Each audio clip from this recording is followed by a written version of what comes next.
welcome everyone. Hello, hello. And welcome back to some more from Mission First Remake. We are starting early today. I have gotten us a way to kind of speed run a little bit now, which you'll see soon enough. So let's just say we can accept a little bit more XCOM RNG def a little bit. Meaning if we lose a unit or two, I'm not going to really frown upon it at this point. Just because, for sake of getting through the story faster, I kind of use the slight tip / trick that I gave y'all last episode. Just slightly. Just enough to make sure we have some padding in case I screw up one of the missions or something goes terribly wrong. So... Plus, as you can tell, I made a bit change to my main robot for our main character. The body was just too weak. That husky body just can't take a hit from nothing. I think it's because its armor and the type of resistances that it has, which 2 plays more into this than 1 does, but was just not working. It was just, it was way too fragile. Maybe it was just had a higher profile. Maybe the hit ratio is different on it. This game had a little bit of a weirdness with a lot of the gameplay is hidden in numbers you never see, kind of happening in the background, which is what determines the RNG and the XCOM part of everything. So today we continue on where we left off. With a little bit of an easier way to get through the story. Now, we can still fail if we fail objectives, obviously, and still have to reload. But, should be good otherwise. But welcome everyone. Welcome everyone who is joining in tonight. Welcome. We're going to give it a couple minutes. We're going to give it a few minutes for everyone to join in. Then we're going to get started and load right back into it. Then start beginning our next mission. Which, where we left off from last night, we have to escort a convoy to another city, to the city of Manesa. And I think we're almost back. We're almost to the apex of where the game is going to throw us into the main portion of it, where we were last time. But this time we will go a lot further. So, because I intend to beat this one as fast as we can, then switch into the second one, and hopefully get as far as we can. I don't expect us to beat the second one, because I don't know if we'll have time before the 30th, but we'll see.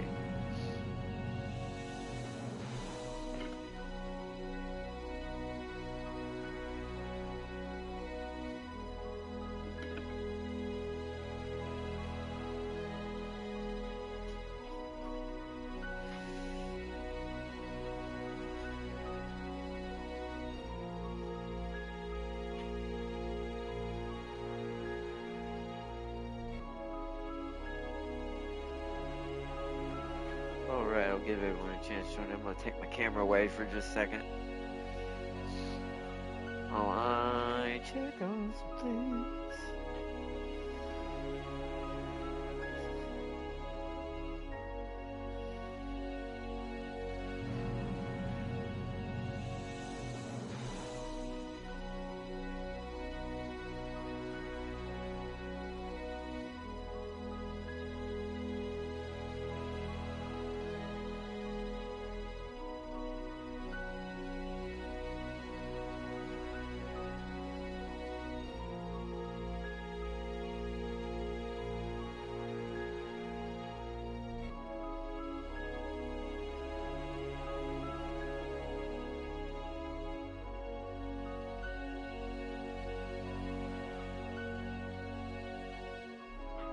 Be right back, chat. I'm gonna go get my drink refresh and get some Pepsi real quick, and then we will get ready to start.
Alright.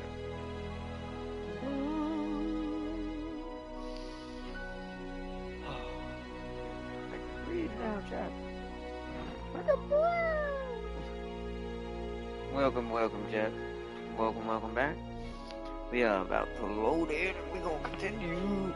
The mission will probably take a few minutes anyways, giving more chance for people to join up, so.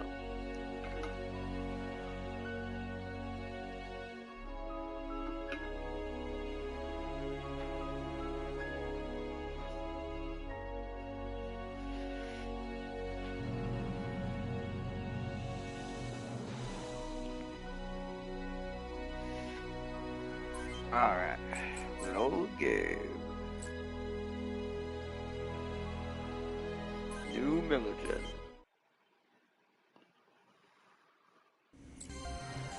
Alright, chat. Welcome back. It is time for our mission. We all ready to go. Let us head out. The convoy needs its escort. Don't hoard cash. Upgrade your Wanzers. Yeah. Unless there's just no upgrades left to buy. Hey, Pee-wee, where it is that the area's crawling with statesmen and Wanzers. Oh, these guys, I remember these guys. You just scared me, right? Don't worry, you have some highly paid mercs escorting us today. But won't they run away when things look bad? They've got a little more fortitude than you, Pee-wee.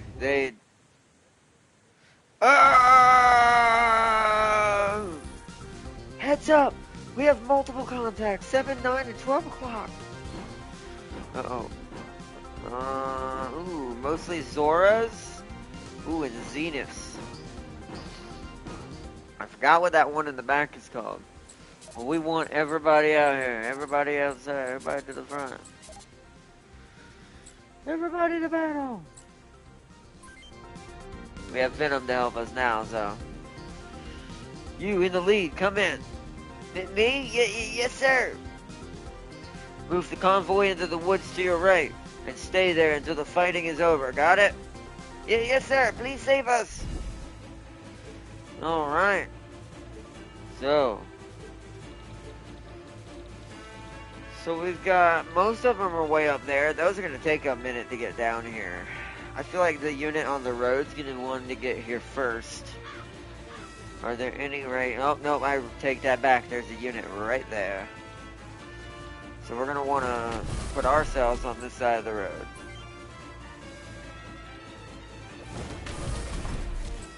Alright, me and Ryuji will hold that. I'm going to have Irby stay with the convoy. Keith is going to sit there. JJ, you're going to guard Keith. Venom, you're also following the convoy for now.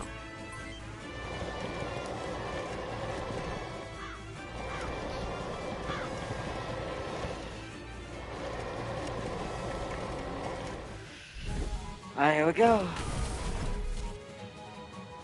Those aren't Zoras. I forget what those are called, but none of these are out of any ranking. I'm just keeping this in mind to kind of note down what takes more damage to what. Because unlike 2, they don't tell you, at least I don't think to a certain point in this game, but these bodies actually have different resistance. It's almost like rock, scissors, paper. So some of them have more weakness to melee, some have more weakness to short-range weapons, some have more weakness to long-range weapons. So depending on what this is, you kind of want to have almost see what weapon they're wielding, see what type of armor they have, and kind of mid-max between the two in order for you to get the best results. 1, 2, 3. Can I shoot him right there? I can. MGR 1B. That was a decent hit. Could have been better. I'm gonna pull Ryuji right here. You're gonna come up to here, Farseer, because you can shoot your grenade.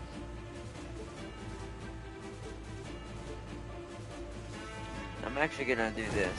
bring you over here so I can shoot you. Shoot this one with the egret. Ooh, wow, he took that one straight out. So that's where the egret comes in handy. Alright. Keith's piloting level has gone up. This increases his short to 375. Dodge 148. A winning rifle has been salvaged. Nice. JJ, you hold here. Venom, you're gonna come in and ambush. Oh, I didn't realize they were gonna run up. Okay, well, alright, well that may have to make, now I have to run that way. Kinda forgot they did that. Do we just have to get them to the exit then?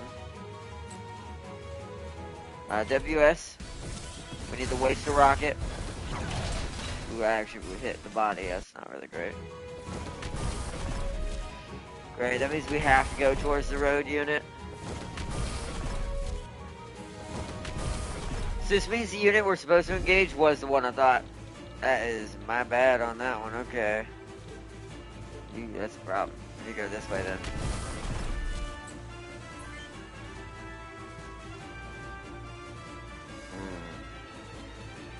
What type of weapons you got? You're running dual rockets and only a Zenith? Or, yeah, on Zenith arms, what do you got over here? You're kind of like liquid. You as well. Okay, so I want to attack from right here then.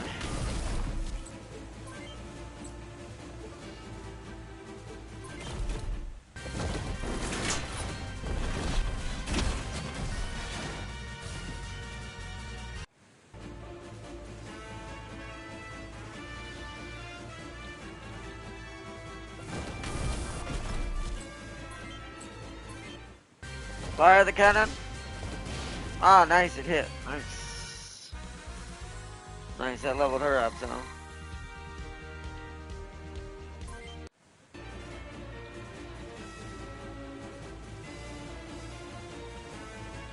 Alright, so I'm gonna use big guy to wipe out the guys behind us. Egret fire. Beautiful. That egret is so good.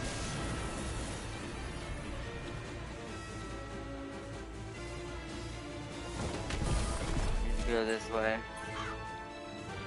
Venom, you're gonna go help my bro. Okay, they're at least sitting still now, but this still could be a problem when you get over there now. WS. Alright.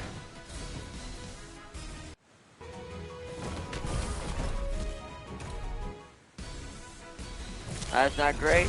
Oh, it's a rocket. Okay, good. He can withstand it. He's got a little bit of tankiness to him. We're on our way, bro.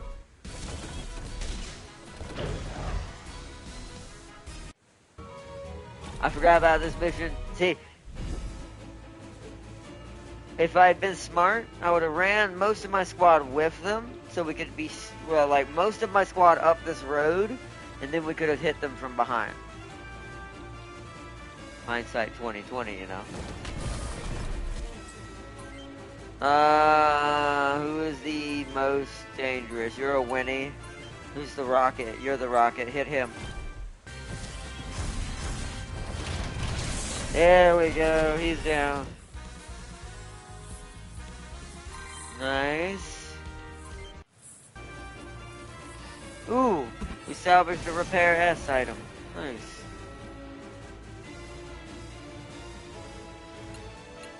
I need to switch to Venom. Have him attack with the Dunva. Oh, wow. Alright, well, Venom will keep the rocket guy locked in a brawl. We should seek this. Nice. Good job, Ryuji. Okay, they're down.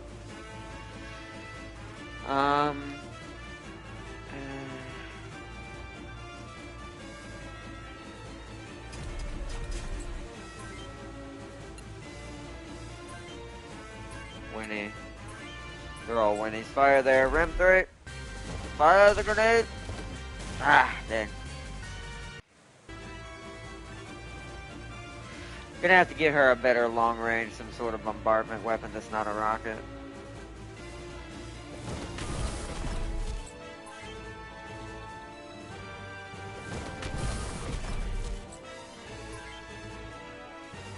I like how they're not moving. I would prefer them to kind of, oh, hello. Hit him with the Winnie.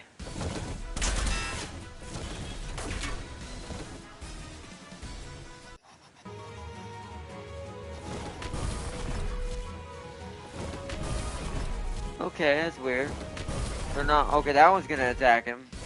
That's not great. Ooh, fire back, bud. Yes. That's one thing good about these trucks is they do have little miniguns on them, so. Pretty sure I'm out of MGR. Yep. So now I need to rush in. I won't be able to get them this turn, but we need to get over there and get a fight.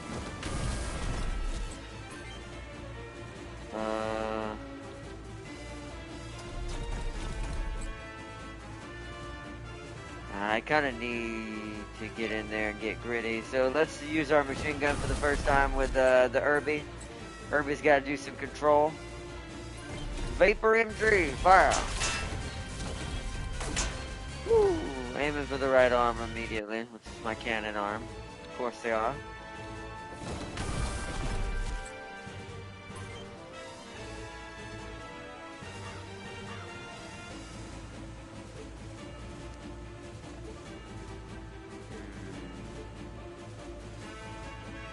No, let's not waste it. You fire the Winnie. Yeah, he's almost gone. It's rifle v rifle. Who's better with their revolvers? We'll find out today. Answer with the Winnie. Boof.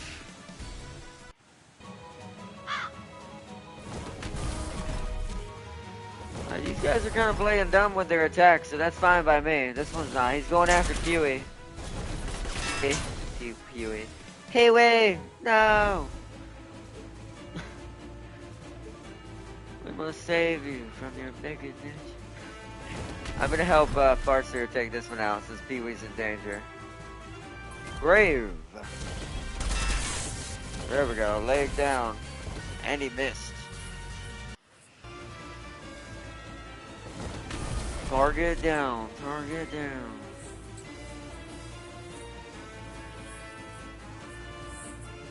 Actually, since you are now wounded, Farseer, I'm gonna back you up and fire with the rim. Fire the grenade. Ah. The misses do really suck, though. Fire the egret. Nice. Gee, that dude is ready to go down.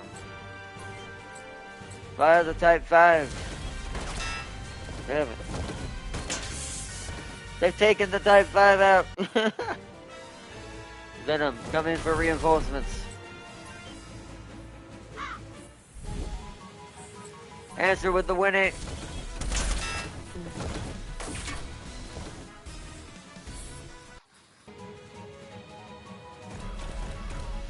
Oh, they're finally firing at the other guys.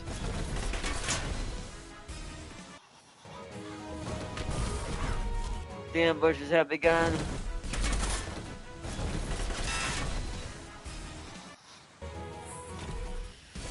Come on, Pee-wee. You got the. Ooh, hold out, Pee-wee. I got you on this next one. Yes, nice. First, let's fire Farseer's chance of a grenade. Come on.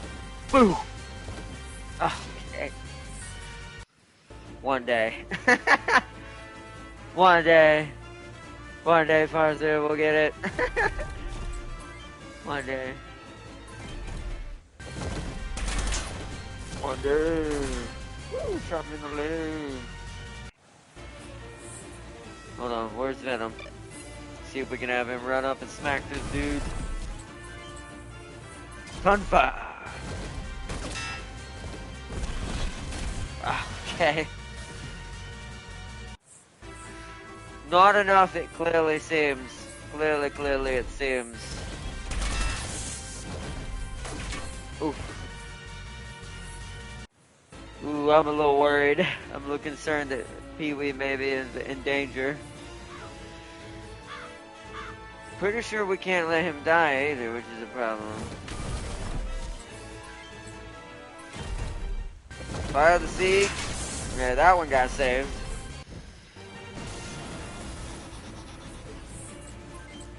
Fire the Winnie. Frick.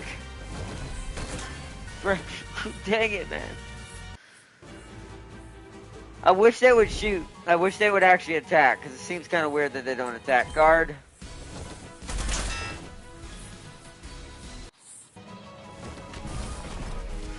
Reinforcements is beginning to move. Oof. Pee-wee. Ooh. Alright, he's safe. I will have to intervene on anything else. I'm just gonna go ahead and move to this side of him. Preemptively for the enemies coming. Shoot this guy. Get rid of him. Zenith leg salvage. Oh boy.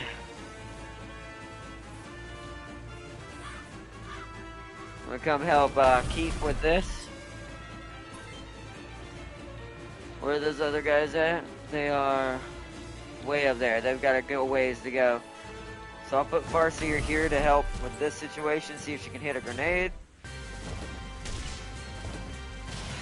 No. Man,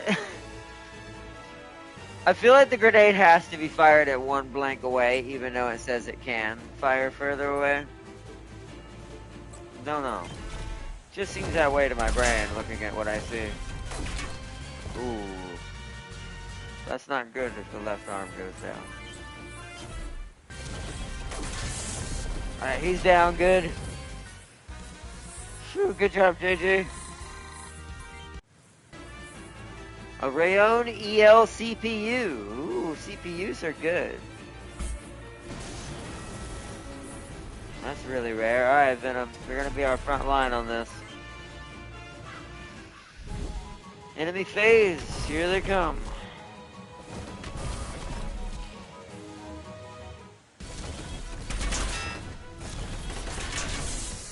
Nice.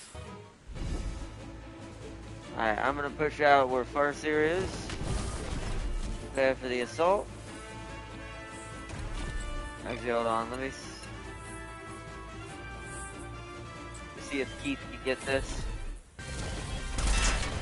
Not quite. Ooh, okay.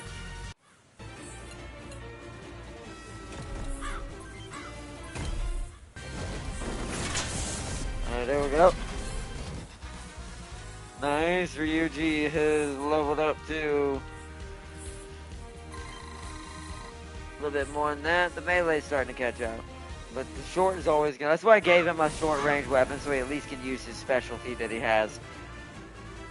Raiden does technically have did actually originally use guns before he went full robot ninja, so.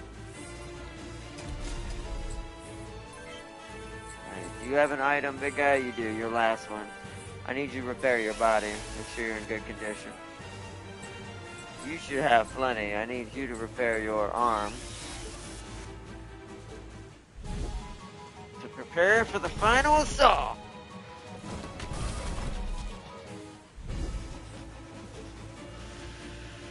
Do I have any items left? I have one. I'm gonna go ahead and repair my arm as well and get myself full health for this battle.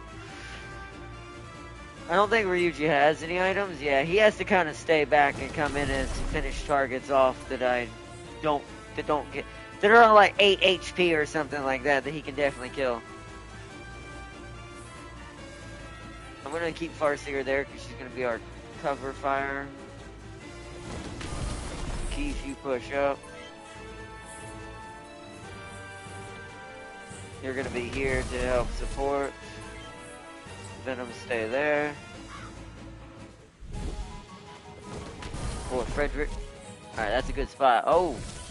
Oh, that's not good. Hold on, JJ. Hold out. Ooh, yes. I do like they guard automatically when that against missiles. That's also what makes missiles and grenades a lot harder to work with. Woo, that was hurt though. He's gonna have to fall back.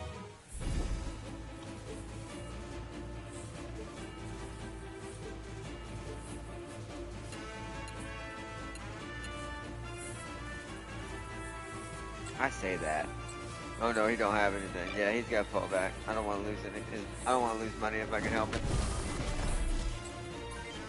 All right, Venom, you know what to do.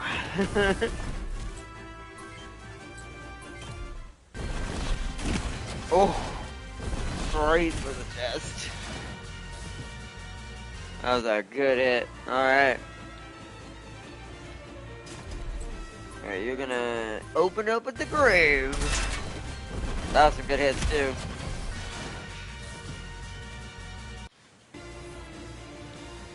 You pull up. You fire the rim. Fire a grenade. Ah. Sadly, nothing came of it. He'll be able to get in place next time.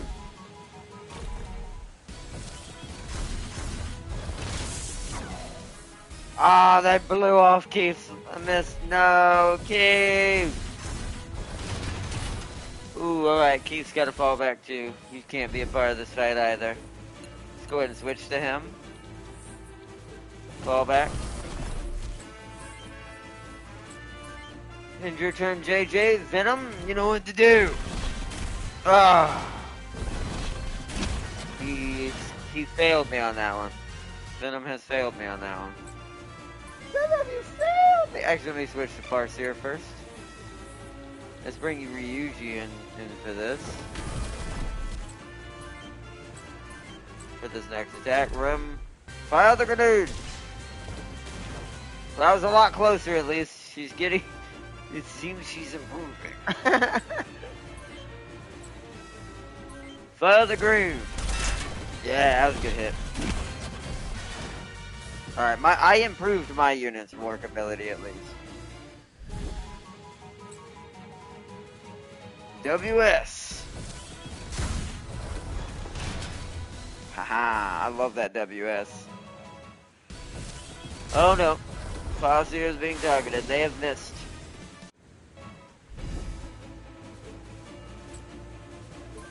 Fire the grave. Boom. Nice, done. Nice, I've leveled up to level 5.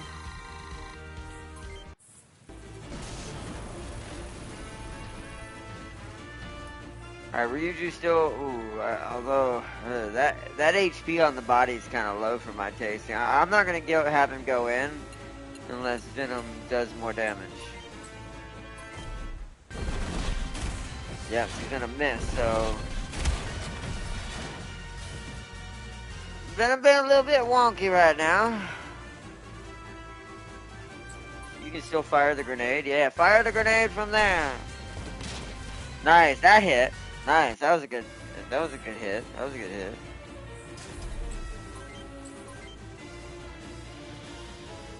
Ah, do I take my chance with Ryuji and rush him in?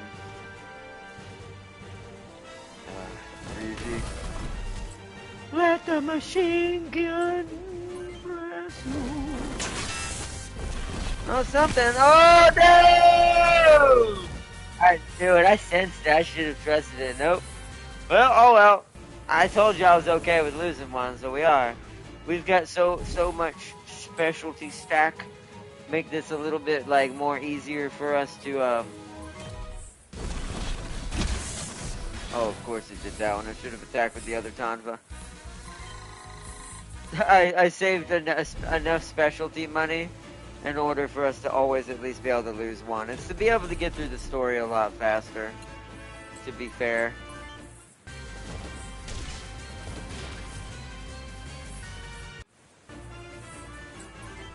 That does suck though.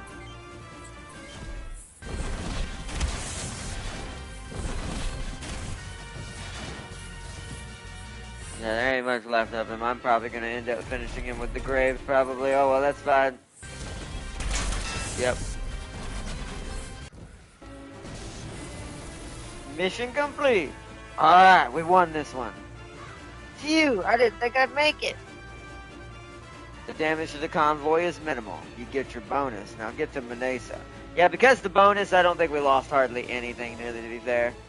Like, with how many mechs we destroyed, they're gonna pay for the loss we had with Ryuji. And then the bonus will pay for that, give us our money we made in profit. You see, Ryuji's worth 307 that we lost. But we had, like, just in 2 mechs we destroyed, that's 460. So we lost our bonus there, but we got our bonus from the mission reward, which made it up to 7,000 and all that. And yeah, we rolling. We rolling now. We good. It was worth it because I didn't want to lose Pee Wee. You lose losing the bonus is worth will lose you way more money than losing any mech in that mission. Manisa. Alright.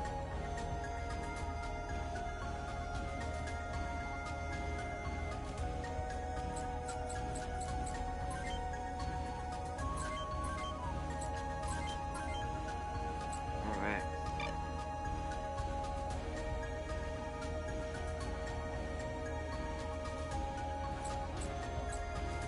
Let's see. Oh. Should we go to the military ward first? Let's go to the bar first. See if there's any information we can gather. This bar is called the Mistral. Irina. Alder wasn't always like this. He used to be the nicest man you'd ever meet, but he lost his son in the first few days of the war. He's never been the same since. You a soldier, boy? Looks like a weird, generically gruff Kratos. You a soldier, boy? Or you just playing soldier? Because all I see is a dumb kid trying to be a hero. Go back home to your mom, boy. Huffman's no place for kids like you. Come on, Jared. We have better things to do than entertaining old washouts. Are you calling me a washout, girl? Come back here and say that to my face, you hear me? Alright, it's the same thing.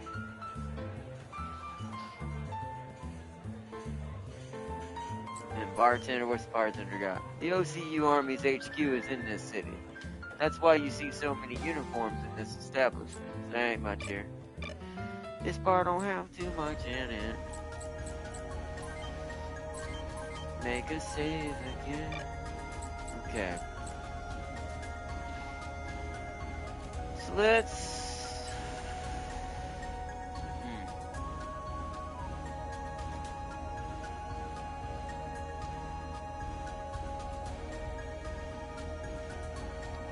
Let's actually go to the military ward first.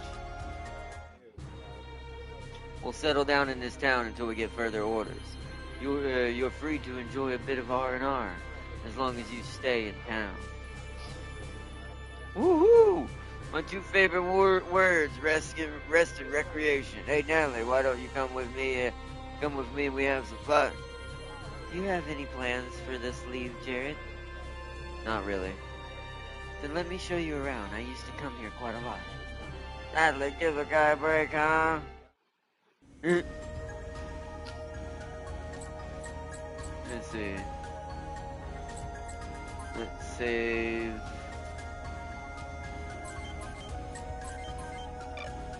So she probably means we're supposed to go to the bar. Talk to everybody again. Let me do that again.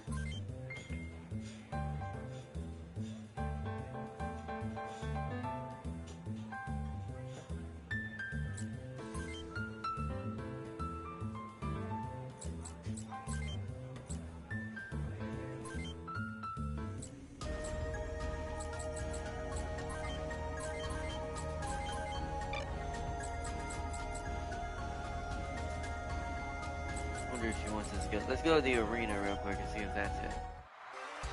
There she is. Hey, mister, aren't you Jared Clyde? Do I know you? Aha, I knew it. You're the guy from the picture Corinne showed me. Corinne? You know Corinne? Yeah, I was in the same hospital as her 2 months ago. She told me about you. 2 months ago? Where? Which hospital were you in? Whoa, hold on there, mister. I can't think. She's like Yuffie. I can't tell you that for free. Tell you what, fight me in the arena, and if you beat me, I'll take you there personally. How's that sound to you? Yes. Okay. I've registered us, so I already saved it. That's why I did this. We can just reload it if I fail. I've registered for an unranked arena fight. Let me know when you're ready, and may the best one win. You can't be serious. Don't let her talk you into this, Jared. I am serious. We must find out what happened. Alright, we have our save before that, so now we have to fight her in the arena.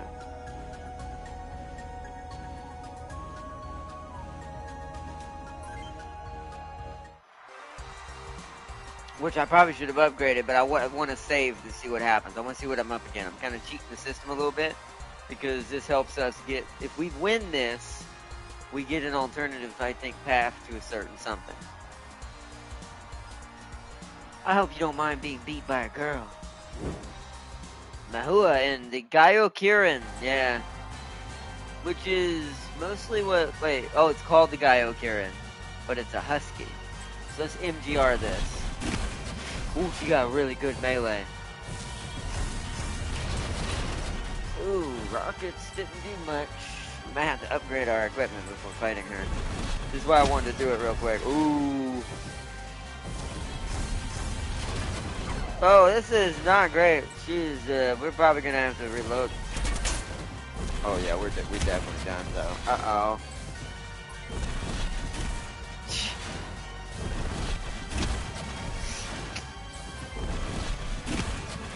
Sometimes the RNG, man. Yep. Alright, so we lost that path. We'll have to reload.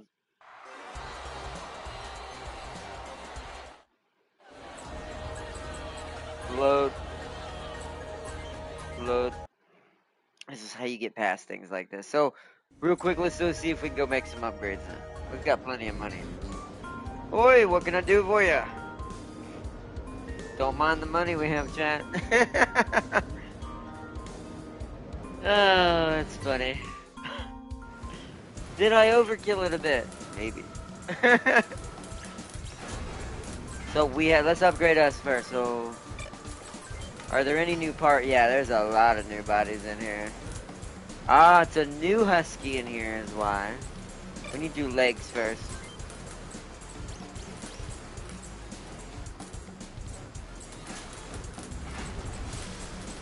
Wow, I don't know if there are any good new legs. Well, I guess those legs are good. We'll do that. I got my move back up to 16. That's pretty good.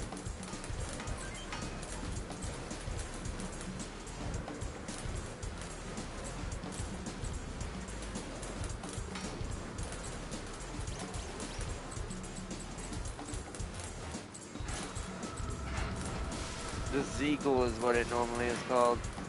It's got less HP, way more power, but not that much weight.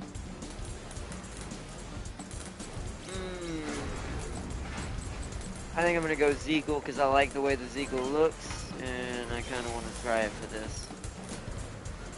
Wow, my move is 19 right now. Woo! Holy balloons! The Galbo SV is a pretty good arm. Though I could go full Zeagle. Galbo is worth more weight. Zeagle's not. Husky's that.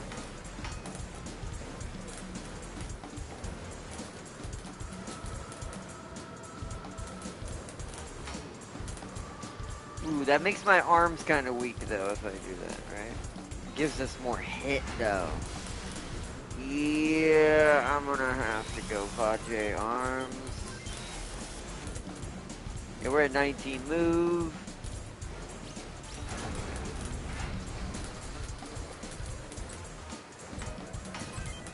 Ooh, okay, 10 more. We finally get a 10 more of these, so we need short and long. Meteor might be what we want. We can buy the Shechive, which is mostly short.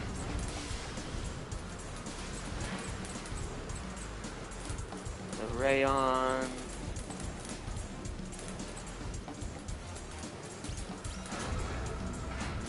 I feel like since we're not going melee this time with my dude, I mean, I might go all through, like, I might make him a Swiss Army knife, right? So hold on.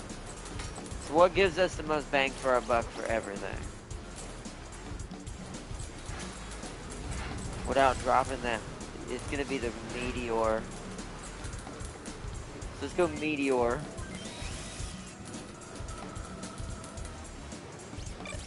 Now first let's upgrade our weapon. So left hand. Yeah, okay, whoa. Okay, so that's the grenade launcher we're supposed to give Farseer. The Ibis is the rifle. Glow Tusk is also a rifle. Wow, Congray's, there's a lot of rifles in here. Ah, the PAP! Yay, the PAP! Finally, the PAP is returned. To save us all. The PAP's better. It's 4 times 6, that's 4 times 5. Yeah, we want the PAP. The PAP. And then we want a melee weapon. Is that the only melee weapon? Yes. Melee. Because now our move's 18, but we should be okay. That way we have more than a few options to fight with. So we got the PAP. A better CPU. Is there any backpacks yet? Ooh, yay. The chipmunk. It just gives me more power. So that's if I want to equip more stuff. I wish I could tell if that's affecting my dodge, though. I don't think it is.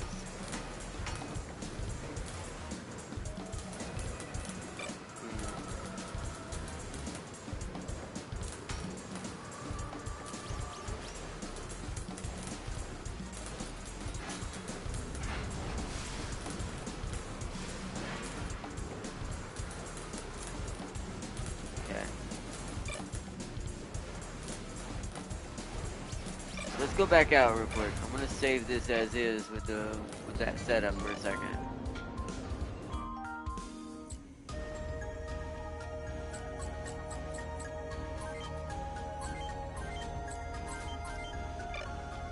Okay, so shop. Do I want to buy anyone else's stuff right now?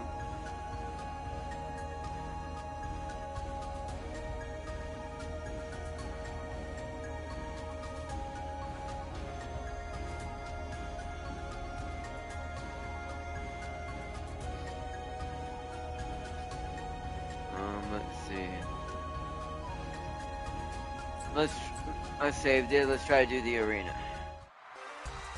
There you are. Hope you don't mind being beat by a girl. Let's try this again. Should have changed my rocket, darn it. Pap, pap. Better. Pap, pap. Yes. Yes. Pap, pap. Damn it. You missed. They missed. Pap, pap. Yes. Woo! Don't you take my pap pap. Pap pap. There we go, got her.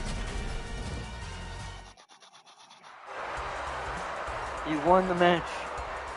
Okay, I guess you're pretty good. My name is Mahua. Mahua. A deal's a deal, Mahua. Take me to Karen.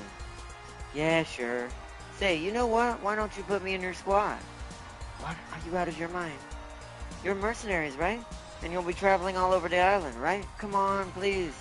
You really do know where Corinne is, don't you? You're not lying to me. I'm telling you the truth. I was in Grey Rock Hospital, a few miles north of here. I'll take you there if you let me join your squad. Fine, you're in. Mehua has joined your squad. Nice. Before we go anywhere, because I think you get ambushed doing this, we need to upgrade Mehua's mech and see what she's got. She's going to be the most furthest behind. It's called the Gaiokurin. Alright, it's what we fought, though. So she is a, she is a melee, that's weird. She's a melee long range. That is the strangest thing I've ever seen.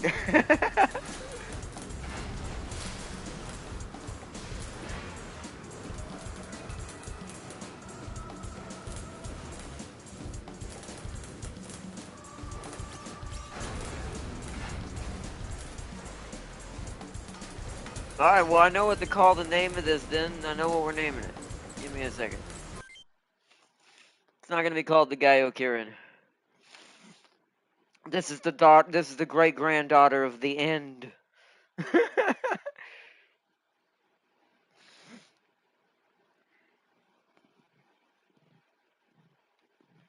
We're going full Metal Gear names in this one, so the end. Paint.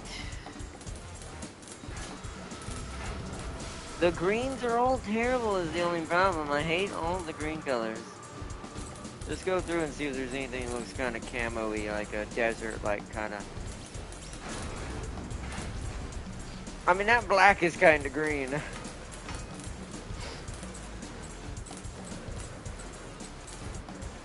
I guess that green's not bad. That's kind of foresty green.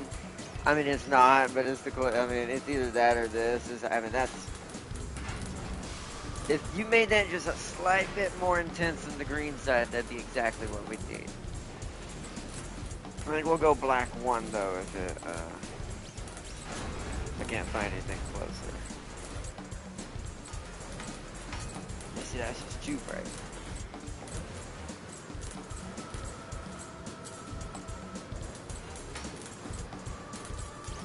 Yeah, so we want black 1.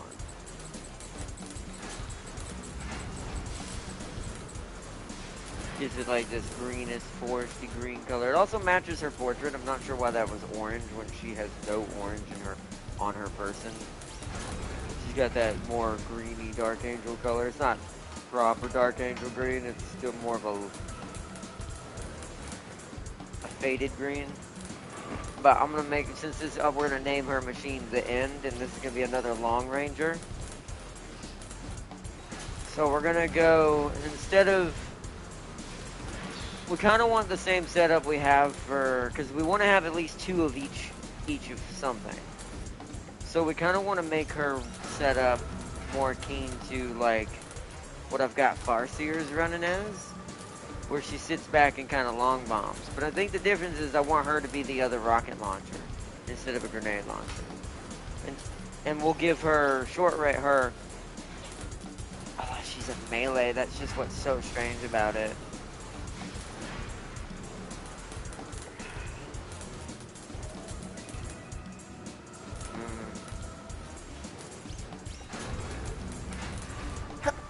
Excuse me.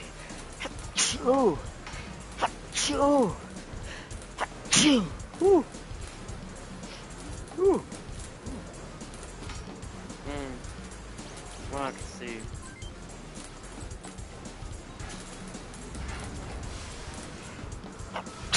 Ah. Ooh, going crazy over here.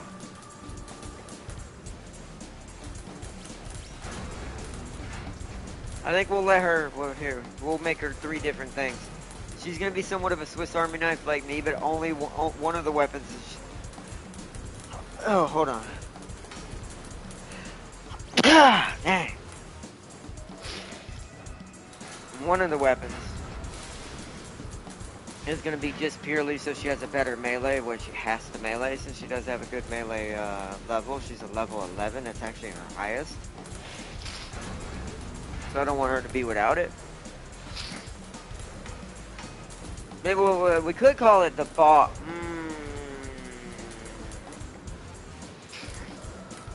We could pretend that this is the boss's daughter instead. Actually, you know what? I kind of like that better. Hold on. Excuse me. Woo. Dang. I hate it. I hate my sinuses, chat. I really do.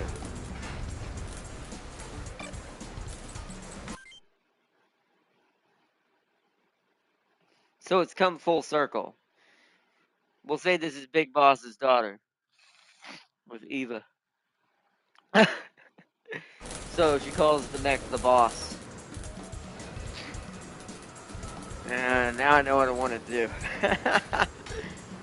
Alright, so.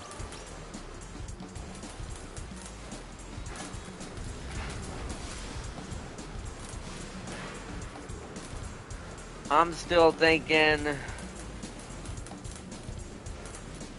Kind of combine it all together.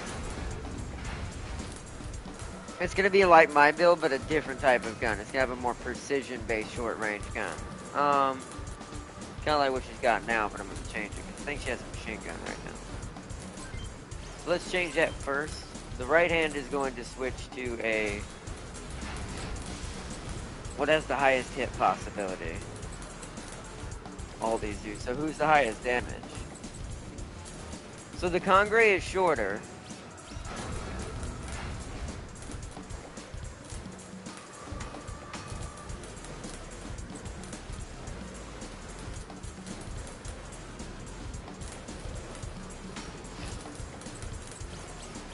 When I say shorter, meaning, yeah, shorter because it's less weight. You know, that does look smaller, right?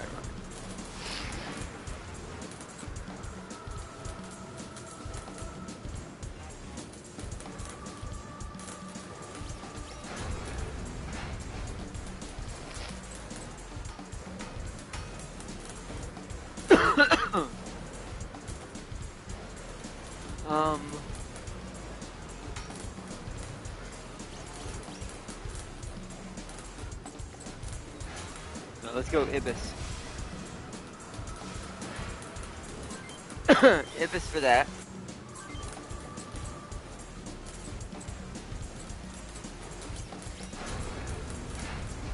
And then for her long, we need that. We're gonna have that be on her left shoulder. Ooh, Galvaldis.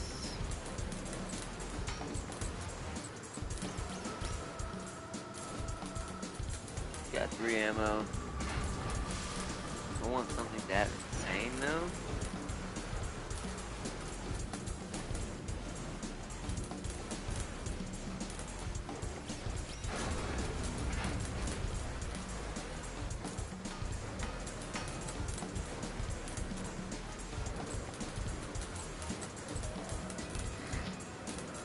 Let's remove that right now. 18.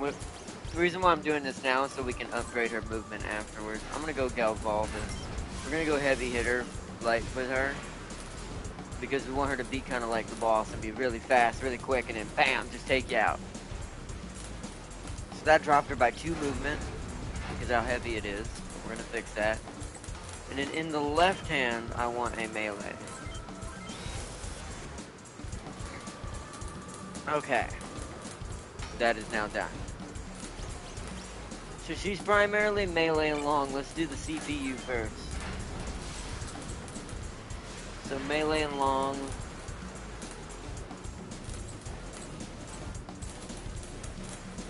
Well, that's the one she has now. That's not bad.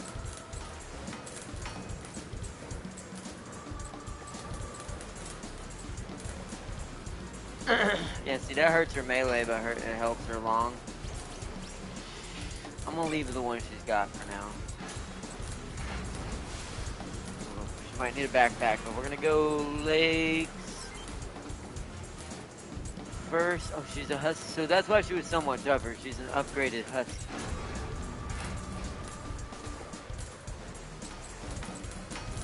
Oh, there's tank legs now.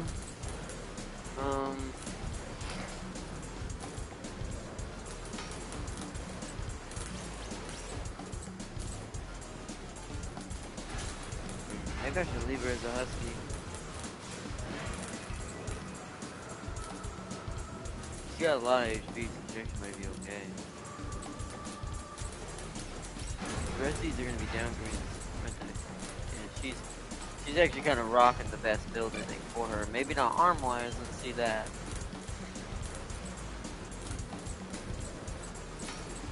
I say, unless we're gonna go less weight.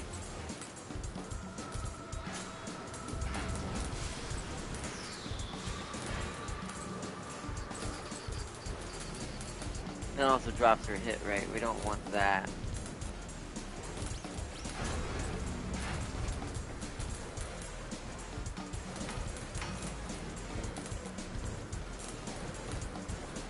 Maybe I should have one arm be something slightly different, just so she can have more accuracy on one of them.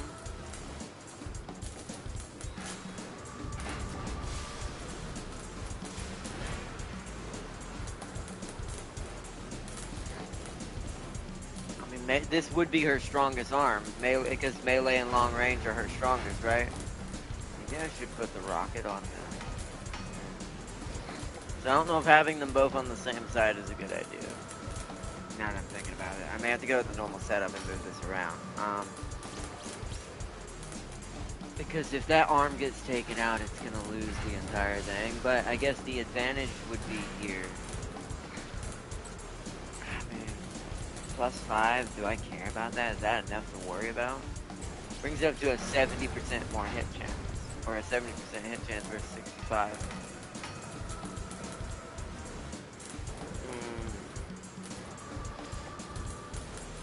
But right now it has 39 HP. It's gonna lose 11 HP. That is quite hefty.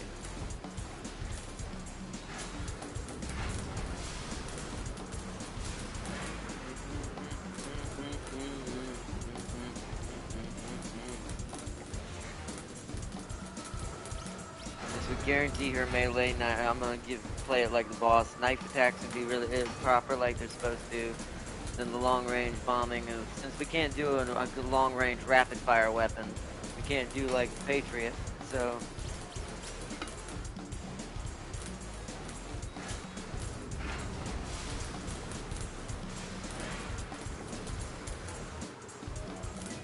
I'm thinking.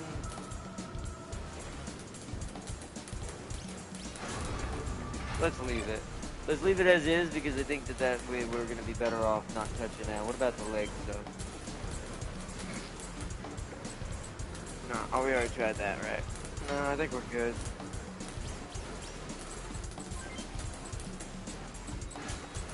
And none of the other bodies really give her, I mean, a little more power, but yeah, no. Okay.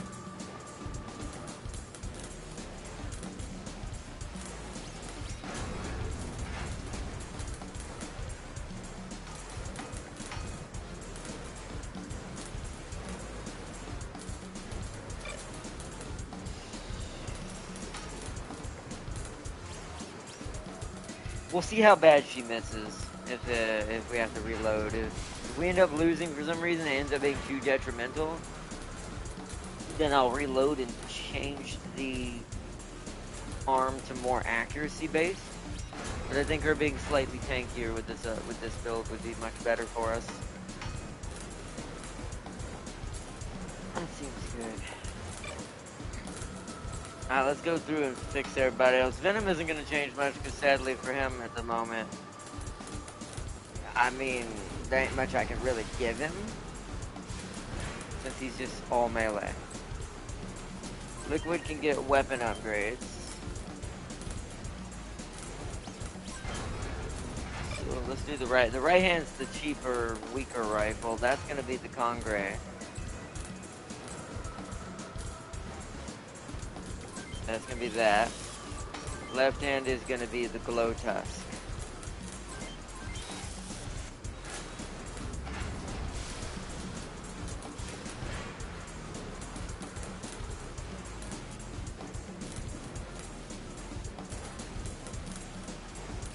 Okay. You are primarily short range only, and dodge. Let's see if there's a better CPU for you. So short range and dodging. The second is what it's got now, which is 40. There isn't anything higher, so he's good. Okay, so let's see. What kind of arms can we upgrade you to?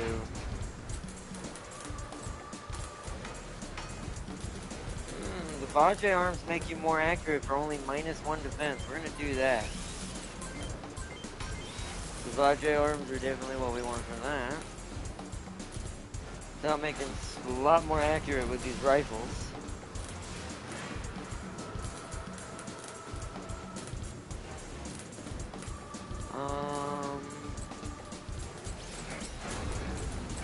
Legs. Maybe just a better version of what he's got now. Yeah. That brings his move up as well. Body. You go full husky or Galbo. Galbo is more power. Husky's more defense and HP. Oh, ooh, Fabote. That kills a lot of weight in there.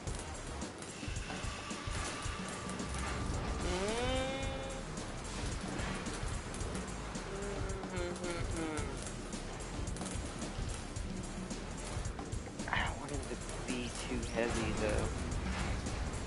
So maybe we leave the body in normal, but since we fixed everything else, the body is a little weaker. Because everything else is just so much heavier. I will say the standard body seems to be the husky for this weight class though. And what we're going into next.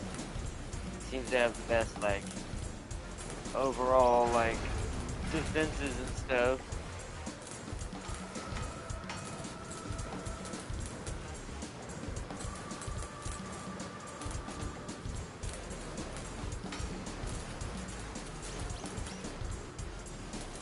Ooh, I think I'm gonna leave Liquid as he is. He got all his upgrades he needs. Legs, arms, CPU is fine. Don't think there's a reason for a backpack. Again, yeah, I don't know if we really care about extra power. This is if we wanted to equip a stronger weapon that we're currently not able to use. But it would still give me more weight. So he's good.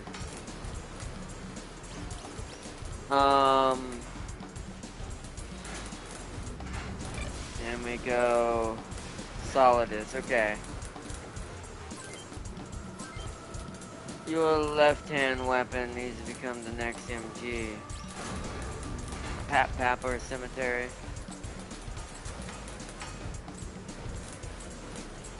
I mean, the Pap, there's literally no difference between the cemetery and the Pap other than the Pap just does more damage by firing more bullets. Or the bullets do more, no, the bullets do more damage per bullet. Fires 4 shots, where this one does 6, where this one does 5. So, yeah, Pap. The Pap. I'm pretty sure the egret is still the strongest. Yeah. That's why getting that and never losing it, always make sure you equip it on whoever you're using your rockets on. Your early level rockets on that you're training for. Like Keith here. Because, man, it will really one-shot some things every now and then. Alright, so that doesn't need to be changed. So Keith is primarily short and long range.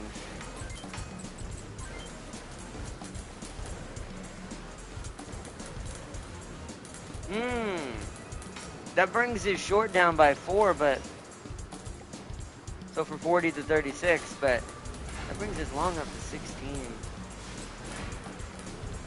Yeah, 'cause he's got the set drive right now, which has no long in it though.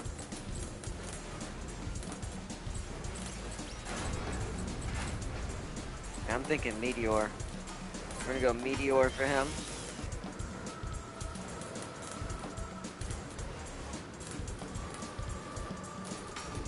And now we want, let's see if there's any better legs. What's his movement right now? 16, so I have to be kind of careful. Unless some of these increase movement, they don't. I mean, the Husky legs just seem to be good for everybody right now. Ooh, that weapon to power ratio is too heavy though. Yeah, so he might have to stay what he is. Hold on, there's a Galbo SV. That's the upgrade of his current chest piece. Let's go with that.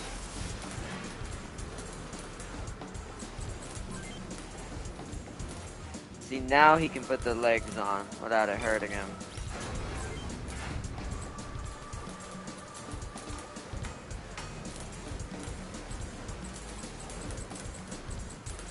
Nothing gives movement, so I'm just gonna go Husky. Just make him a little stronger. Alright.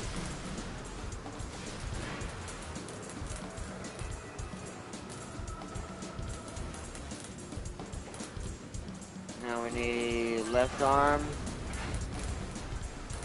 Ooh, see, I think the Vajes are gonna end up being like the best for everybody right now. Especially for accuracy improvement. Although the Husky is good for him too. Or I could just stay with the Gobbo. Although the Vajes, no weight change. Oh man.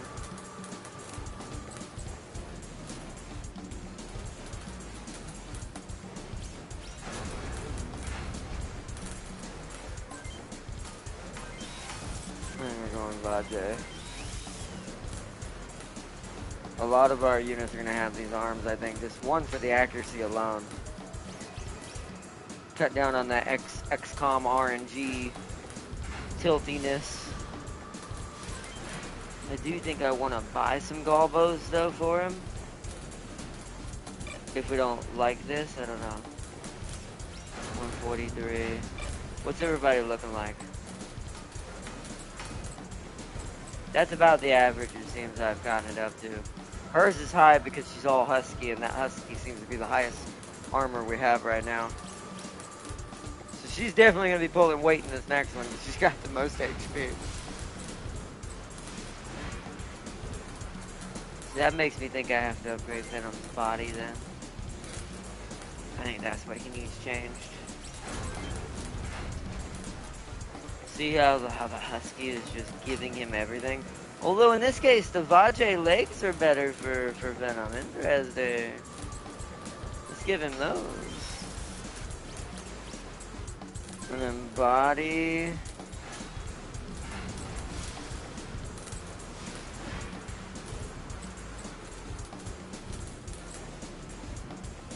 Oh, that's less HP though.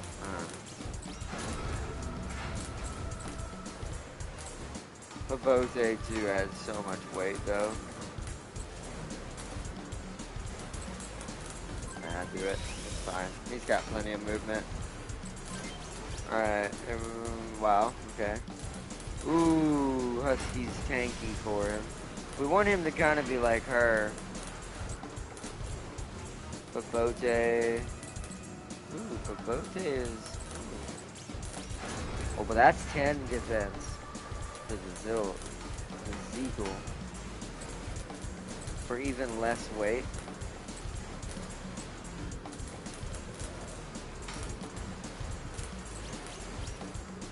But the Babote has more punch. Let's go Babote.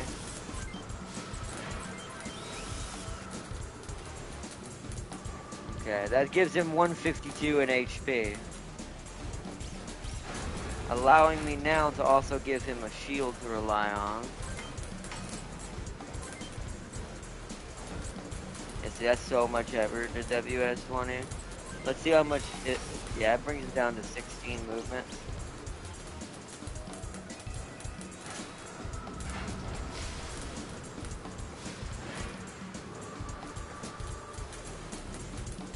That's fine. He's never meant to be the fast mover anyways. That keeps him heavy melee. 152 HP.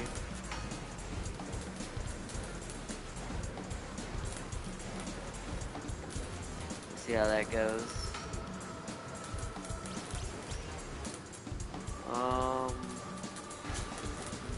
Well, I could buy him the WS. Hold on, if I do WS and then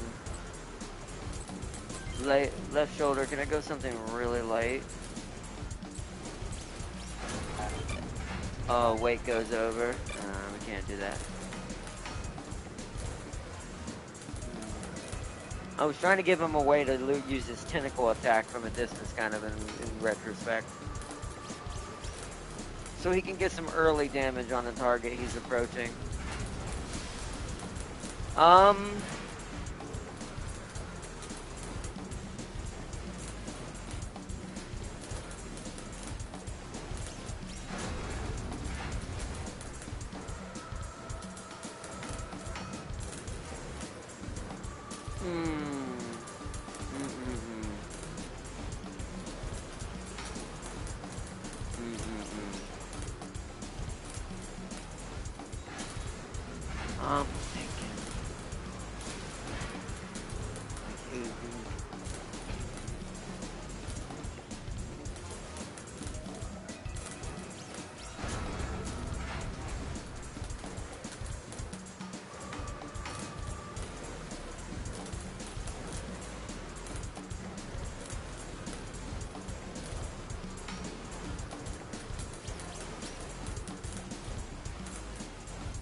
It's gonna make him too heavy though, I think.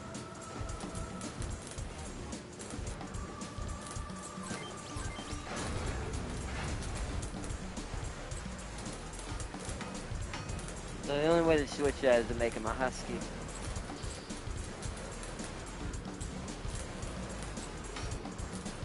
He loses 3 HP and gains 2 more defense in that aspect. I'm gonna go husky. So that way, now we can give him a little mini rocket to do some free damage with. Not gonna give him something too heavy. We want left shoulder. So we'll give him a MGR. Perfect. This way all of our units have some sort of way to do damage somewhere along the line as we push up. But they'll have their expertise still focused on. Like, he's still gonna be all melee. He probably ain't gonna hit crap with that rocket hardly, but it's mostly just there to get some cheesy free shots. So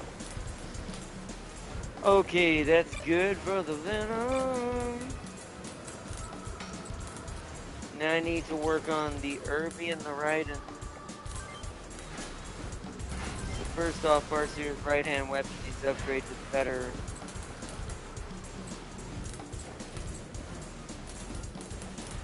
Yeah, look at how much more damage I would do if it hits.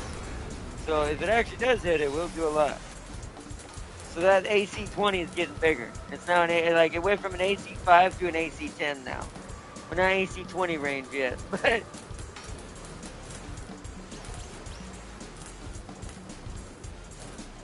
and then here's the other thing. Would it be better to give her a pap or that machine gun? So much damage does that to her left arm? I have to go look at it in the setup. Hold on. We gotta go back, Chad. Gotta go look at it in the setup. Irby. Parts, heavy left arm, the vapor. It's a 4x3 with a 72% chance to hit. So 4x3 with a 72%, yeah, 72. 4x3, 72. 4x3, 72. 4x3, 72. 4x3, 72. 4x3, 72. 4x3, 72. 4x3, 72. 4x3 and also 72. 4x3, 72. So let me see something. 4x3, 72. 4x3, 72. 4 times 6, 74. 4 times, okay, so 4 times 3, 72. This be her left arm that would have to change.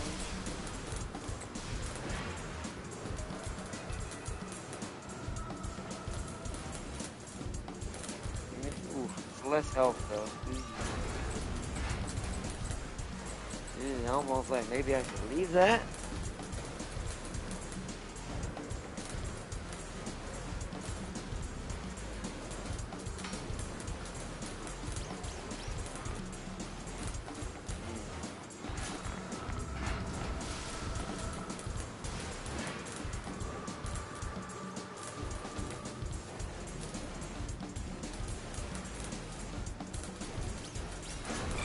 I'm gonna leave it because I'm looking at it from the perspective of I'm mostly just gonna keep her always trying to shoot from the corners and try to hit people with those free shots from the grenade, because it will do a lot if it does hit. So let her keep taking free shots, and if she has to, she'll rush in with her mounted machine gun. Since we don't have the arm to replace that, pretty sure? No, we do not. That's the same one, yeah, so we would need a Vapor 2 or whatever the next model for it is.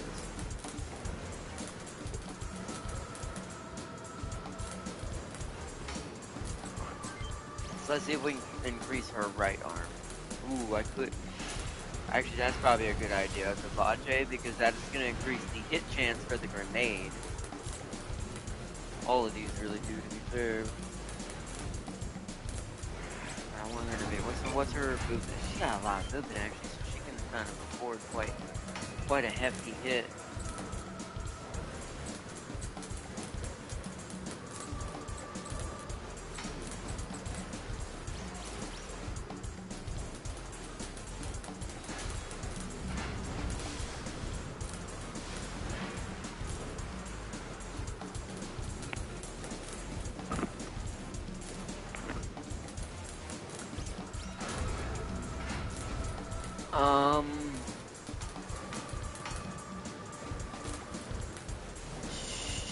I have an idea. If I go this, it'd be less weight, so I can have weight to play somewhere else. Let's do that, Vaje. CPU. Is there anything longer than the Meteor? We need a heavy long-range bomber. No. Meteor is the best for long range right now, so we're just going to go with that. Alright, so let's see if we can fix the body. Ooh, the Vaje body still looks kind of tin canny, aka urban mech-like. It's actually pretty good. I mean, although we lose defense, I don't know if I'm okay with that. I don't know if I'm okay with losing defense. We want some survivability. See, Pabote is not that good. Then he gets that HP up.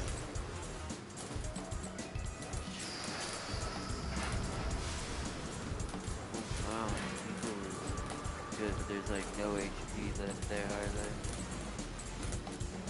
Pabote's just, that's a nasty HP increase to the chest.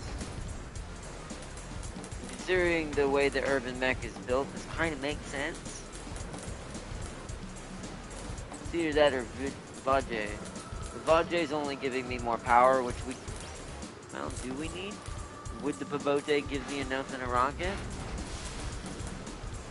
Actually, you know what? Hold on. Before we do that, then let's buy the rocket. So we want that to be on the right shoulder. We're going to give her a big boy one. We're gonna give her a super SRM. So because her thing is long range, or will be, it's starting to get there. She's also getting the least XP. We need to get her a lot of kills in the next patch. That's why I need to give her something she can do some nasty damage with for a little bit. She's still got a movement of 18 tiles.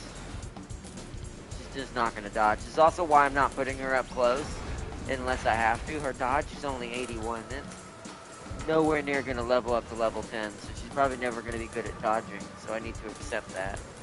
That's why I want to make her somewhat tankier. So that brought me to 70, 77. So let's go to body. Can we get away with the Babote? Whoa! Whoa! We can just barely get away with the Babote. But the problem is, can I change the legs after the Babote? So we're at 77. Let's see if the legs can improve or make this worse.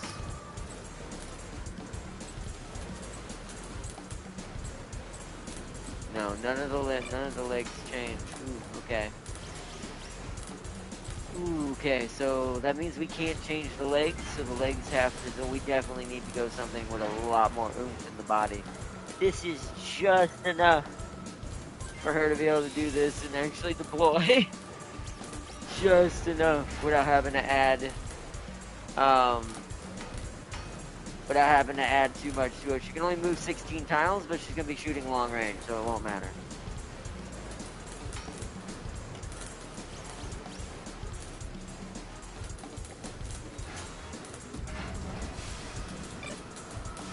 Alright. Kirby's good. Now to Raiden. Weapon left hand first. You need it like everybody else is getting the Pap Pap. Because the Pap Pap is the best machine gun at this point. Right hand is still going to be melee. I don't know if I want to upgrade your shield because it might kill your movement. So let's see what we can do with the body first. Legs. See, Husky gives that movement back. So does Vajay. So does Seagull. That'd be the same legs he has now, just upgrade. Maybe. But how much is Husky? Husky's getting 6 and 15. For 8 and 6 to 2. Yeah, for 8 weight versus... Okay, so it's for 2 less weight. Sure, okay. I get it. But we're getting extra movement.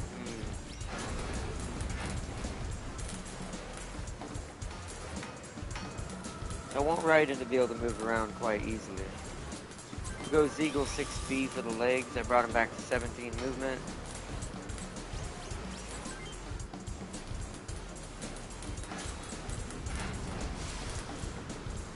Again, Zeagle 6B, yeah. Then goes Zeagle 7. Okay, that brought him to 19 movement. Beautiful.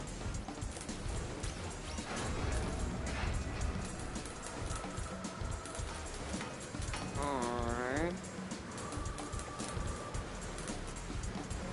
Now I can go to weapons, right shoulder, upgrade this.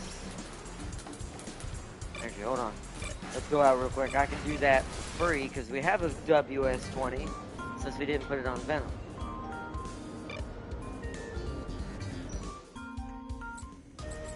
Go to setup, vehicle, Raiden, parts, weapons, right shoulder, WS-20.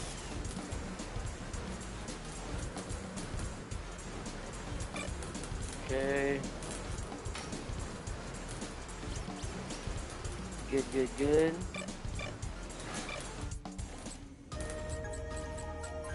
Shop.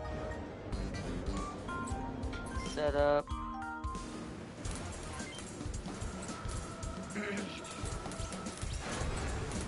Okay, so Raiden, parts. Let's work on those arms. Once again, Vajay looking pretty good for that setup for what he's going for. Can we get away with...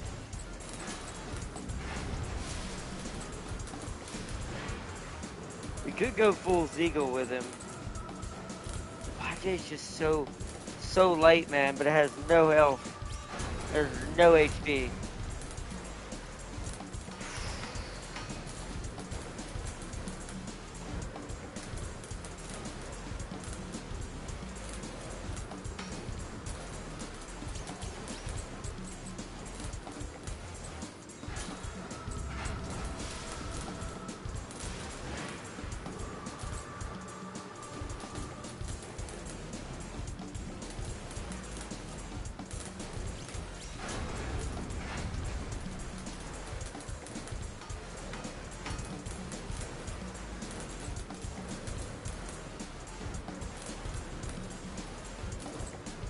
like the best of both worlds. I think it's the Pavote. 100%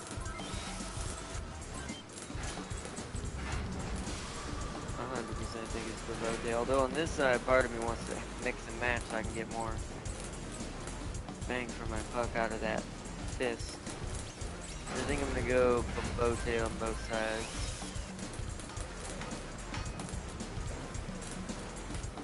This brings him to 138 HP, but he is a fast assault with guard capabilities. So short, he's a short in melee.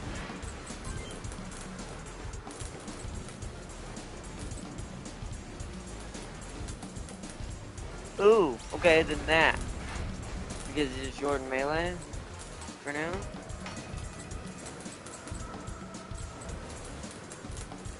That's just an upgrade, yeah. That lets his melee be better.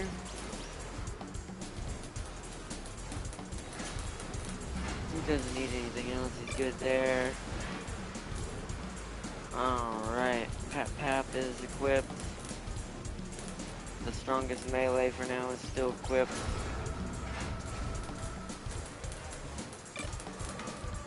Alright, that should be everybody. I'm pretty sure I did mine too, yeah, because I've got the Pap and... Oh, I don't have a better rocket, but... Do I care about having a better rocket?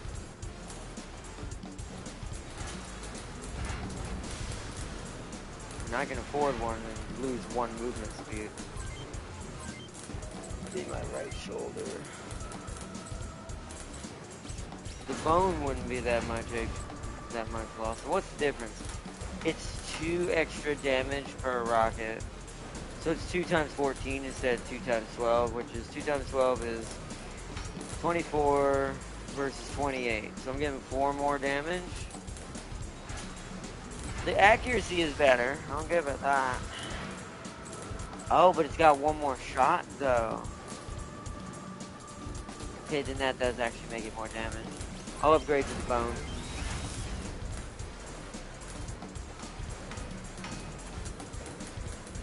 Oh, good to the bone rocket.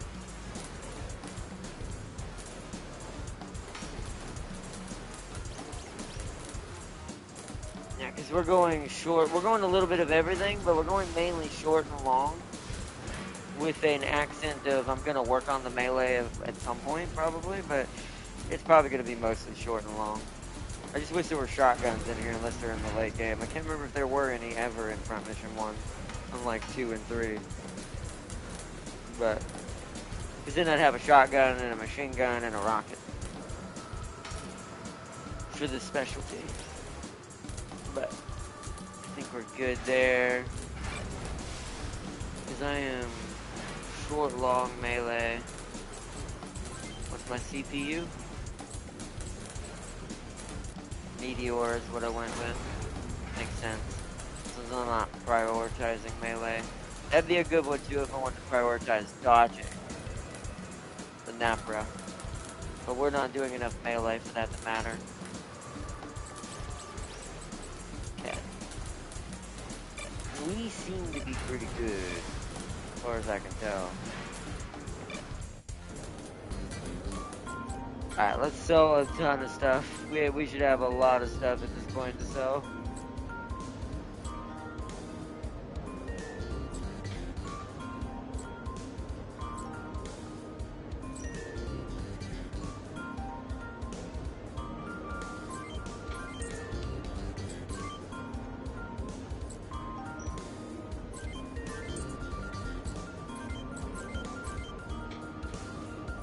Bodhi.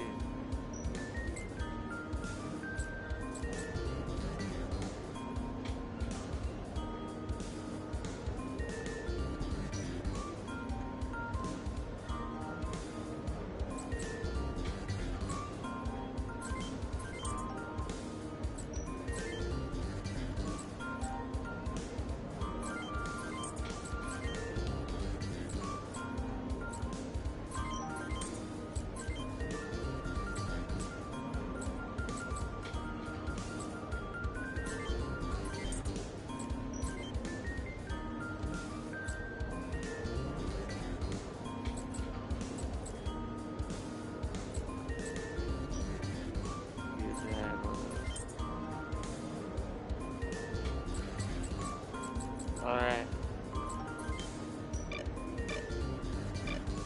Make sure everybody's good. Just check stuff out one last time before we move forward. Alright. Parts, CPU. Alright, we have to check it in the what's called. We can't check it in there. Come back soon. Actually, you know what I did? Did I ever talk to him? I don't know if we talked to the shop owner here. See if he has any tips. You hear about Sakata Industries? New BD series of GPUs? The rumor mill says it doubles the response and performance of any Wanzers it's installed in. I think that's part of the beginning of the technology that will lead to Midas. But let's see. Let's get out of that. Come back soon. Set up. Vehicle. Meteor. This is the two AACs. Weird.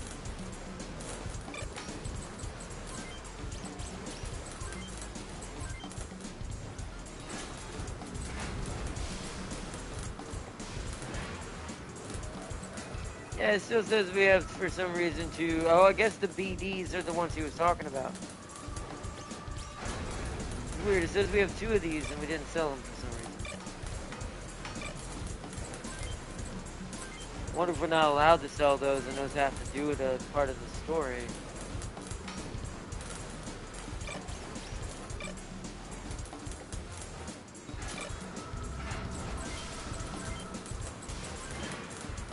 Yeah, because they've got just those, yeah. They've all got their own CPU installed. None of these seem to be good for any of these guys, though.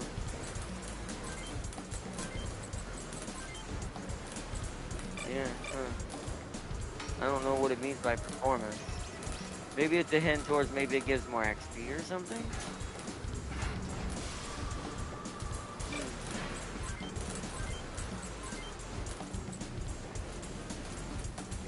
Okay, I'll admit that one's pretty good. Maybe it's just these were the original default chips we had and we're not allowed to sell those. Like I said, maybe it's related to the story of someone.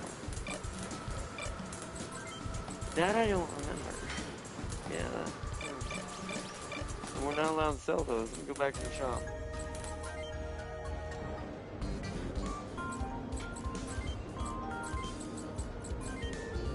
We are allowed to sell those.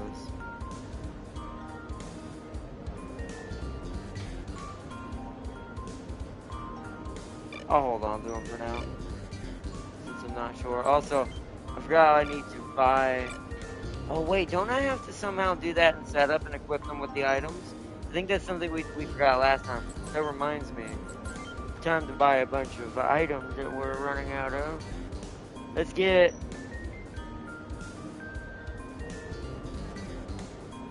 5 of those.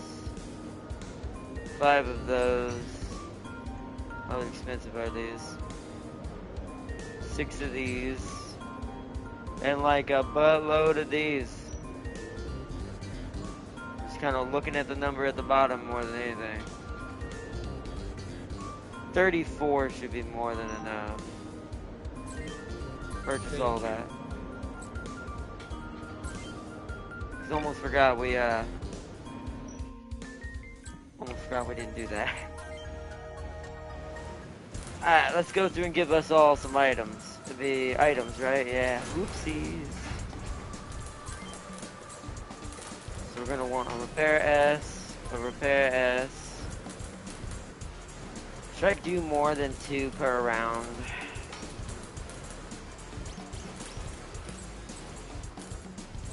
And a repair medium. That should be good.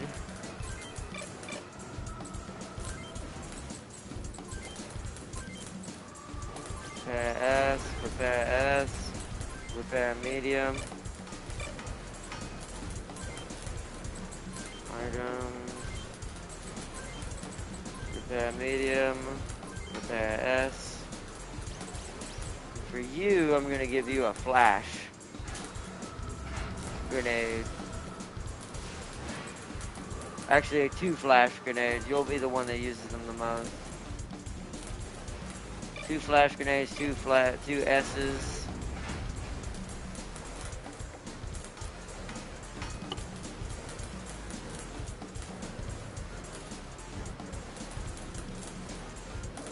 Okay. Solo dudes. There wasn't no ammo I saw in there. I remember I would have bought some. So we still can't refill our rockets yet.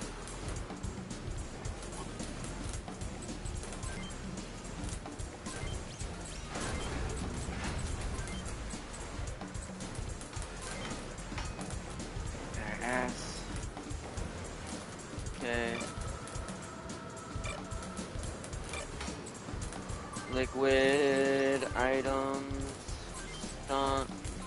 Repair S. Repair S. Repair medium.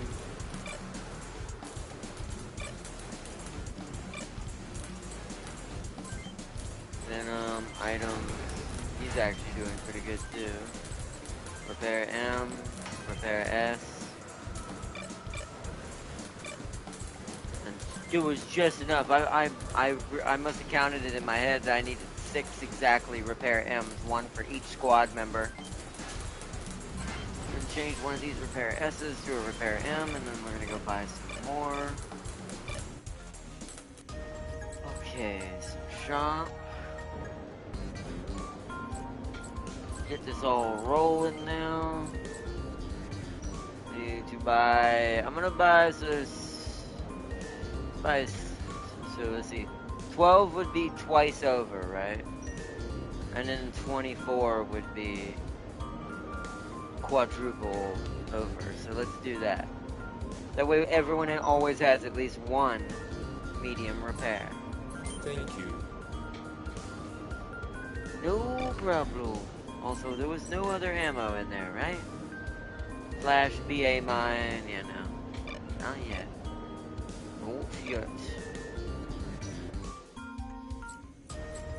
Alright, let's save.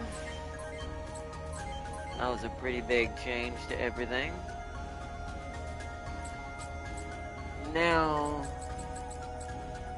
Oh, do we have to leave town? Hey Jared, wait up, you're not getting rid of us that easily. We'll go with you, Captain. Wherever you're going, it's bound to be more fun than here. I'm going with you too. Mercenary Holiday, Lifestyle Section, 1500 words. It'll be a buff piece. Now wait a second, Jared, everyone. You're disobeying direct orders. That's alright. We already did all the upgrades. I should have probably fought in the arena first. Tried to do that real quick. Oh yeah, this mission. Good thing we upgraded. There's the boss up there. UCS troops, they're attacking the city. Where's the local defense? You there, you OCU, right? I need backup. We must defend the city. We're en route. Hang on. Captain, we can't do this. We're disobeying direct orders. The Colonel will have our heads if he finds out. We're already in hot water for being here, so we're not going to run. Mahua, where's the hospital? It's that big building over there. Right. Keith, help me stop this. Huh? A job's a job. We get paid for each kill regardless, so... I'm with Keith. Fine, I did warn you. Enemy reinforcements spotted. Let them come. We'll be done here soon.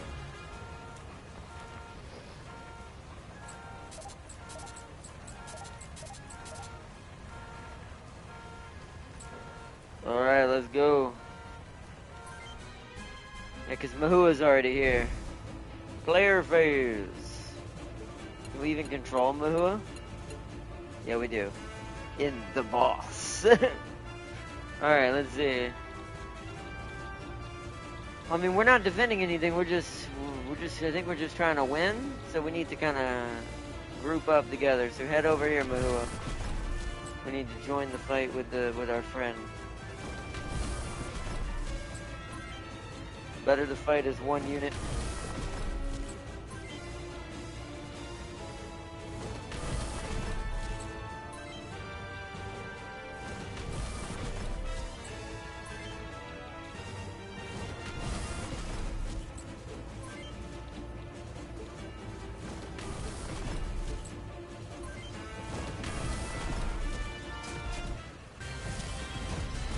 I like how Paul is very aggressive with shooting right now. See, look at this. And luckily they missed him. Paul, you need to fall back, bro. Oof. Oh, man. I mean, he's a pretty strong dude, apparently, but man. It's gonna be very hard to get to him right now. Hold on, where is... There she is. I'm gonna have her fire her rockets. Galvaldis, launch. That was nice, that was some nice hits. Hello, Arna, how's your day been? Been pretty good. I need my closest units first.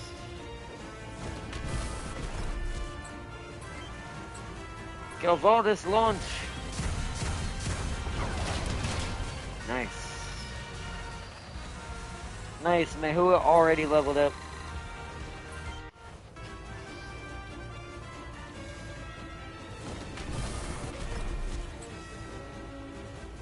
Actually, I want... Oh, I can shoot from there, though, if I do that. So, okay, let's do that.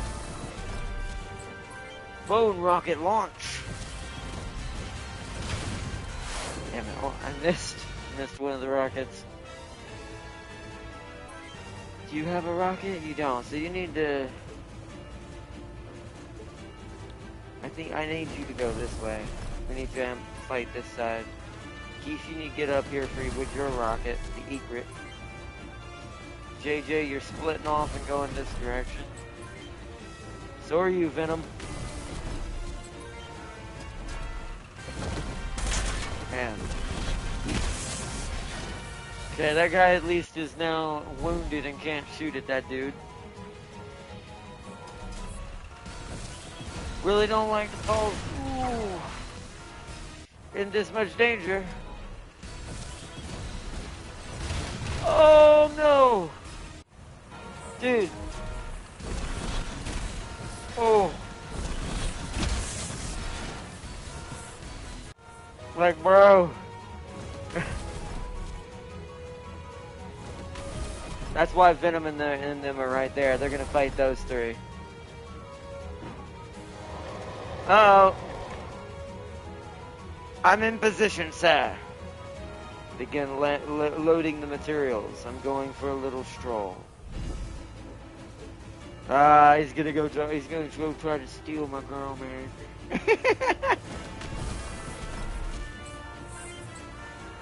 Pat, pat.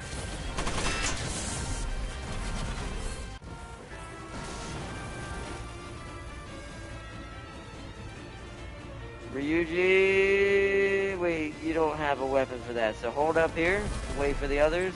You guys are gonna kind of blockade the back. I need you to attack. What do you have? You have a grave. And you're the one with it, so attack that guy. Galvaldis, fire! Yes, good. Keith, get in position, we in trouble. Fire the egret. Nice.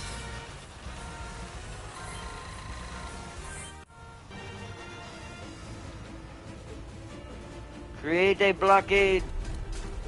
Actually, hold on. I want you to do this properly. I gotta put you here. Ah, dang it. I gotta put you here. And Venom's gotta go here. Oh, right. Venom has a rocket. Fire the MGR for a free shot. He's not gonna hit much. He's not trained for that. That's just him trying to get some free tentacle slaps. steal your girl. I wonder who else is doing that. I don't know what you're talking about, Zero. You seem to be hallucinating a bit. Fire the Gavadas! Yes, beautiful.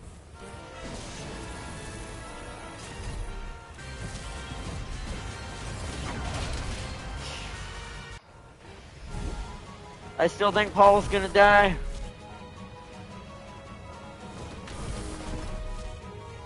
We may have to reload this because I really don't want him to die. No! We shall be redeemed.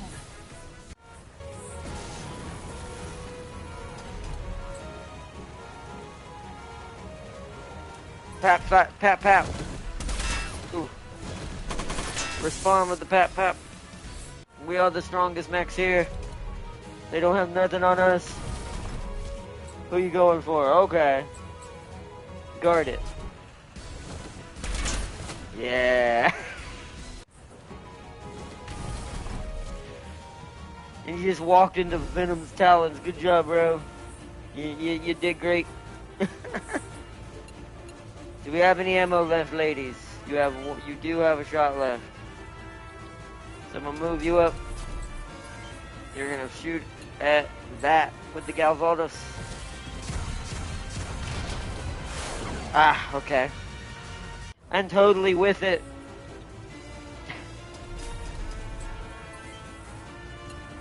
Fire the egret.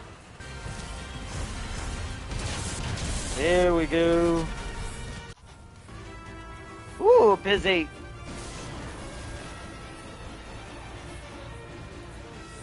Really sad about the turn of events. Okay. Am I though? Am I really sad? I don't think I am.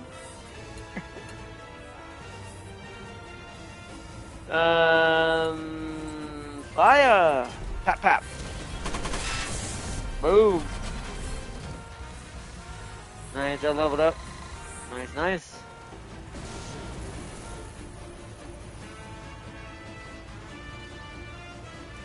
Alrighty then. Venom, punch him in the throat. Ha! Oh, I almost ripped his arm right off. Beautiful. Is there any ammo left in the Galvotas? There is. Fire at the rear. Ooh, that was yeah, good job, Mahua. Good job, Pap Pap.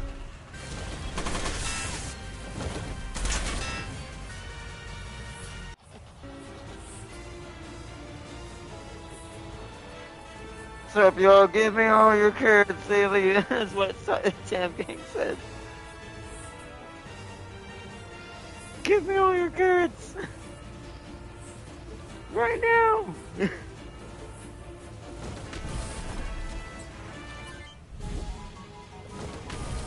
Driscoll's out of here. I can't remember if we actually have to fight him in this one. Oh, he's actually going for it. Hit him with the glow tusk. Of course you missed. Good job, Liquid. You did great. You didn't fail me at all. WS-20. Got a rocket. Okay, that needs to be healed. So we're going to have to use an item. That has to be healed. They're running away. What? Okay. You ain't going nowhere, sir. Pap pap.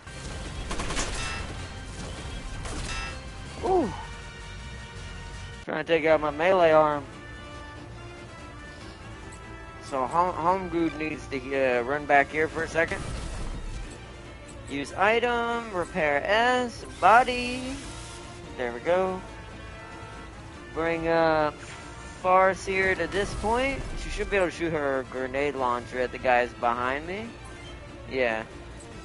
Fire the Type 7. Whoa! Oh well, still missed. Still missed. We still have egret ammo. Let's fire the egret here. Fire the egret. Oh, yes. Beautiful. Beautiful, beautiful, beautiful. Fire the glow tusk. Ow, okay, sir, okay.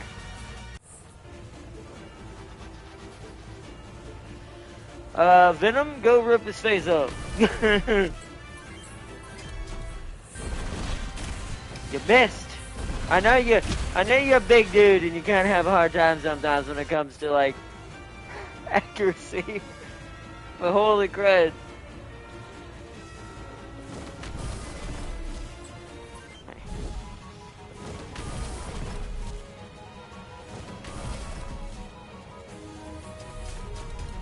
I like how they're running.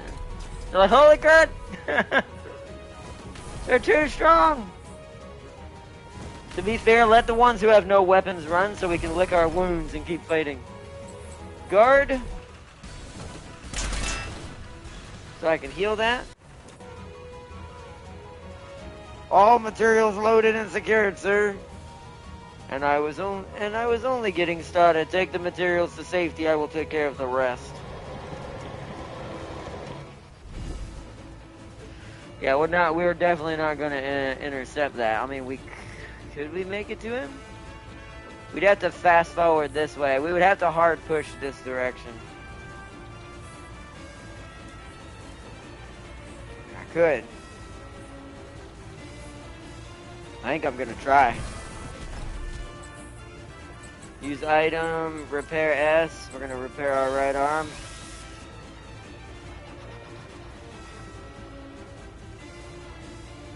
You must pry them from my cold hands, Tab. I'm here. Welcome, welcome, Fuzzer. Welcome, welcome.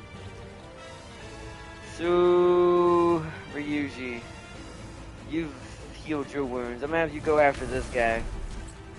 Get rid of as many as we can. Pap, pap. There we go.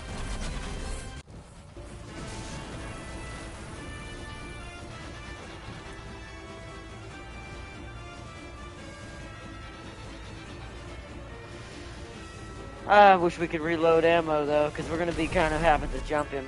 It's definitely we're definitely gonna get an odd one out of this one.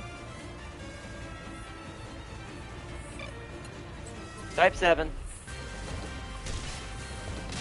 Boom! Okay, nice. Finally, the AC-10 finally hit. We're not quite AC-20 territory, but it's getting there. Nice, and we got a husky arm for free out of that. Nice, nice. Noise, noise. Attack. Oh, hold on, what's my... Oh, he's full health. Yeah, let's have him move in for some damage. Use the pap pap. Oh yeah, I love that pap pap, man. That pap pap is so good. The pap pap is life. Glow tusk. Oh, that was bad. I should not have done that. Yeah. Well, Venom, could you please take him out for me? You've lost your legs, but that's okay. There you go. You don't need them. Woo! Okay. So I need to block off JJ. I know homeboy's gonna be coming straight at us. Alright, that's not cool. Ooh, okay. We're alright, we're alright, we're alright. Ooh, man, alright.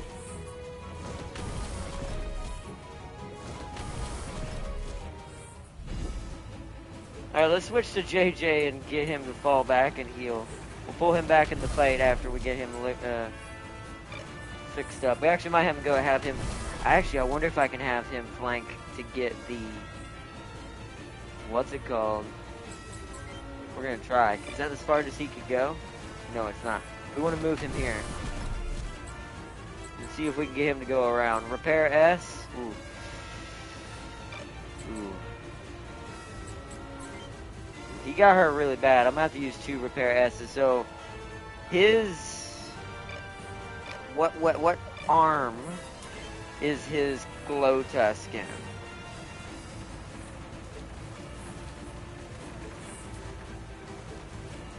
left arm.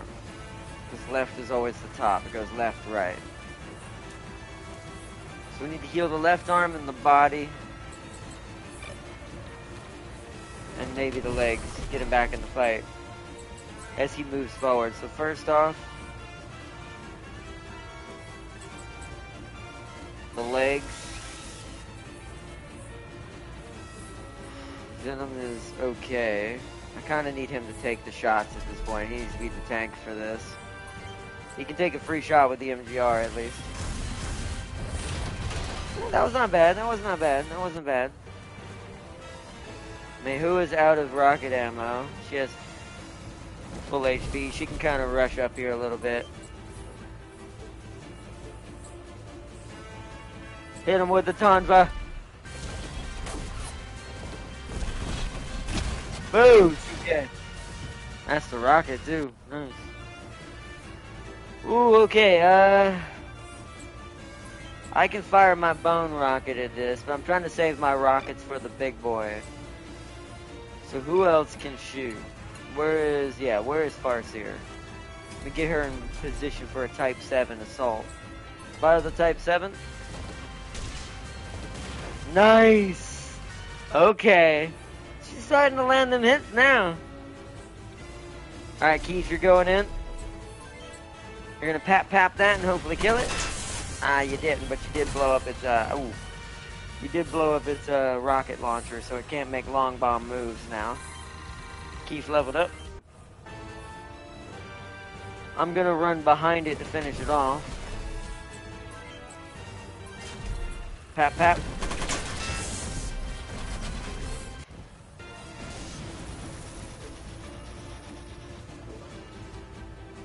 Alright, have everybody start moving this way. Wait, hold on, what's your health? You're full. In turn. Here he comes. Luckily we are at a decent distance. Woo, okay. So I need to heal. Uh-oh.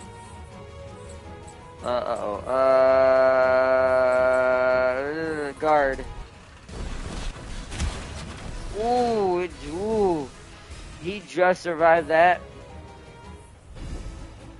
Woo, okay, so I need to run my man over here. Use item, repair. Let's repair that left arm, because that's where the pap is. You need to full scale this way. Is that truck even here anymore? Hold on, let me see something. I think that truck is gone, yeah. So we're kind of doing this for no reason with him. So I'm going to get him back into battle. But I'm going to hide him, like, right here for the moment. So he has a little bit more range. We need to repair the body this time.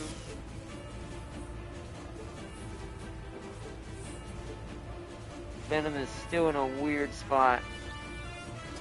I'm going to do this. He has the best chance at dealing with this. Boosh.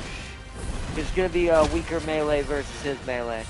And I've got enough heals to heal his body and arms. Mahua can't really help, so I actually think that what we should do, I'm gonna pull Venom back by 1 on this next one. So we can create like this box kind of situation.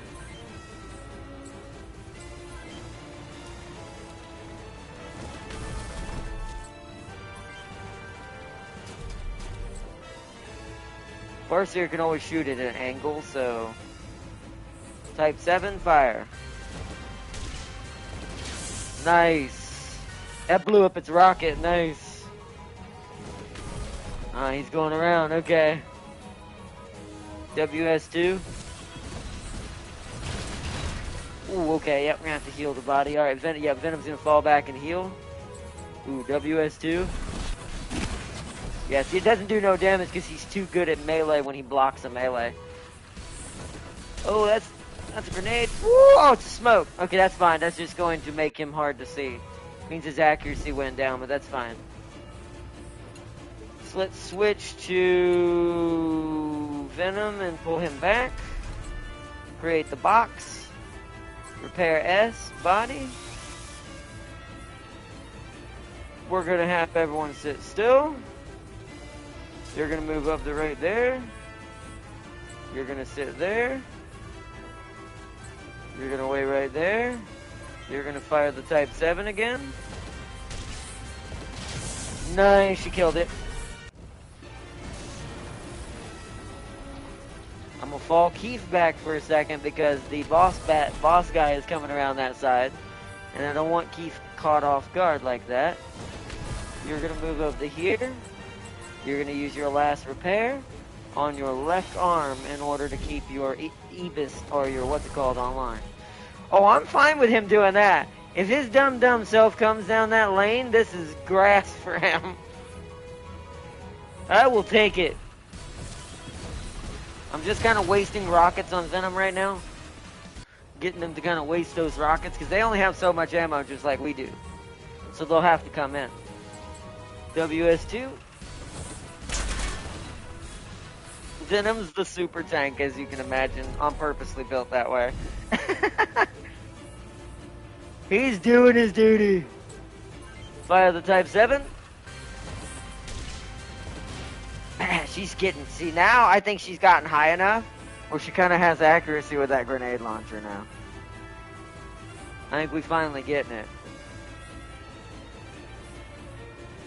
Keith, do you have another repair S? You do. You repair your other arm so you can be fully in this battle when I need you. You're just gonna stay your... You're gonna go right here. So everybody can kind of switch with everybody. This is on purpose, so there's always a way to move out. I'm not gonna have you shoot first, then. I'm gonna have her shoot first with the... Oh, I meant to shoot, not do that. Ow. That's right, she killed it. Nice, we got a repair M salvage. Nice. Alright, I'm gonna stay right where I'm at. Once again, I'm saving the rest of my rockets for the boss. So me and Farseer can pelt him from distance. So you stay where you're at, let the next one come in. Let the next one come in. See, he's in the middle now. I don't think he has a rocket though, so I don't think he can do much.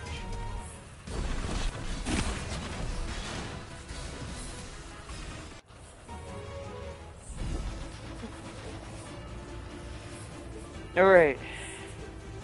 I think I'm able to start hitting him now. I am. Fire the bone. That Wanzer. I've seen it before. Okay, we did no damage. We did like no damage. That's fantastic. Now you see why I want to pelt him from a distance. I think I just have to hit him a certain amount of times to get him to retreat. But holy crud, okay. That's fantastic.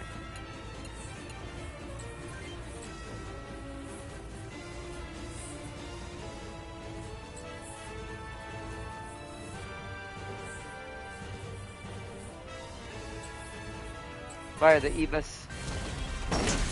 Whoa! Nice! Knocked his arm right off. She sniped his arm right off with that. I think I gave that mech a little too much power with the name I gave it. Look what I named Mahua's mech. I think I may have given it a little too much inspiration. It's taken the least damage this entire match. And has done the most damage. I wonder why. Just makes me laugh. I'm like, wow, okay. Pap, pap.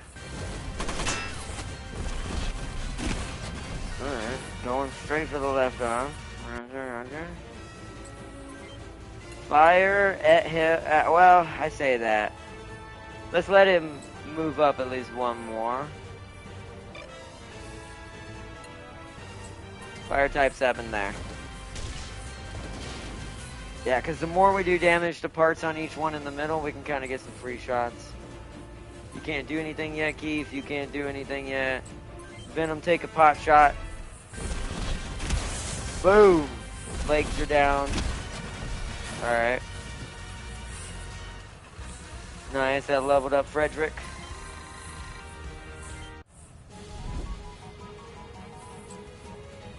WS2.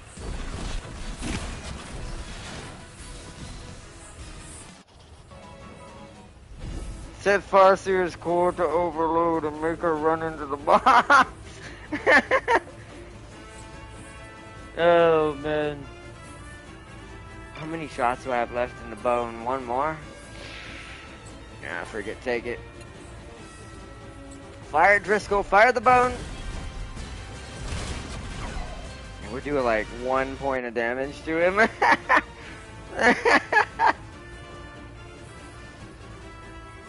Oh, man.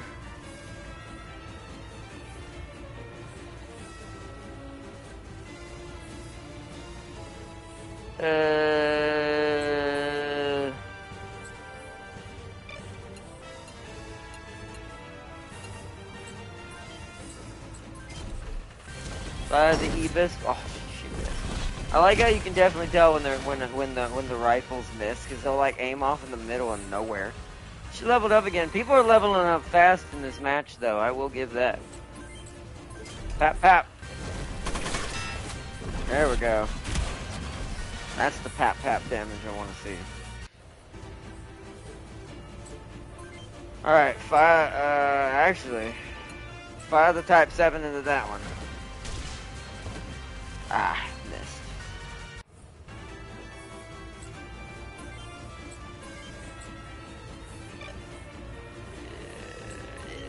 Well, no, the boss will fill that in. No. Hold on. Repair S. Body. The reason why I'm not doing that is you'll see why in a minute.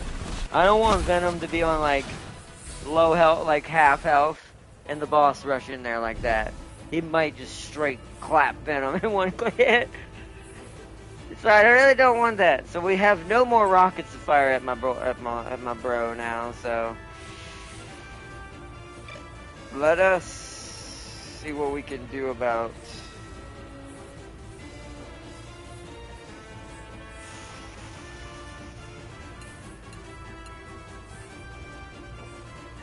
I think Driscoll's gonna get to go first, huh? So we almost need to kill the mech in a reposit. Okay, I know what we need to do. Fire the Type 7 there.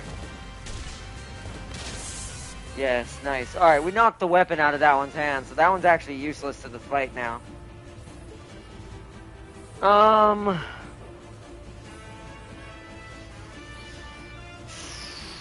Okay. I think we're just gonna end it, and here's what I'm gonna do. You'll see in a minute. And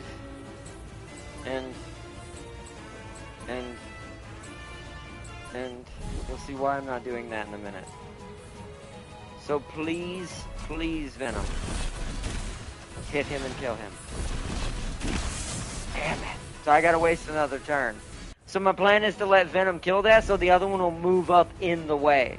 So we can move up the boss even closer to Farseer's grenade so she can get more accuracy on him. So we can kind of peg him for a little while and cheat the system. Because I think I know a way to actually not lose anybody except for the AI that I couldn't save because it kind of RNG'd him out of existence. So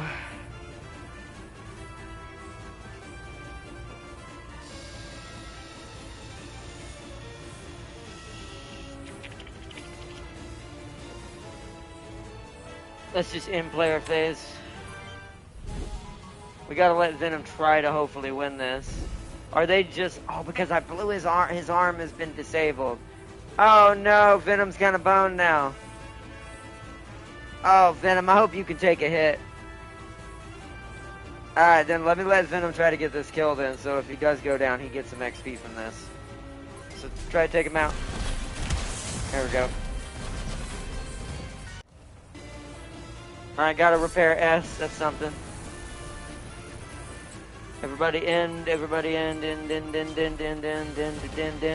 Fire the, yeah, there we go. Oh, she killed it! Okay, well now there's just no getting around it. Because now Farseer is being too efficient with that grenade launcher. We haven't suffered any Oh! Aha! So because I beat everyone, you're retreating? Aha! We still lose no one. You're a sap, Driscoll. we haven't suffered any irrecoverable losses, but I think we've overstayed our welcome.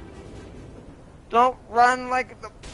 No! What my guy doesn't know is I bet you she was on board that little transport. I think he actually came here for her.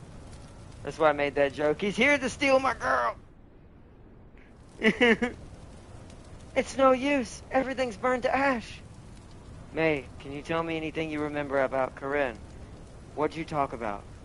Well, Corinne would always talk about you. She said she regretted joining the army, but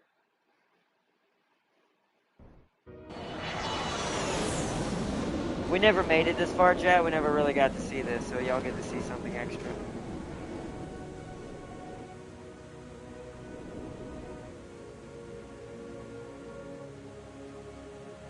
I probably shouldn't have joined the army.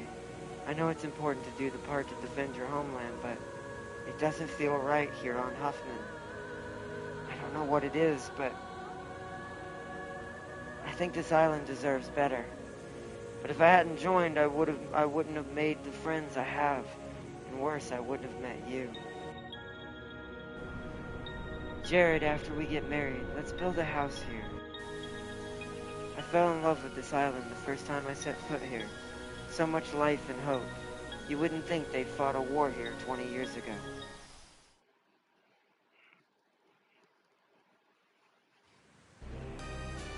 This is Rabbit 1. I've reached the recon point.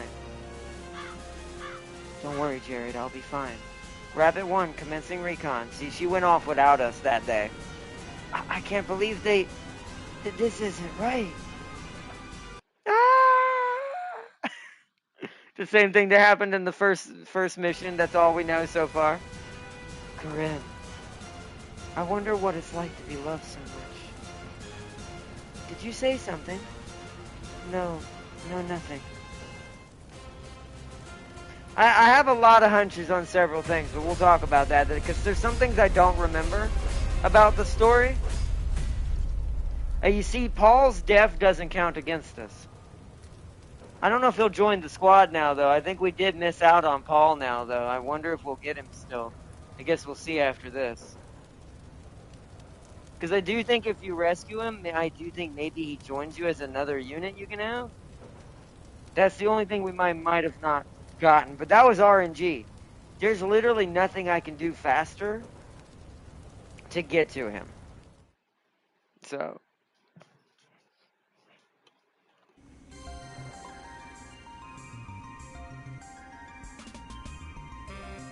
Gray Rock. I have to talk to a hacker friend of mine. I'll be right back. A hacker? What do you need a hacker for? It's personal. See ya. Jared, Colonel Olson just arrived here as well. I want you to report to him ASAP at his office in the military ward. Be glad you're not in the army anymore. You deserve a court-martial for that stunt you pulled. Luckily for you, General Blakewood has given me specific orders to let this little incident slide. There's some time until your next assignment, but you better stay in town till then. They let me go because I saved the city. Find Mehua. Okay. So let's make a save. See, so we didn't get Paul. I don't think. But hold on. Let's make a save. We're gonna save this in slot 2, just in case I want to go back and try to make the RNG give me Paul.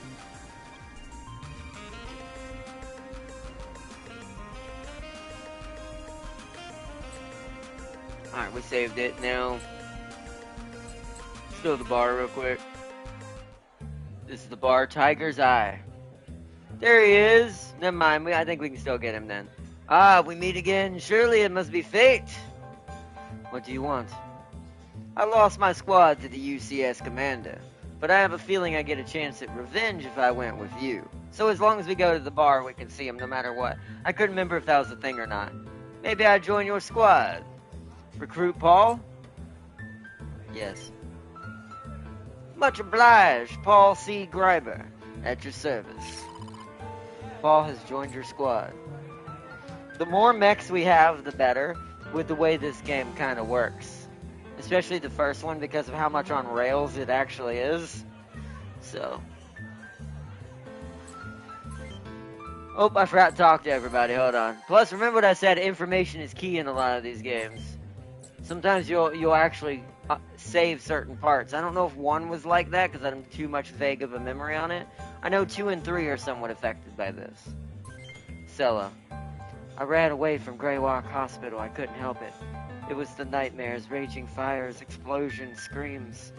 It's all the fault of the military wing and its so-called research facility. There's the reason why I couldn't get peaceful night's sleep. Lizzie. In the Union Army, is the Union Army asleep? Why couldn't they stop the statesmen from entering the city? Herbert. Have you met Alder and Manasa? Word is he's a hell of a merc, though he's got zero tolerance for green pilots of your ilk. Yeah, I think the only way to get him is to make it to a certain rank in the arena or something like that, or make it to a certain portion in the story.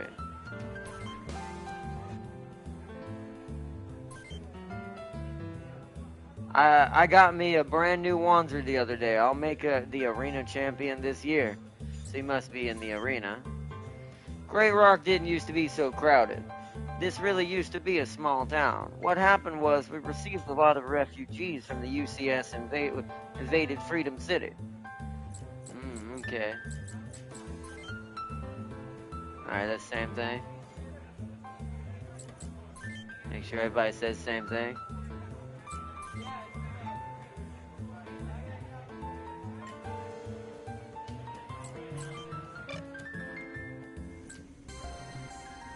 Alright. Save it.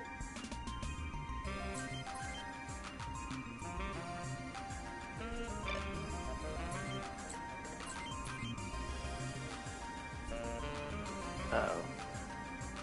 I'm starting to have a bug happen. I hope that's not going to cause something. Let me go back to the main menu real quick.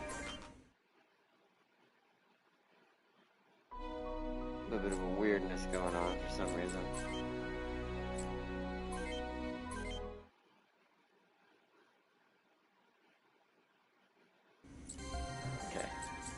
Alright, now let's go find Mahua.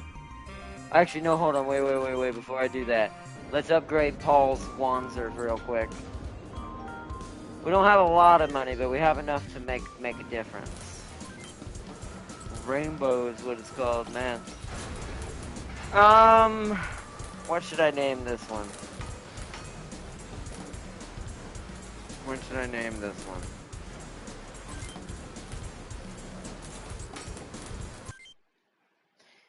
Alright, chat, you get to name this one. What should we name it? We've got mostly Metal Gear Solid names right now.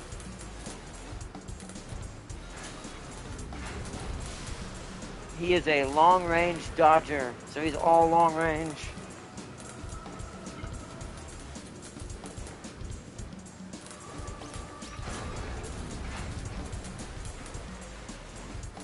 Name it Jam King's Errors. Or Teo/Kita.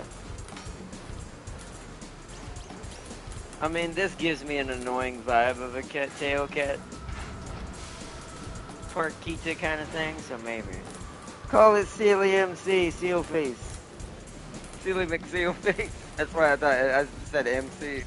Sealy McSeal Face.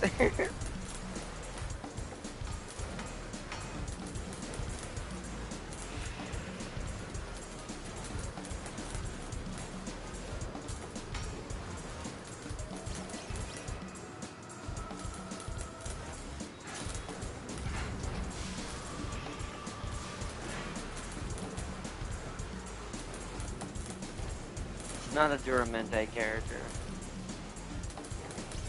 Not a gold ship-like character.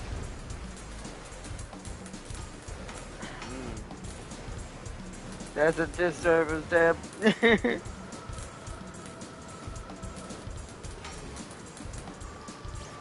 Alright,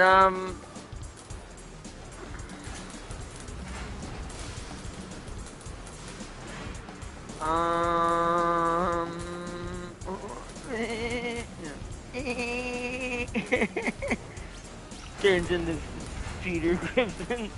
I don't remember. I don't know what to name this. What I'm trying to say. Let's see. I'm getting a Zhang He kind of feel from this guy, like from Dynasty Warriors feeling. Your Zhang He's, your what's his name from Street Fighter with the mask, Vega. Your Vega kinda. Maybe I should call it Vega. Maybe the robot's name should be Vega. That'd be a cooler name than Rainbow. I'm just saying.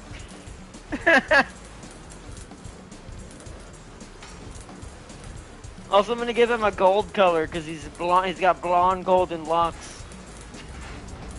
There's nothing here that speaks rainbow. Dude looks like he came from Metal Slug. It does. Could call it Metal Slug, or I could call it Slug. We could call it the Slug and paint it more of a brownish color, like the old Metal Slug tank brown. There is an Uma called Admire Vega. So maybe Vega. Let's just call it Vega then. Vega's a good name, because it just seems like a type of name, because Vega's kind of got that personality this guy's got as well. So, Vega. It works on multiple levels, so this thing's going to be called Vega, but we're going to change its name, its color, though. I either want a blue or a yellow.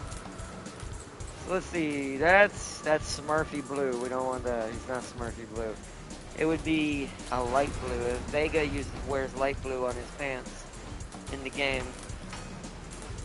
Or a gold sash. That's why I said blue or gold. And doesn't Admire Vega also blue, or is she green? Actually, is Admire Vega green in Uma? By the way, what did you think of the Steam Awards? I actually haven't watched them yet. I need to watch them. I mean, Steam usually gets it closer than anyone else does. If VGA got it right this year, I imagine Steam did really well. Because VGA is usually the one you worry about for not giving out the awards to the right people. But this time they got it right. Expedition killed it, as it should. But Steam I haven't watched yet, so I don't know what Steam did yet. Admire Vega is blue? Light blue or dark blue? So I actually am right on that blue. It's funny how names carry colors like that. Always keep that in mind. I've said that before. It's funny that Street Fighter Vega has blue and gold in his color, but apparently so does Uma Admire Vega.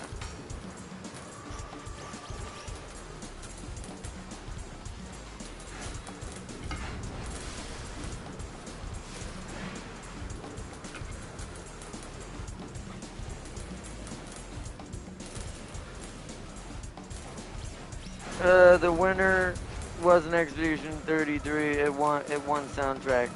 Silk Song won it. Well, no, I was talking about. Well, technically, Expedition 33. I'm talking about VGA, not Steam Awards. I'm talking about the video game awards. Expedition 33 won pretty much every division except for like 3 or 4. So. But I don't know about Steam. I don't know. I haven't watched it yet. That's what I'm saying. I don't know who won on Steam primarily. And who did like? I do think Silk Song deserved a little bit more in the VGA from where they were and the places they were actually a part of the competition. But I don't know. It's Expedition just killed it in so many places. But I do want to see the. I can send you Admire Vega. Yeah. You can go ahead and send her to me if you want. But yeah, I'll watch the Steam Awards tonight and see who they awarded with what from their side of things versus VGA.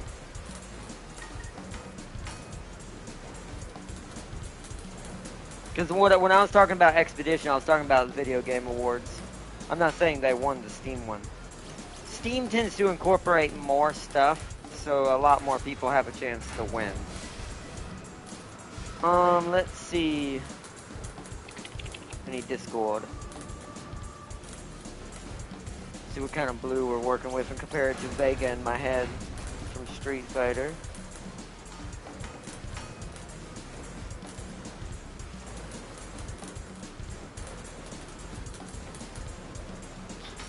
it actually is Smurf blue. I wonder, maybe we want blue 0. Or maybe something, you know what? This blue, yeah, because there's already gold in the lines. Boy, that's ironic how that worked out. We're gonna go with this one. Even though it's darker than that, Vega from Street Fighter is a little bit of a lighter blue. So we're gonna go in the middle. We're gonna go blue 1. Well, actually, no, wait. What color is, Keith? Did I change his color? I did. He's like a grayish blue instead, like a gray metal blue because he's supposed to be solidus. In Vegas, yeah, that's definitely more blue. So we'll go with that. Let me give him, since he is, whoopsies, since he is our rocket boy already, let me give him a better rocket than that, because that is a terrible rocket.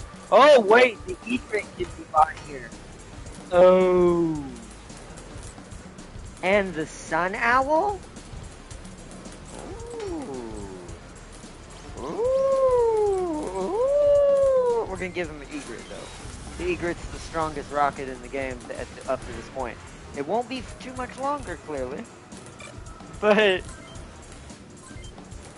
ah, the new baddies, the moth. The moth has come. The moth is approaching. The Ginham. We've got the Ginham now. The Grappe. Ah! There's what I wanted for Farseer. The Grappe.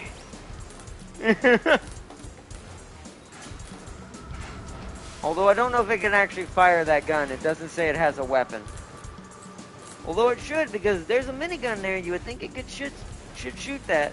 If this was 2 or 3, it would. The Grappe. Galbo MRX. Okay. So let me, wow. There's a lot actually now. So let's find out what's going to be the best legs for his situation. The Grappe are pretty good for him. Gives him more movement.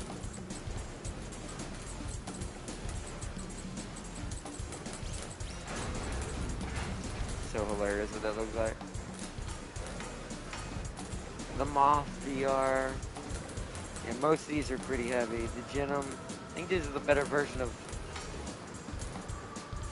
Venom's legs, but I'll have to go see. The Grappe is the least weight. Oh, it's gonna go over. No! So we need a different body first. So we gotta fix the body first.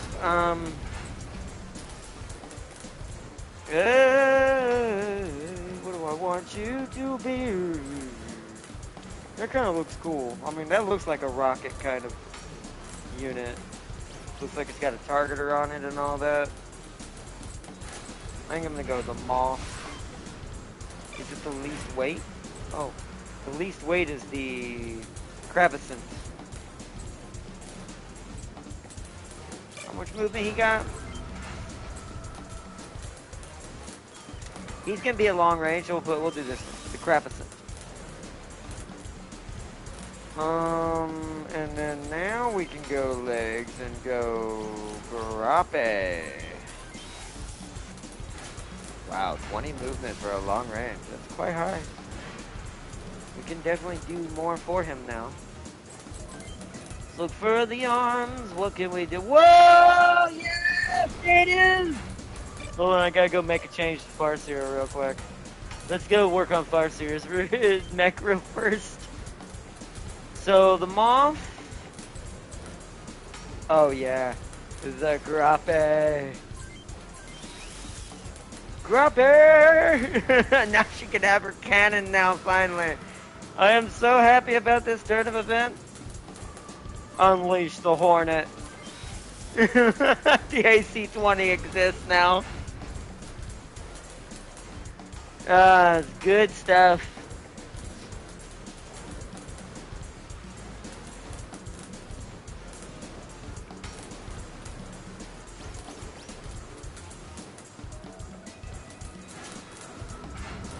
Let's see, dispatch was included. That's all I'm gonna say.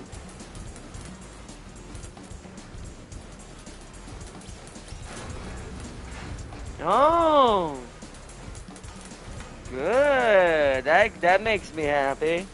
My brain kind of like, oh, okay, I like that. I didn't realize what you meant until you said that. I was like, oh. Man, look at that improvement, chat. Look at that. Look at that strength. Look at that power. Power. We can't upgrade everybody right now. I need a better arm for her, though.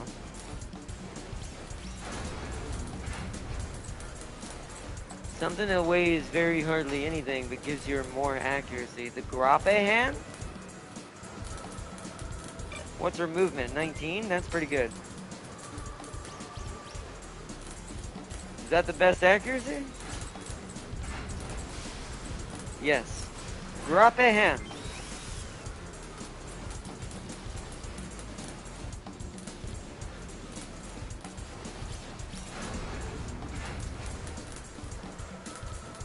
Power, motivation. Hey, you get back here and pay $30 for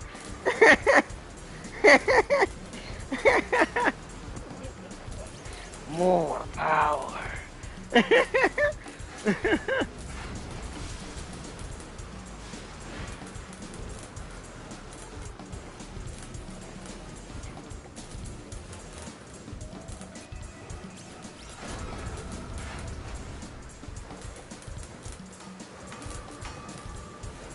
But, oh man. Something tells me the bigger the gun, the larger the XCOM RNG backlash. Oh, it probably is. Actually, what is the accuracy on the Hornet? Actually, no, it's got a 70% hit block. Holy crud. That's actually really good. For a cannon, so I'm going to put that in perspective. Look at what the grenade's hit is. Now, this grenade you have, this Type 7's way better. Which, there's a new one. There's a bazooka.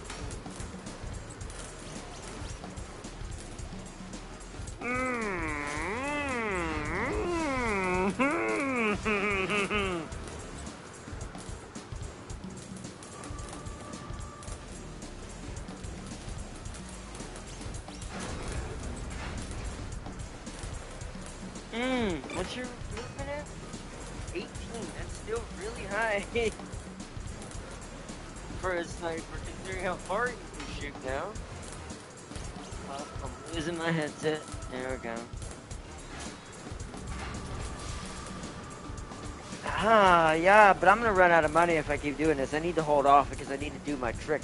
I'm gonna show y'all my trick on how I earn money here in a minute. We'll have to go back to the other town though to do this. Because I know we'll be strong enough for that one. I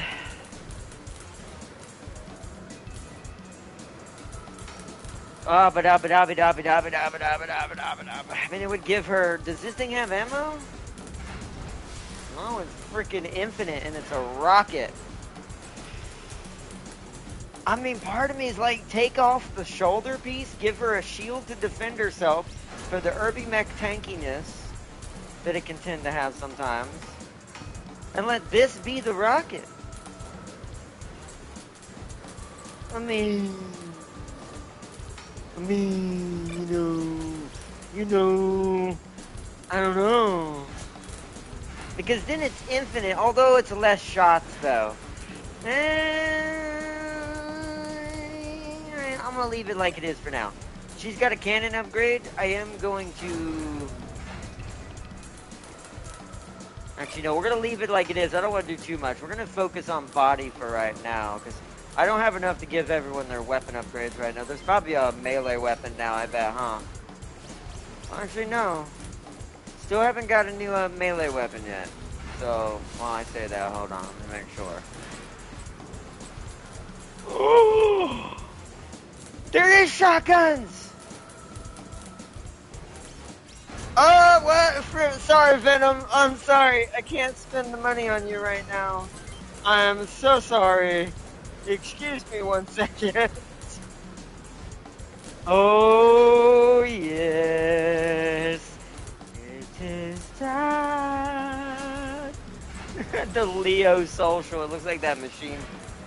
machine pulse pistol from Bloody Gundam that the GMs have. Yes! Yes! Yes!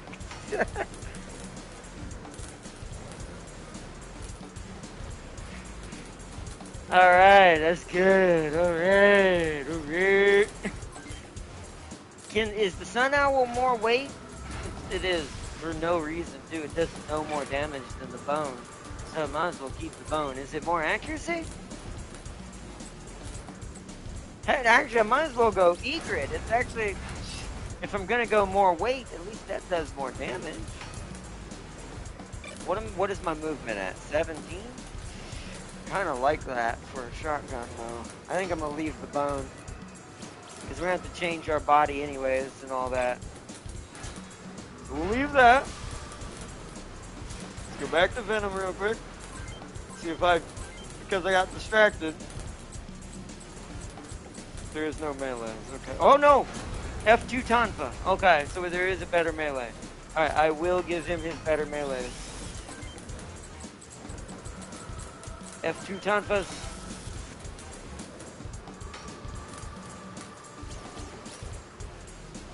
That way he has it.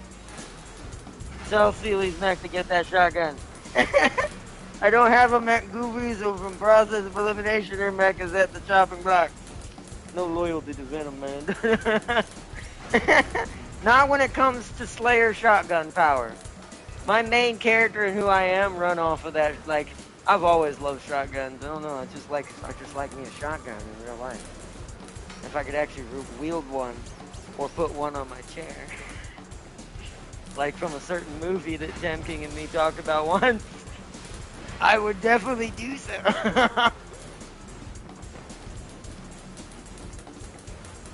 It's good for close encounters. Let's see, sell his organs. That's also pays a lot. Farseer, whatever happened to my character in RimWorld. Alright, so we're gonna leave that as it is for now. Because we're gonna need more money to make them changes, so I can't spend any more money now. So for now, we can't do the story at the moment. We gotta go out for a second. We're gonna make a save. We cannot go find Mahua yet. Let's save what we've done. Now, we're gonna exit town, and we've got to go back to Manesa. Because I've already fought everything in New Milton, So here in Manesa, we're gonna make what's called a pseudo save in slot 1. This is how you cheat the game. You're about to see something hilarious. So if you run out of cash and you want to cheat the game and get ahead of the game, like I have been, and stay ahead of the game quite a margin, because the deeper you get, the further the gap you can create, as long as you're doing the trick you're about to see.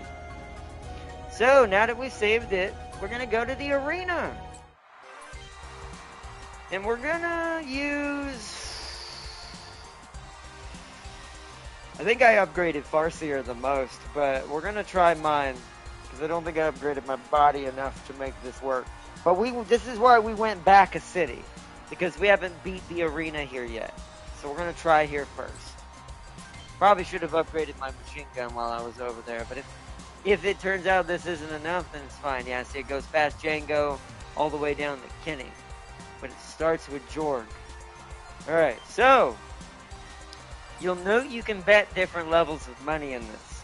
And at the bottom where the odds are, that's how much it'll be times by when you win. This one won't earn us that much. We're just trying to get through this one for the sake of getting through this one. So we're gonna fight Jorg. We're gonna bone rocket him first. See, I blew up his rocket. He can no longer bone rocket. His melee's better because he does have a higher class melee than I do. But now I've hit his legs. Bone again. He's gonna melee me. Nope, he took my bone rocket. See, this is the problem why... but you saw that the PAP immediately solved the problem. That's why I didn't shoot until I knew I had to with the PAP. And now we've won. We're now at 1900. Let's go back out though. So now let's make a save again. We're saving. We saved again. We go back in the arena. We enter. We enter me. We accept. And then now we go to Alexander, who's a 2-point odd ratio. We bet high on ourselves. Bone Rocket. See, the melee is where my weakness is with Jared's mech and his design. We might just be better off with pap-papping people because we get to go first when we use the pap-pap. But you see the damage. All right, now I'm shotgunning him.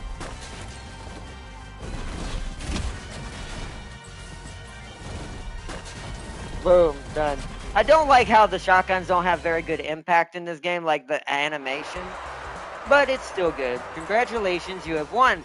Now we have 2644. So let's go back out. Let's save. Let's go back to the arena. Enter. Now we fight Werewolf. High 700. He's not worth anything. This is another one of those, we're just fighting this to get the rank in the arena. Because you also do get a ranking, and certain characters do pay attention to how many people you've beat in the arena and some of the bars that you can recruit people. So this is important that we're doing this. So, Bone Rocket. Ooh, that was a nasty hit. See, machine gun ain't gonna do nothing to me. Bone Rocket. Boom. Now pap-pap. And it leveled us up. Nice!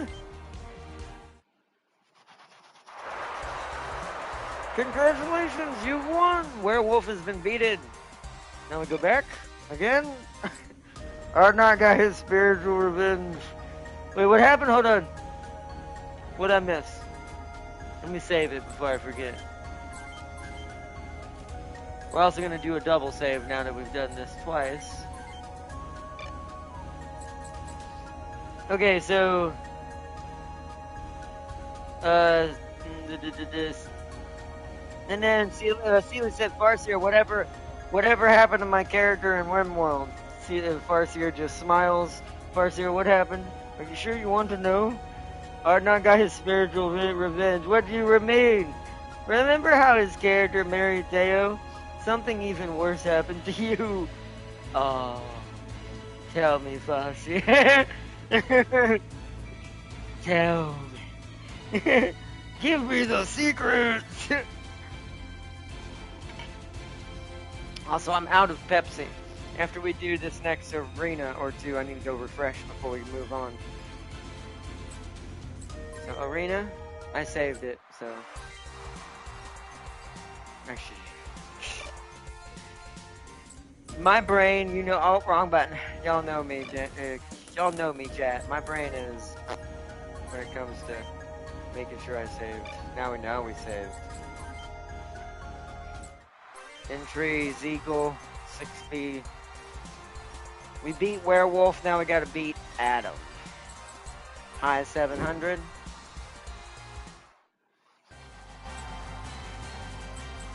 Bone Rocket.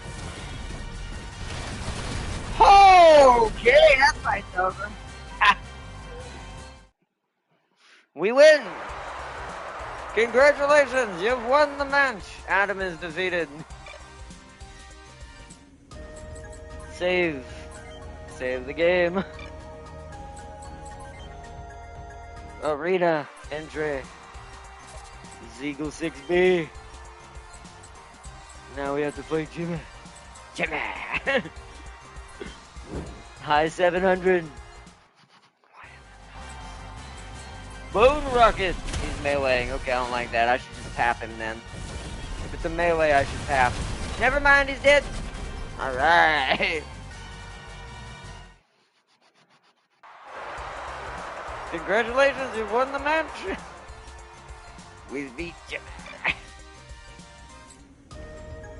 We're hold on. Hold on. Yeah.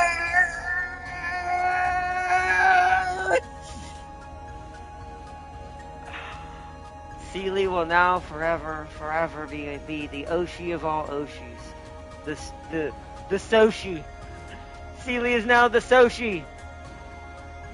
Sealy has become Soshi. Or Sishi. Think I like Soshi better, but still. The Soshi has been born! Yes. I gotta save it after that distraction. Oh, man. That distracted me. I didn't even pay attention to what happened there. Let's fight Demon V now.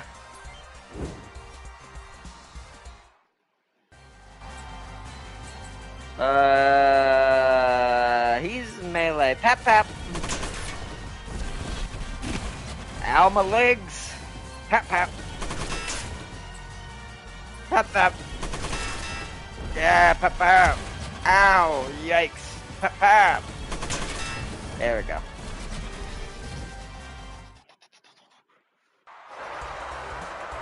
You won the match. Nice. Demon V has been beaten. I did not connect to this consensus was there. Neither did I. So I guess even is even. Sparcier's right. I got my spiritual redeemed. And what is it called? Reckoning. Ah, Sealy, welcome to the digital family. Oh, goodness. Goodness. Goodness. Oh, man. The Breaker. 2 times. Actually, technically, Demon V is more likely for me to beat constantly. Worth way more. But there's probably one better down the road. So, the Breaker. High 700.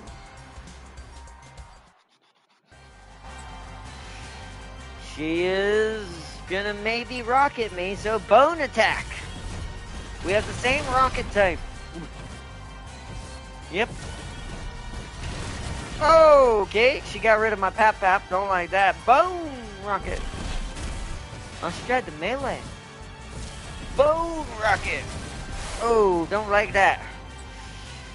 Bone rocket. All right, she's trying to melee again. Whoa. This is gonna be a close one. Oh, never mind. We took out her weapon. She's disqualified. We win. Congratulations, you won. Alright, Breaker is beat. Save.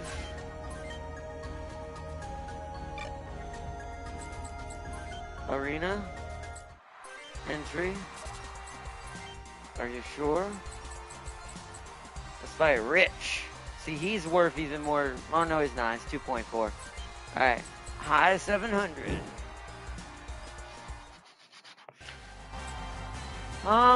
Bone Rocket. He meleeed. Even though he has a rocket and a machine gun. Bone Rocket.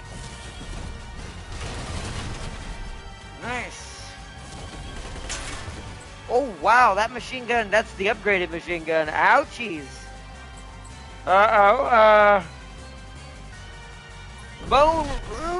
Ooh, we actually might lose for the first time. You're going to get to see what happens if you lose. Never mind. He saved it. He saved it. Congratulations, you won the match. Alright.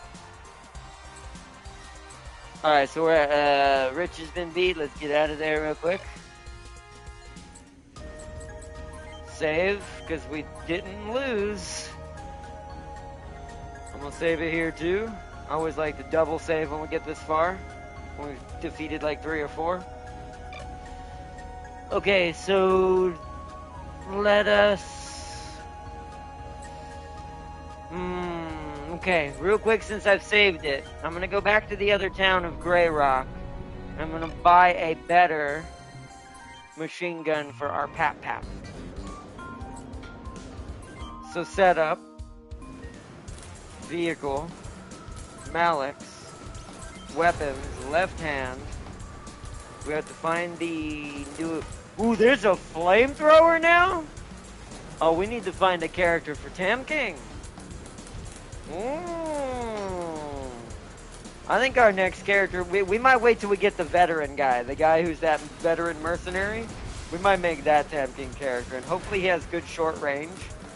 Because we need someone with really ridiculous short range. And then we can give him a flamethrower. I forgot that was going to become a thing. Oh yeah, the Rim 3 is also a thing now.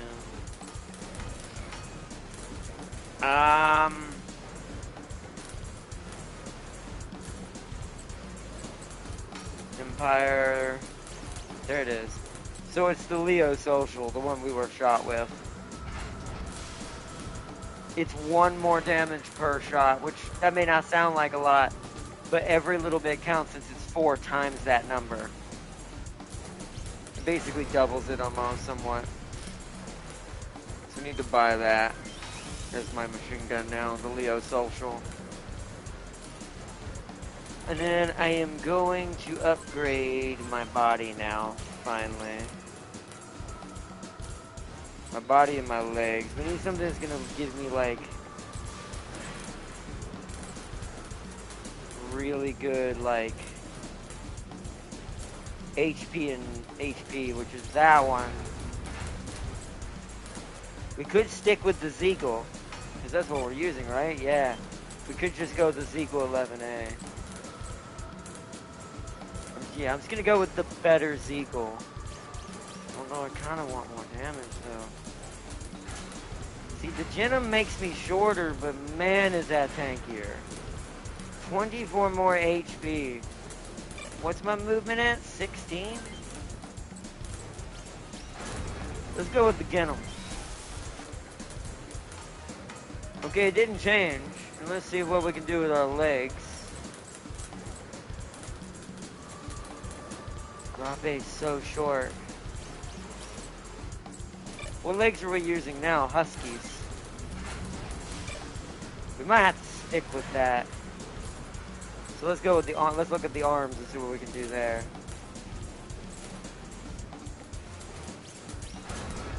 That's pretty good. The Crapson kind of. It makes it look like a Zaku. It has been decided. Oh, it's too heavy for it though. Okay, hold on. That means the legs have to change, don't they? Or I have to go a backpack now.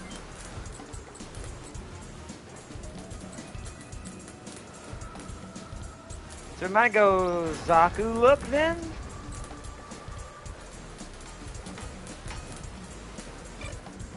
Or keep the legs in backpack? We could just backpack it, Let me see if I can make that work. Right arm needs to be a Crabson. Yeah. Bro, look at that thing.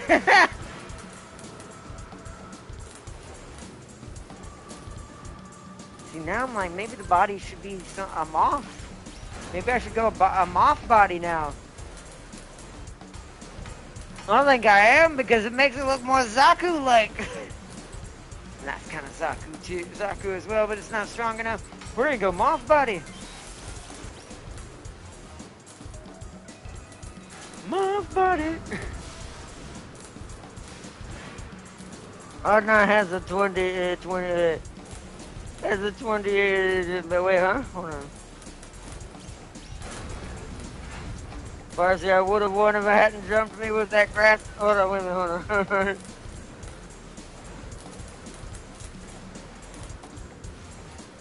Yeah, and I give you consent as well, Sealy2 Digital. Don't worry, Digital always has my consent. She sits on the 2nd floor of the palace as my second in command. So, hey. And say Teo Tenacity doesn't need your provision, so does Digital.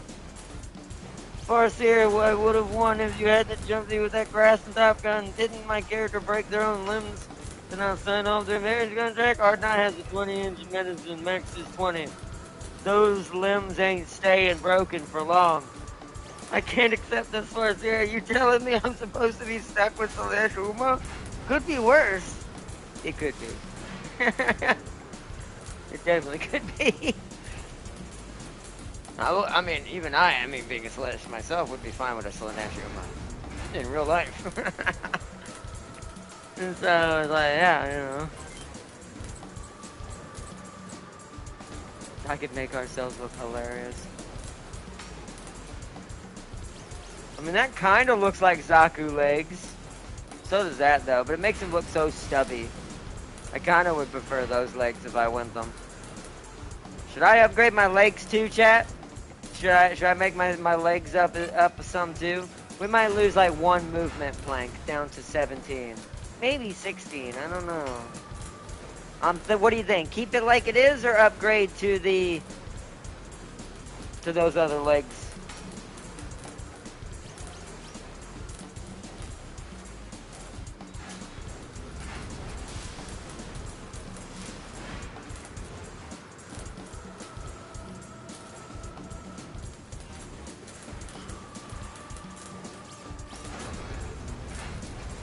What do y'all think, chat? What do y'all think? I'm gonna go get some Pepsi while y'all decide. So I'm gonna take my camera away for just a second. I'm gonna go ahead and save what we've done, though. Hope to see you again. So let's leave town for now. Oh no. Let's save it here because I might add those legs in. So save. Be right back. You have the head of a Leo, the body of a Zaku, and the legs of a GM. I know I do. I'm thinking about giving us Gundam legs. So what do you think? What do we think the legs should be? I would prefer Dura over digital. Yeah, but sadly it didn't happen that way.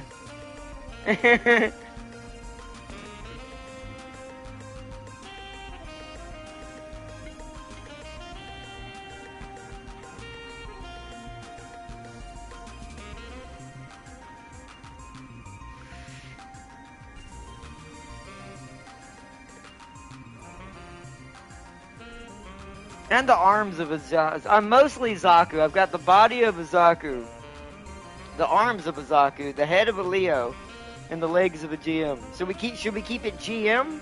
Or should we try to go Gundam legs?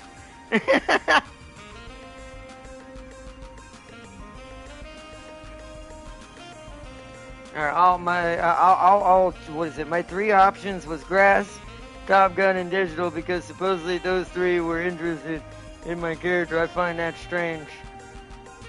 Well, that's what happens, Sealies. That's how the cookie crumbles.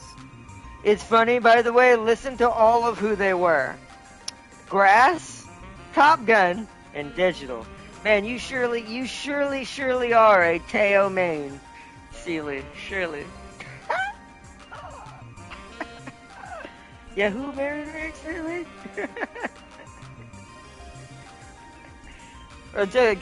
Clearly, Rat Me, apparently, is more Teo inclined. Even though I do not prefer Teo in this reality. But, I will be right back. Sealy decided because I'm about to break his soul. Oh no. Sealy, you get to decide then. Do we upgrade the Gundam legs or not? Let me know when I get back. I'm gonna go get some Pepsi. I'll be right back. Let me know by the time I get back. Do we upgrade to Gundam level legs or keep GM legs for more speed purposes? Because with the GM legs we'll be faster, but with the Gundam legs we'll be tougher, and we'll be able to sustain more and move just slightly less. Even though in real life that would not be the case, or in Gundam terms that would not be the case. But I will be right back.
Alright. I'm back.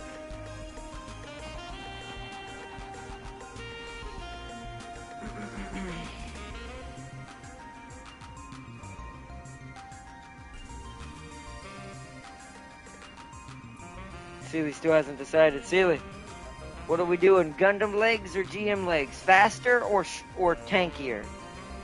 If that makes it easier. Do you think we should be faster or tankier with our main unit? Since he's got shotguns and machine guns and a rocket to kind of do some free, cheap, long shots.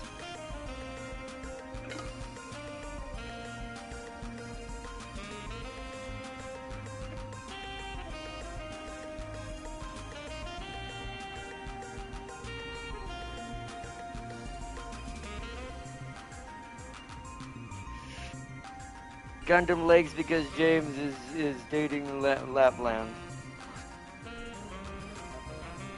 Yes. See, this is what happens. That's what happens when you stall. And you thought I was the one coming for them. Alright, so Gundam legs, huh?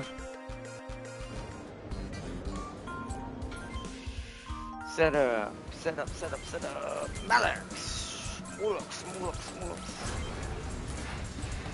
Where are they? They are the Ginham, right? Because the others are too short. I mean, Gyne is the same thing, but Gyne is less. And we want to stay zeroed out, yeah. Ginham.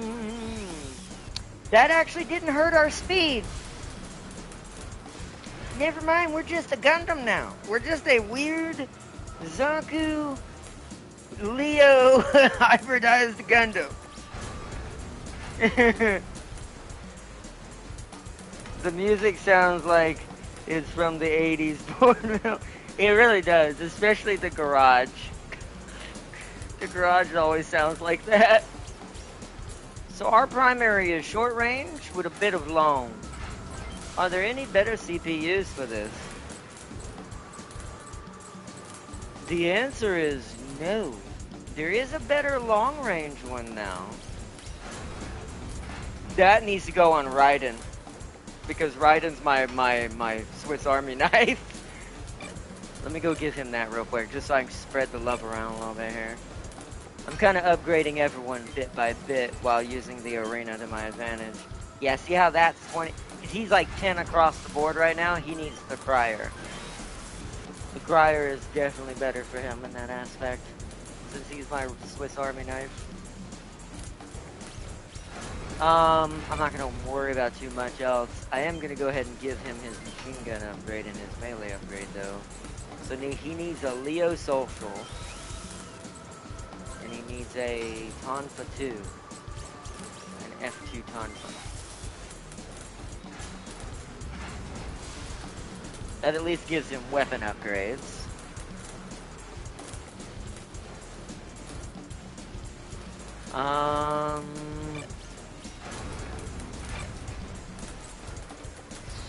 You're already pretty upgraded. I'll come back and double check later. You haven't been paid any attention to. You haven't been paid any attention to yet.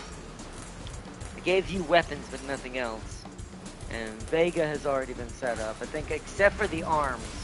I think I haven't changed his arms yet. Let me look at that actually real quick. Actually, since he's long range, he might need to be our other Irby. I think we might need a Locust with an AC-10. But I don't think I'm going to give him that. I think I'm going to give him the hand rocket that Farseer I was going to give. I think I might keep Farseer as a grenade launcher since she's got a cannon. Just a better grenade launcher. Give him the bazooka and the rocket launcher. But let's find some hands that will do him some good. We need accurate hands, so probably the Moth. Yeah, the Moth. Let's give him the Moth. Because he's now going to be our other snipey long range boy. Left hand. Do I want the knots? Yeah, because we want the biggest and the baddest. We want the knots.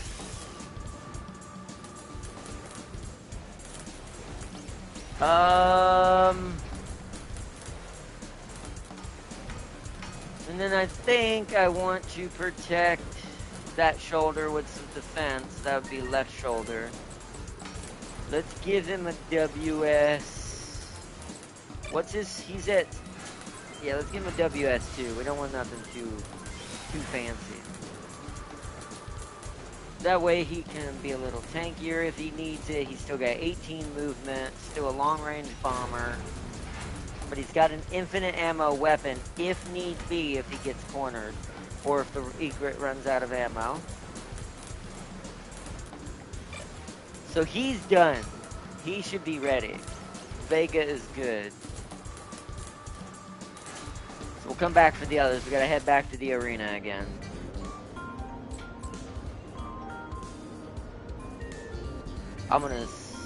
No, I'll do that at the very end. Hope to see you again. Alright, exit down. Head back to Manesa. Save it. Arena. Entry. And now we're going to be even harder to kill for these dudes. Can't remember if we took out Rich or not. I know we fought Breaker and beat Breaker. Let's fight Rich one more time just in case. Moderate 7, high 700. I'm pretty sure we did beat him, but this should be a walk in the park at this point. I'm just going to Leo social him. Yep, look at that. Wow! Yeah, this is not even a... We should not be allowed in this competition. This would be a situation like if you were in the UFC. This is like a heavyweight coming down to featherweight and just tossing someone out of the octagon. That's the equivalency of what just happened right there. So let's save it again, just to make sure I've beat him. Okay.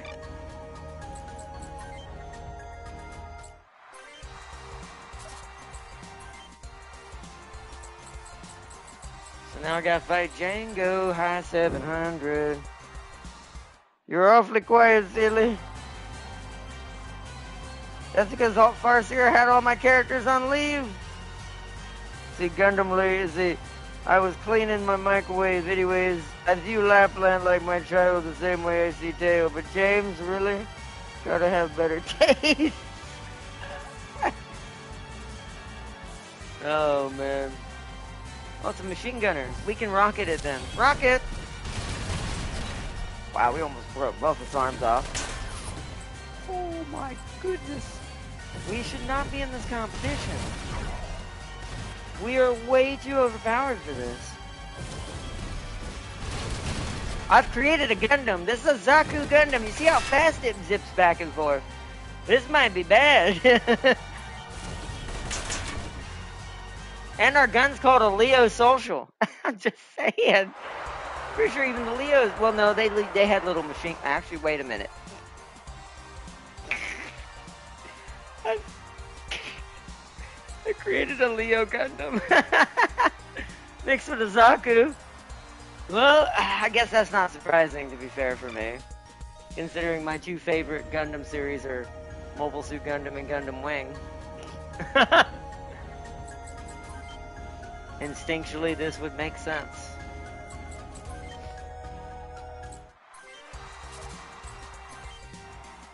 So we beat Django, now we're on to Hanson. High 700.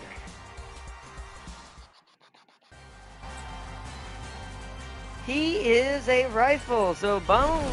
Oh, he's gonna melee though. Well, if I knew he was gonna do that, I just shot him with the social, but Bone, hey, he wants to melee. Oh no, but I woke up. Yeah. Yeah. Oh, he can't melee now. Now we're Leo socialing him. He's gonna shoot at my legs. Boom, done. Congratulations, you won the match. My Hansen's been beaten.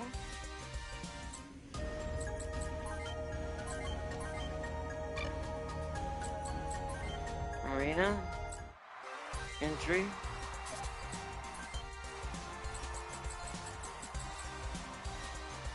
Charlie is next. Can we beat Charlie? Or will he turn into a giant bat and bite my face off? I highly doubt it. Not many people can stand to Charlie. But at least the real life one anyway.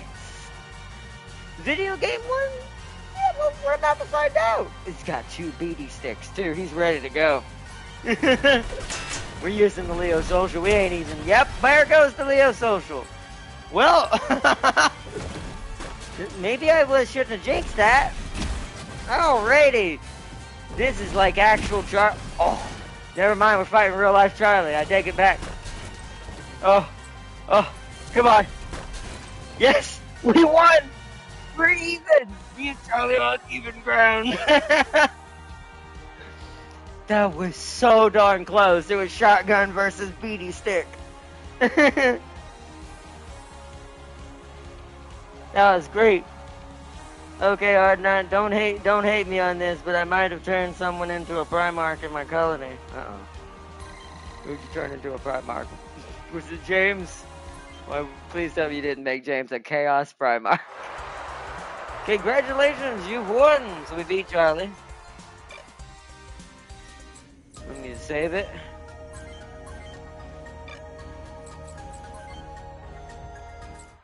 If it's gold sheet, you've doomed everyone. I mean, that's true too, I guess. Let's see, Kenny. Now we're gonna fight Kenny. Will we be the one to kill Kenny? We're about to find out, I guess. Kenny's a tank. I mean, Bone. Bone gets to go before anything except melee. Woo! Okay. He's going for the Bone Rocket anyways. Yeah, see, anything but melee, the Rockets go first. They have priority in this way. That should be enough to get rid of him, but I'm going to go Bone Rocket again because he is trying to melee me instead of shooting me with his rifle that he clearly has. Alright, we won. Nice. We killed Kitty. You killed Kitty! You bastard! Alright, well, that was everybody in this tournament. We have beaten everybody at this arena. So that arena is now squashed for the rest of this game. We'll save it in both now. So now we exit, and we head back to Grey Rock.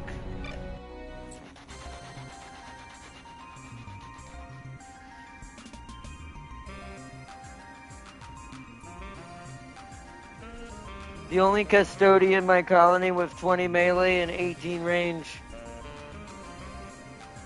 Melee? I mean, that sounds more like... Well, no, hold on. See, Gold, she could probably do that too, because she is pretty good in the melee, and she's decent in range. This isn't making it any easier.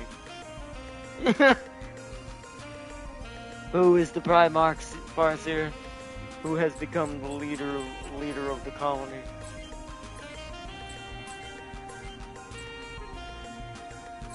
Save one more. Okay. Alright, we saved it here now. So now I want to gauge what the arena's like here now that I've saved here. So you see how they don't add too many more? It only adds like 1 or 2 more? But here's the thing that it doesn't tell you. This is why you keep seeing me go through the whole list. Not only does it make your money back, but their odds actually change. You see how some of these now have different odds on them now? And that the big odds aren't until Snowbird, which is that guy we saw in the bar.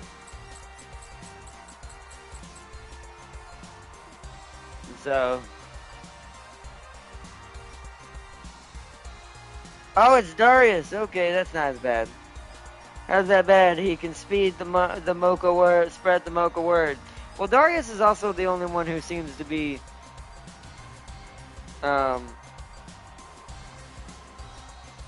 the only one who can also not get absolutely wrecked by James's madness.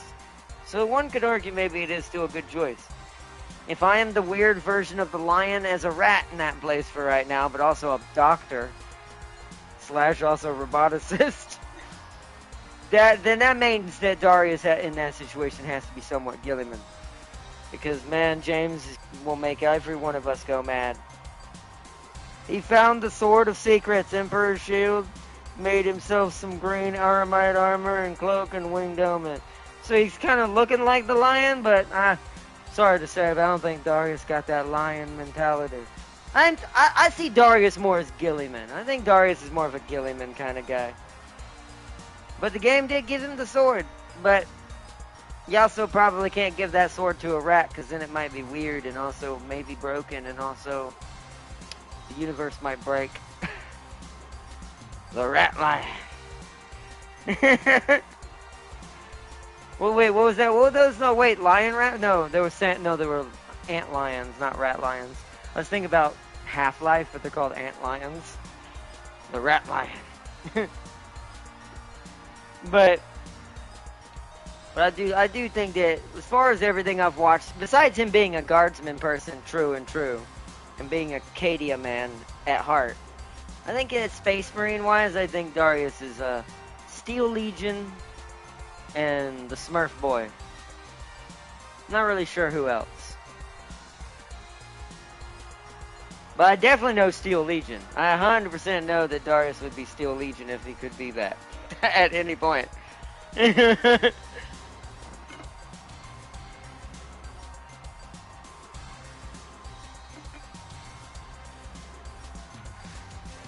Alright, so in retrospect, these should be pretty easy, but you know why these odds have also decreased? Look how much we can do now. This is why it doesn't want to give you too much. So for betting 1,000, I get 1,000 back. It's 1 times 1, basically.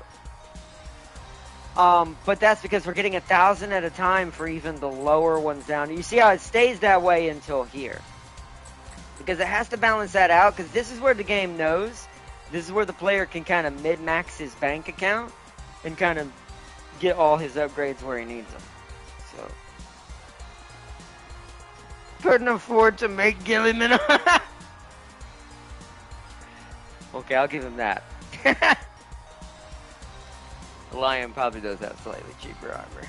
I mean, if you think about where he has to live, he probably doesn't have good stuff access to. It's not going to be as expensive.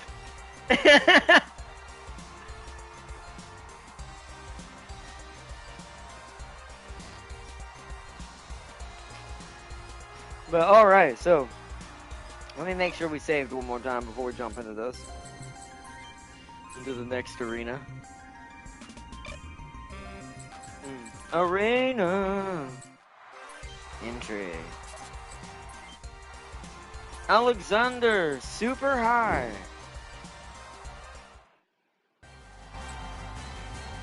Oh, melee, Leo social. Aha, because it's melee, that's why I chose Leo social right there, because we'll get to shoot first. Nice, that was easy. I feel like the first ones are all gonna be like that, but I'm gonna keep doing my trick just in case, so we don't have, so we remain undefeated. Now, I think if I had not lost the very, very first match in the game, I think I'd have an easier time of this, but I'm not sure. I don't know if that matters too much more than just make sure you win every arena battle at least without losing. Or at least every arena battle you can participate in by your own choice.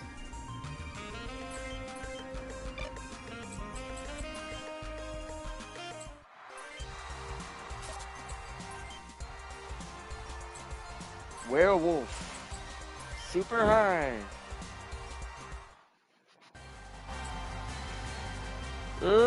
Bone rocket. Nice, we blew up its gun. Now we're just gonna shoot it. Yay!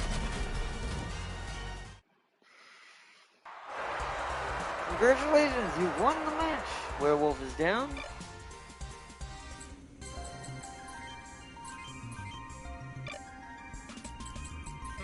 Arena. Entry.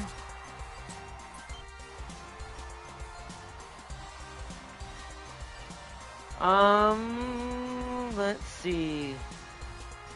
So Werewolf has been beat. We gotta fight Adam. Super high. And a Pabote. Boom rocket. Oh, he almost killed him. Oh, he's firing his biz at me. Oh, wow, that's no damage. Boom rocket. Hey, destroyed it. Okay, you're trying to do that. I'm just gonna Leo social you for that. There you go. Have fun.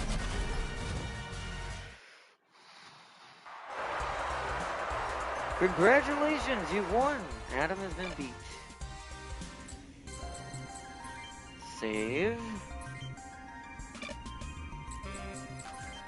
Arena. Entry. Very sure. Farseer, which character are you going for in infield? Me personally, I'm going to try and get Surtur and Heligar. The Uma. There goes, she's only going for the Uma people. She said, as long as it's the Uma people, that's what matters.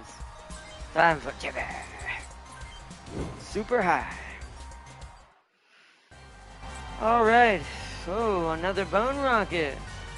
Bone Rocket. Oh, he's meleeing though. That's fine by me. Because I thought he was just going to answer with the Bone Rocket. Wow. Okay, I'm just going to social. Social!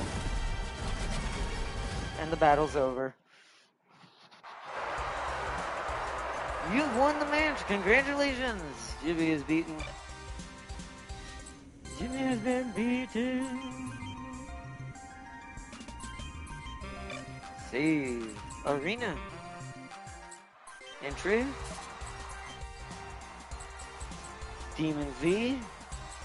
Super high. Melee. Leo social.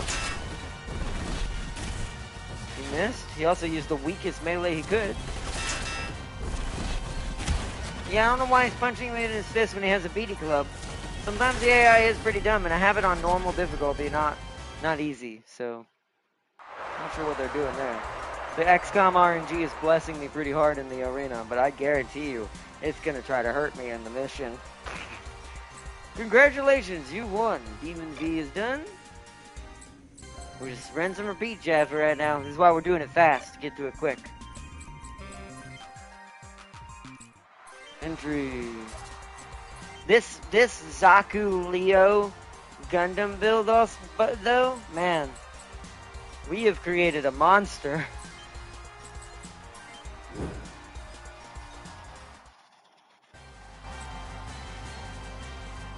Bone Rocket. Alright, that means she's also doing the same thing. Bone Rocket. Ooh, that actually could have been pretty nasty. Bone Rocket. Ah, but she's down. The breaker defeated.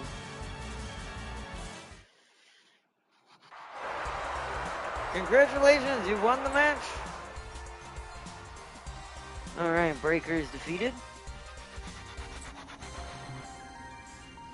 Plus, Gold Ship has the Emperor's Sword. I have to approve of that. I approve of this. Giving a lot of power and authority to Gold Ship. Hope you don't regret it. The Empress Gold Ship.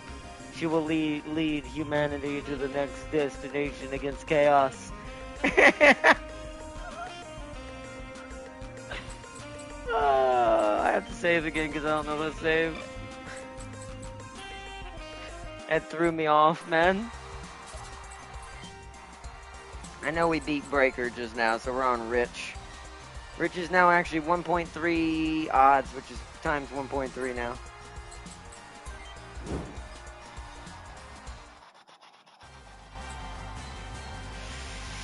Okay.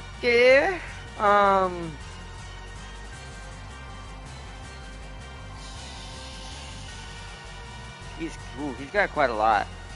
Bone Rocket. Yeah, that was pretty good.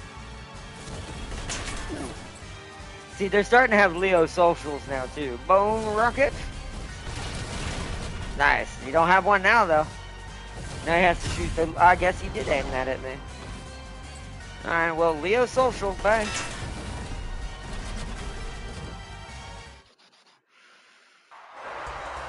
Congratulations, you won the match. Alright, Rich has been beat.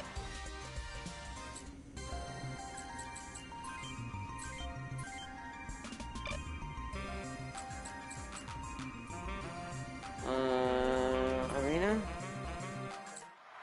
Entry. Now I gotta fight Django.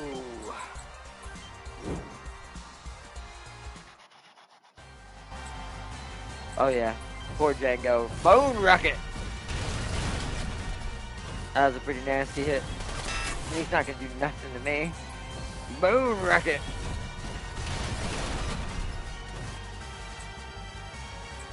Might as well fire all bone rockets. Nice. Hey, I've leveled up to level 9 with Jared, aka the Lion now. He's already almost level 10. I'm kind of doing that on purpose with him because I want him to be what he's supposed to represent in this team, which is the head commander alpha mech pilot. The new type pilot, I guess is what you should say in Gundam terms. Our short range is 12-18 now. It's no wonder our social damn near rips people's heads. Our Leo social and shotgun rips people's heads off now. So we beat Django. Let's go save it.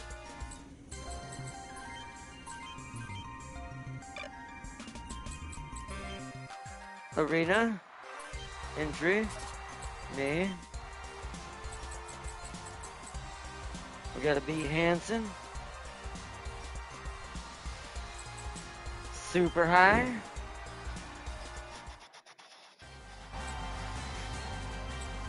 Bone Rocket.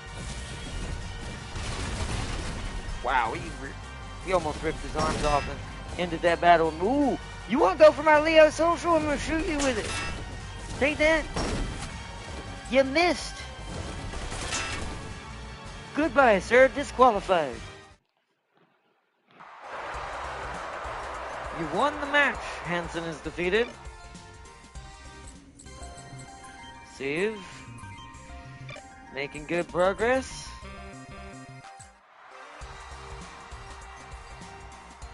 Let's see. Plus gold, no. Let's see, I'll be installing more implants in Sealy. Oh, no, don't let her change me into a Dura enjoyer. I know first year's installing Dura software. Who do you think, who do you think are installing the implants? Exactly. I know what she means. Sealy, I swear, I won't do it at all. I'm not totally cleaning my instruments right now and putting the mask for the butcher to sleep on right now.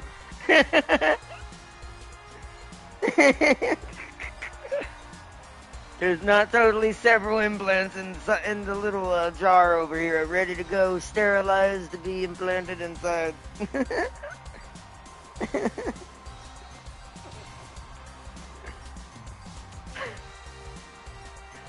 Oh man, that made me laugh. Take it. Now I gotta save again. Every time I do, I get distracted. I know we haven't lost yet, so it's okay to save.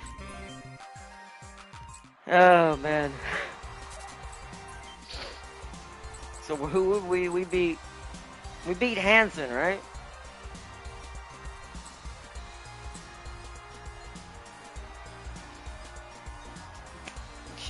I don't remember who it was. Was it Hansen? Was Hansen the last one, Farseer? That's who we just fought, right? I'm pretty sure. Charlie's who I think we're on again. The one that almost got me last time. The one who actually can fight me. I think it was Hansen.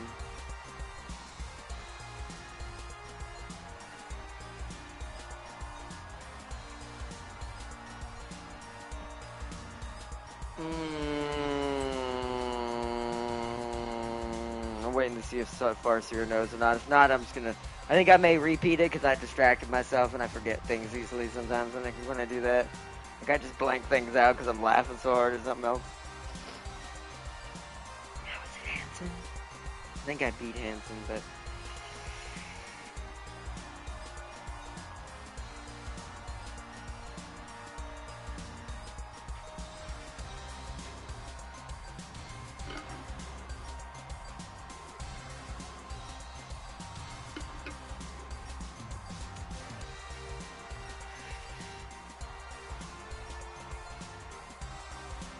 I don't think we know. Alright, well, I'm just gonna beat him again, just to be safe.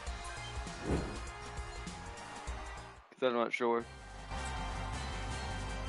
Yeah, we beat him. I remember him now. Shoot. Just Leo Social then. Yeah, see, we immediately destroyed his guy. That was a freebie. We can move straight to Charlie. Alright, Charlie. Super 1000. Ooh, yep, Leo Social. Ooh. Ooh! It's so close every time, man. Because he can, like, one-shot my body. No! Oh, he actually won. We have to reload.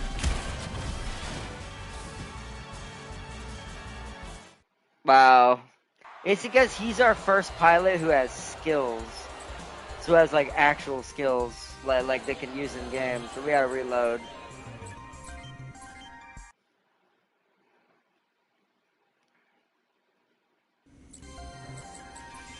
So it's gonna be a bit of a turkey shoot on that one, unless I try to upgrade Venom and let him fight that and go melee to melee. I still think Charlie's melee is better.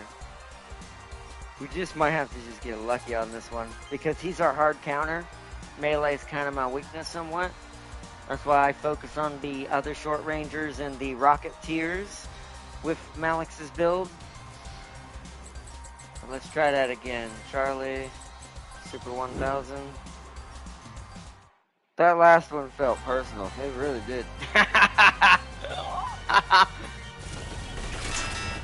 Oh, almost took off one of them. Ah, you okay?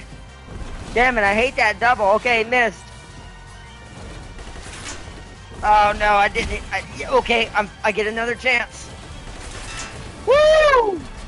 Woo! Woo! Woo! Woo! I was gonna say... That build is so evenly matched with mine because we're like, we both can almost one-tap each other in certain areas, but we're kind of hard counters to our like armor to each other as well. So it's give and take. That's like a pure, who knows who's gonna win that. That's pilot skill if that was real life. That's great stuff. Alright. And there's... Rip my head off. Did the first time though, so it's technically we're even. Alright, now we gotta fight Kenny. I don't remember Kenny being that hard. Oops. Comparatively to Charlie. Oh yeah, Kenny was the tank. Bone Rocket.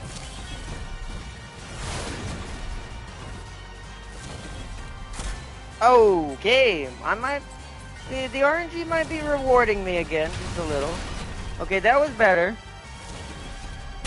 Alright, now we're just gonna shoot him with the Leo Social to guarantee we can... Whoa! Oh, rifles can shoot before machine guns. I did not know that. Woo! Oh wow, okay. Alright, Kenny put up a fight that time. But we killed Kenny. Again. You killed Kenny! Save.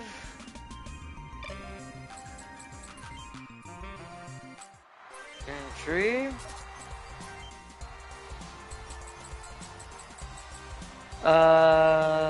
Snowbird. Now we gotta fight Snowbird, which is the guy from the bar, in a Galbo SV. Let me make sure we saved one more time, because this is gonna be the actual kind of boss battle for this part. As far as the arena is concerned.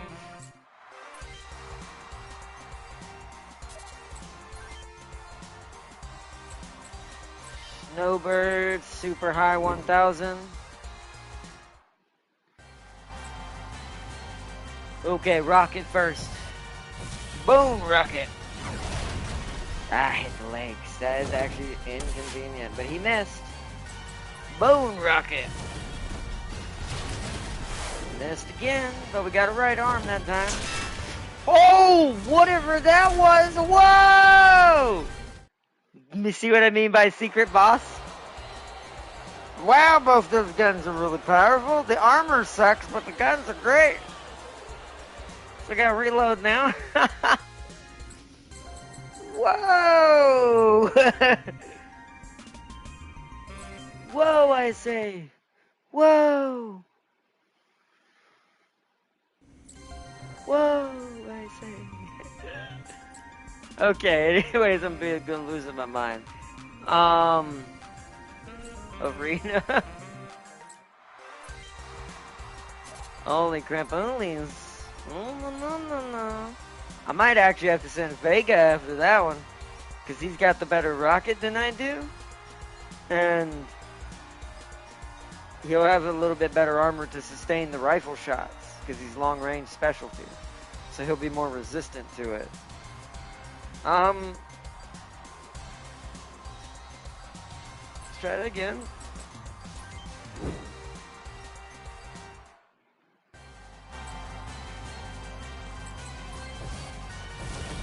Boom, rocket. There we go. Better that time. At least one of them was the body. I just don't like that. Like, damn, maybe I should just be Leo. Let me Leo social this. Yeah, I think we should just Leo social this. Oh no, he's switching. Oh, we survived it. Woo! Woo! Woo! That was close. We had to trust our instincts on that one. Congratulations, you won the match. Nice. Woo! He's also your best chance at making money. You see the odds on him. Because he can kill you so easily, but his armor sucks, he's how you make your money. So he's how we cheat the system. Alright, save it. That was close.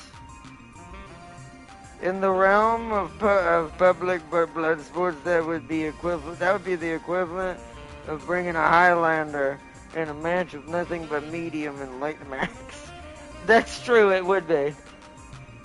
It very much would be.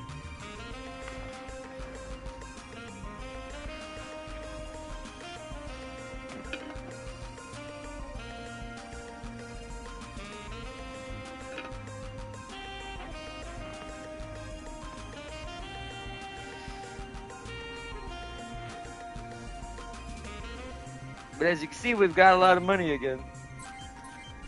So that's kind of how you kind of do the system in this game. Is the arena for the first game was your way of making money. But you had to learn how to master it and figure out what kind of counters what. So you can get a perfect middle ground of the odds being as high as you can get them, but still a very good chance that you can win it and earn a buttload of money from it. Because that means I'm technically making almost 3,000, I think, almost 2,000 something, every time I beat Snowbird in my current build. As long as I beat him and he don't beat me. So. Alright, let's go through and start working with everybody again. So let's work on Raiden first. Isn't there just a Ziegler 11A? Yeah. I'm trying to keep him kind of the same type of mech going forward. Because specializing makes it better than, it works better in this game than kind of jumping around. So is there better legs in his Ziegler? Oh, the Galbo legs, this might be the time I change his legs. Because although the Ziegler is the lightest. The Grappa's giving him movement, though. Is anything else giving him movement? No, let's give him Grappa. So he is primarily short, range only with some melee. Oh right, I gave him his CPU already. His overall one, that one's good.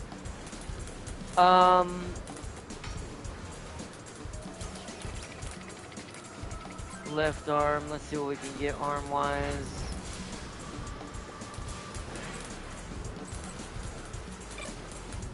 Well, let me go see what he currently has. We have to go to the regular setup, 1 second. We want to mid-max this a bit. Let me see what he has on his arms. Pabote arms, okay. We might not be able to do Pabote, a higher Pabote. I do wish you could see that in here when you're doing the setup, like it would actually show, because from what I can tell, all it's showing is my stat comparison, but it doesn't show the previous name of the part that you have equipped. So like highlighting this, you see how nowhere at the bottom doesn't show what the previous arm does. Oh, my face is covering it. Ah, there it is.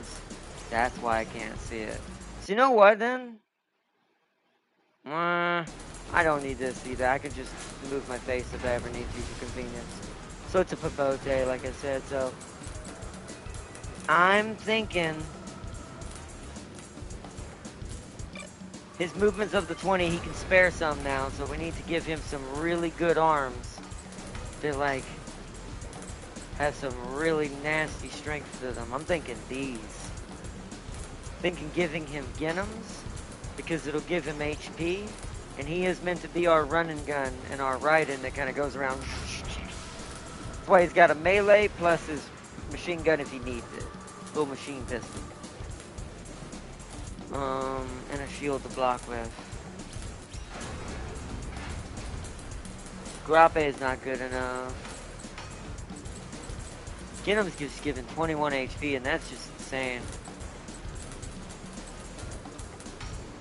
For only 14 plus weight for both arms, because I'm counting that times 2.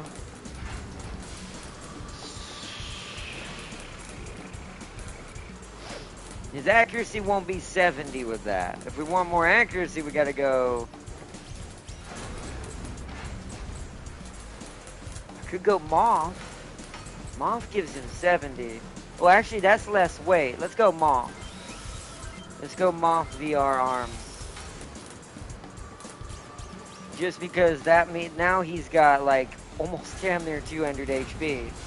And the defense is actually quite gnarly. Plus he's got the upgraded weapons, if I'm not mistaken. Let me double check that he has a Tonfa too. He does. He's got a Leo Social. There's not a better shield that I know of. Yeah, WS-20 is the one he's at. Okay. I could probably give him a rocket to cheap shot people with now. No, actually, no, I can't. He's at, oh, well, I say that. 98 for an egret. Oof. Oof.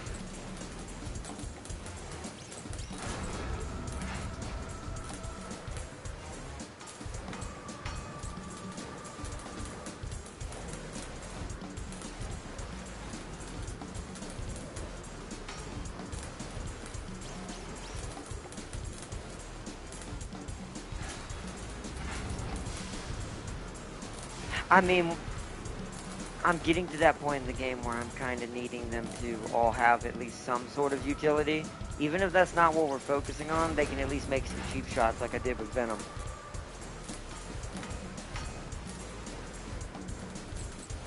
What do I want? Maybe a bone. A bone would be less weight. MGR is too weak.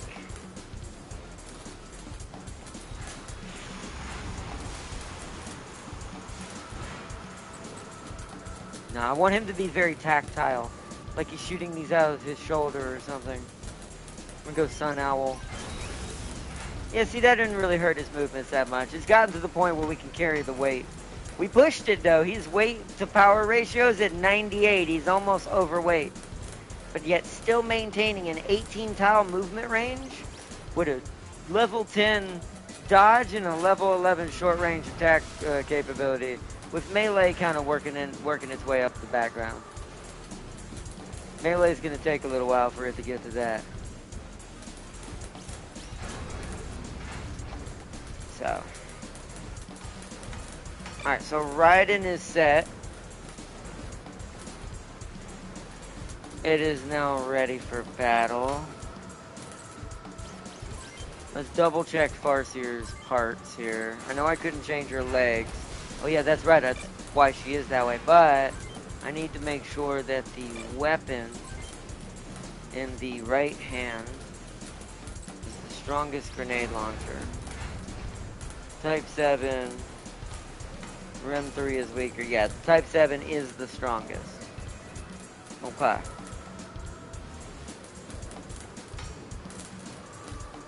So that's good there.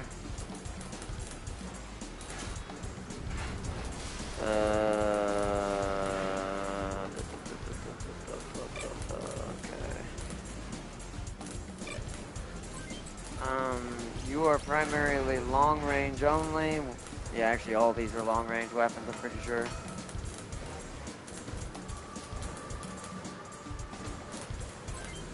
Will it show me a comparison to the left arm or something else? No, it just says Hornet. So let me really quick go look at something in her setup. I need to see if all her weapons are long range and there's not a reason to go anything else. Let me go look at her setup real quick. Vehicle, Irby, parts, left arm, Hornet. It doesn't say, but it's a rocket launcher, so my instincts say that that's a long-range weapon because rocket launchers are long-range weapons. I'll check the bazookas to make sure, but I'm pretty positive. So she's all long-range because that grenade launcher, let me make sure. So right hand, Type 7 is multi-purpose, so it's considered everything. So that's fine. And the rocket launcher should be long range. Yeah. Okay.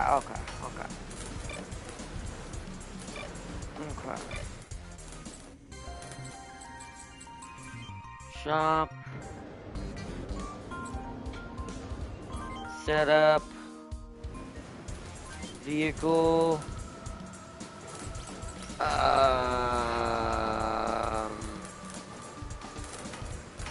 yeah, CPU. Let me see if there's a long-range only CPU.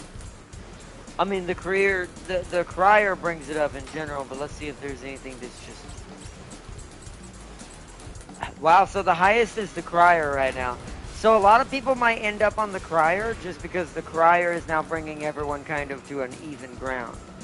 Mostly, especially my long-range bombers might need this because there are no chips, as you can see, that prioritize long above 28. So we're going to go crier for her. So that makes her long range even more effective, meaning now she's more likely to not miss with the grenade or any of her shots anymore. So, alright. That seems good. Everything else should be good. Now we got to work on these dudes, my boys. Now, once again, a lot of this I tend to keep the same. So body, I'm just going to give him a Galbo MRX, which is the upgraded version of what he already has. Legs. Here's where I'm like, so he's Solidus, so I've got him as my other rocket mixture. So let me look at his stats. Oh, he's kind of across the board. So he's my short long range. Long's just kind of gotten ahead because I've killed a lot of people with the egret with him. So he's my short long range dodger. Okay, so we need movement. So he may have to go short boy. May have to give him short boy legs.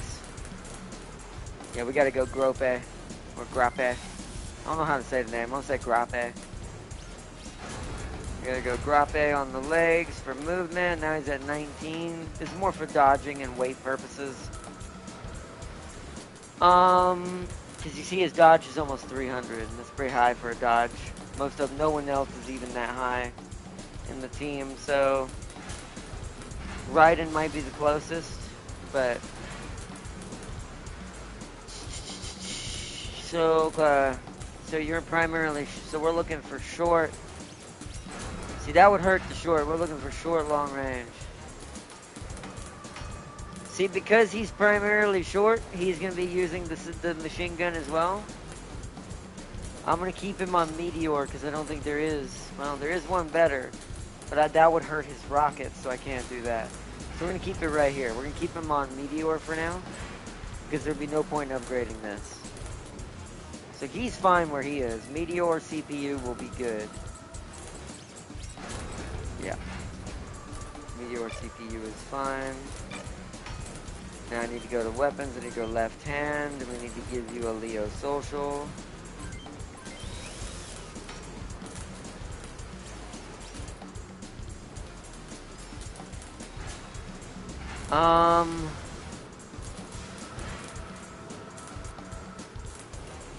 What are those bazookas considered?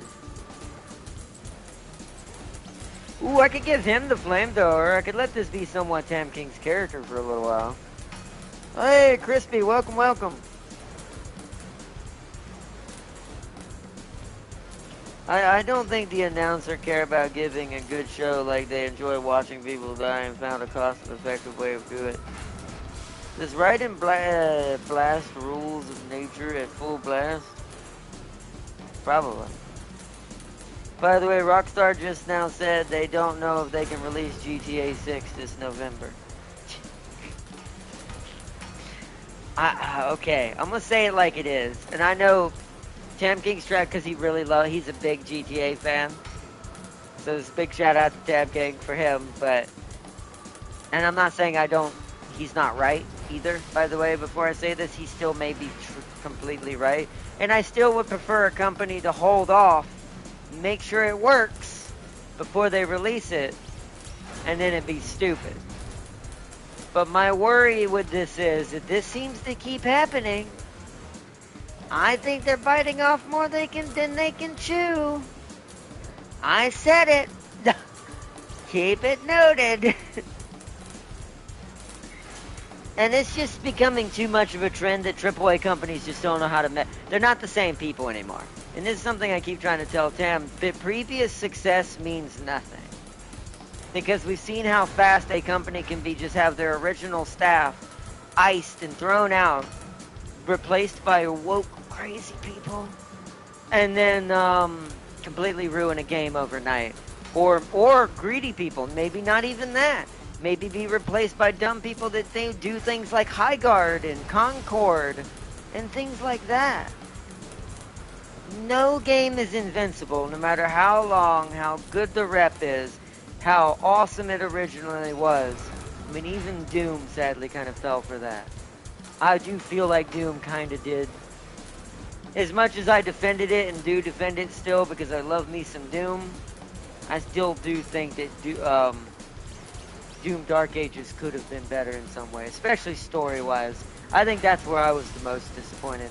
I get why some people didn't like the gameplay, but I preferred it because it was at least somewhat more like original Doom, and how it actually always played, which to me, that was more what it should be.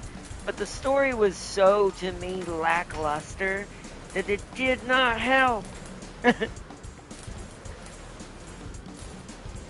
don't know.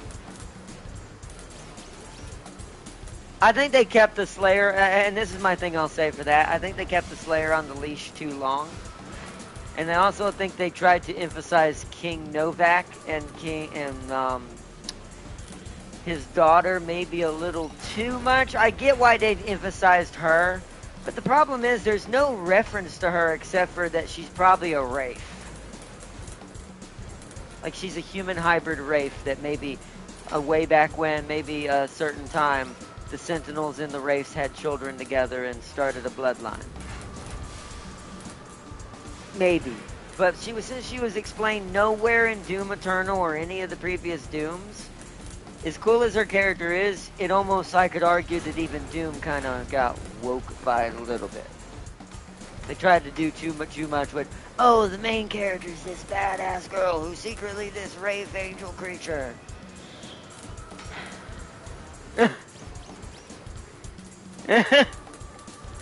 Trust me, we don't need it. We have the Slayer. The point is, the Slayer's supposed to be the end-all, end-all. He's supposed to be technically who I think he is. Who he's meant to represent for that universe. So overshadowing him in this way is why I think no one liked that game. I think that plus the gameplay not being... Because people got too used to Monkey Bar City. People didn't like the gameplay because it wasn't like Eternal. I do think that game got stabbed in one way unfairly, and then the other way was completely understandable. But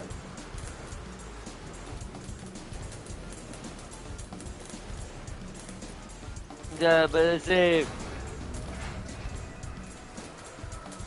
Are we sure they're even making the game? Oh no, they are. Oh, it 100% exists. Like I said, I'm gonna err on the side of positivity and say they're doing this to make sure the game works. But man, this keeps happening. It's gonna eventually cause them some problems. Even if the game's good, it'll cause them some problems if this keeps happening. There is also a limit, even for a good game, on how many times you should delay your game. So, like I said, I hope the best. But let me read what Tim King said. I also missed out a couple things. Let's see. It's going to get to a point where they're finna say it's going to release for... I mean, that could be. Maybe that's the point. Maybe they are trying to do that. Maybe they realize they've gone too far with the technology and now have to wait a whole generation. But then my argument is, then do something in between there, Rockstar. Make a refurbished version of Red Dead 2 or redo the online for the last Red Dead that kind of got abandoned. Focus on that, perhaps. If that's the case. Because part of me also wonders that too. If maybe they've reached too far and now they're having to wait. But PlayStation also said they're pushing back their PS6 as well. So that could be coincidence or not. I guess we'll see. By the way, Tim, did you see what Rockstar said? You're going to be kept waiting till 2027. But like I said, PlayStation did say that too, so my money's on... I'm going to take it... This is my third guess. And this actually might be more akin to what actually might have happened from a business standpoint. Because PlayStation announced they're going to hold off for another year or two for PS... What do you call it? PS6? Almost said PS7. I'm skipping a beat. PS6. This could be in junction with... They're trying to release with the PS6. Because think about how smart that would be a decision for GTA. And GTA has been kind of a staple for PlayStation for a very long time. So, I don't believe in coincidences. So, I do think that Rockstar needs to do something else in between, though, a little bit more. Maybe keep adding some more Red Dead stuff, or maybe improve the online for the one, like I said, that got ignored. Do something to fill the gap. Do like filler season. Because if that is the case, that's completely fine if that's what they're waiting on. I will say though, the problem with one thing is, if they are waiting to release and go PS6 only with that thing, that's an expensive purchase. You gotta buy the system, and hopefully there'll be a bundle. Obviously, hopefully. You would think, smart-wise between Sony and Rockstar. Hopefully there'll be a bundle, but man, that's an expensive buy. But well, I guess we'll see. I'm patient, Sealy. Rockstar can take all the time they need to make a good game. Let's see. Hey, Sealy, I'm gonna go lobby the Florida government about Uma's gotcha gambling mechanics. Get them to ban it, and just so you can't play it. I'll go big run and scream. Somebody think of the children. I do love that. Side Games are main sponsors for our horse racing, Sam, you silly creature. Sam King, you'll be crucified in a race course if you do that. By the way, Tim, did you see what the Rockstars did? No, I already read that. With Bakushin song blasting at full power. I'm patient, Zelia, so read that one. it's gonna fail them whether it's good or not because expectations are way too high for the game to meet. I do think it's getting to that point too, but we'll see. I still like to play fair with any game, AAA or not, even though lately AAAs are proving my point over and over again. I'm hoping Rockstar isn't one of those. I'm hoping they still know who they are, even if they do like to jip the online mode a bit.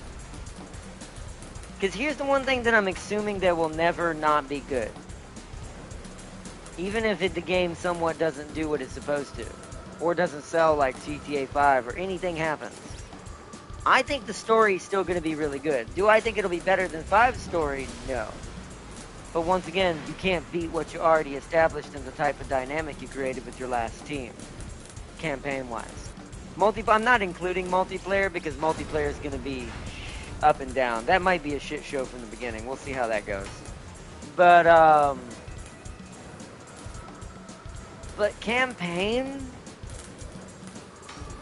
I don't think it's going to be bad. I don't think it'll be 5, but I don't think it'll be bad. But I also think that there is a merit in what Seeley says in general populace, which matters no matter how much me or Temking end up liking the game. If everyone else says otherwise, I do think the expectations are getting a little bit steep.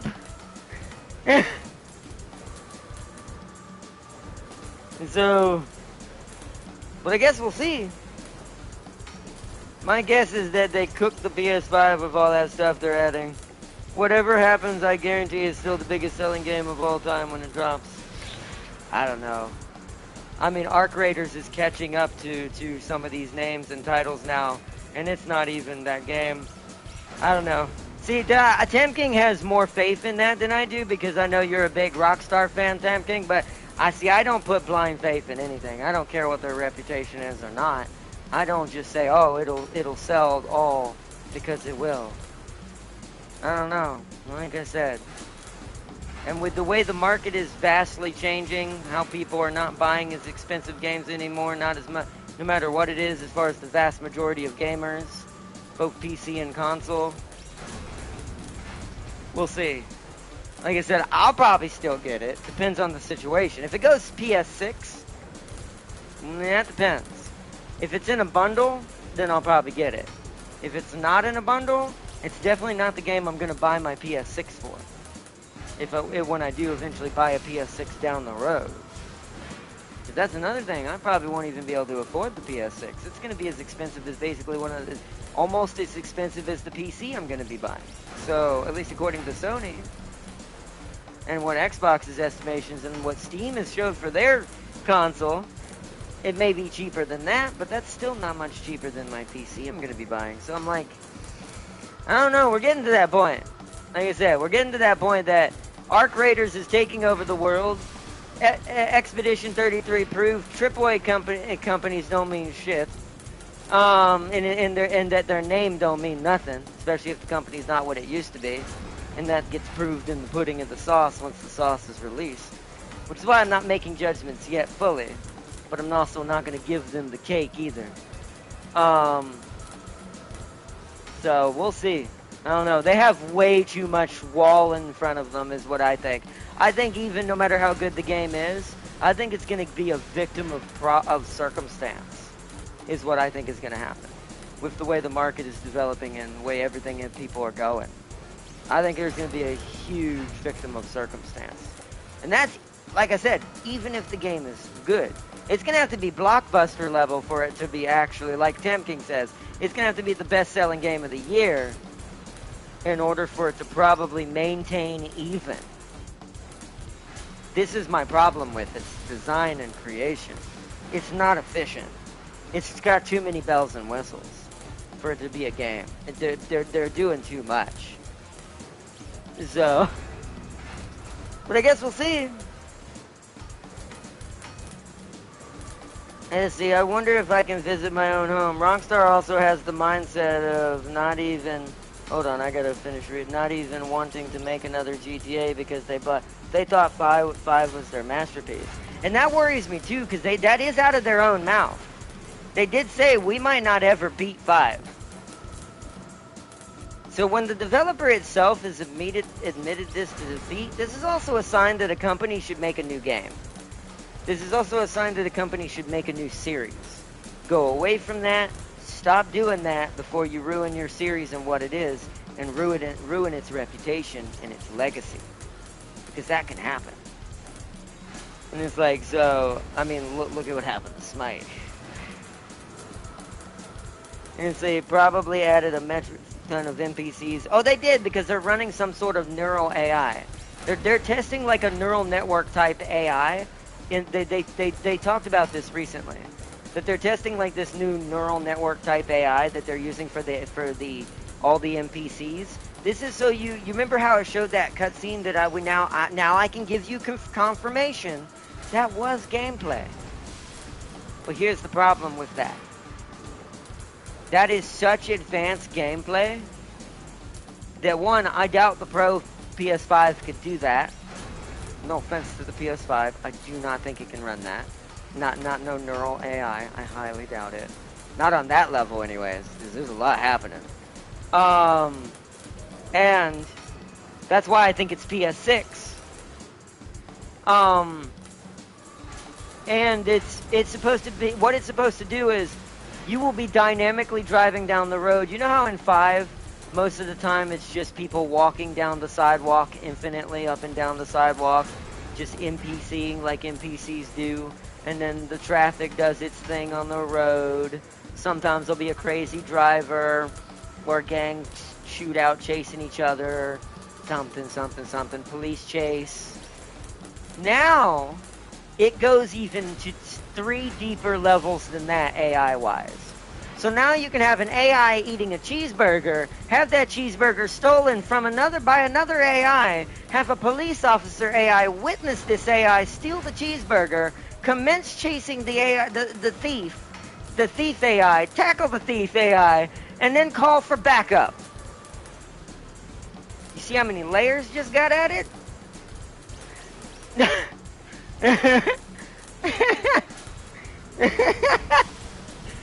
And it's like, do you see the level of intensity that's gotten to?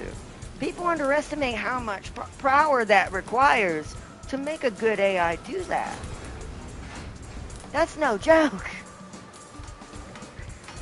I want them to be good at this. I want this game to have this.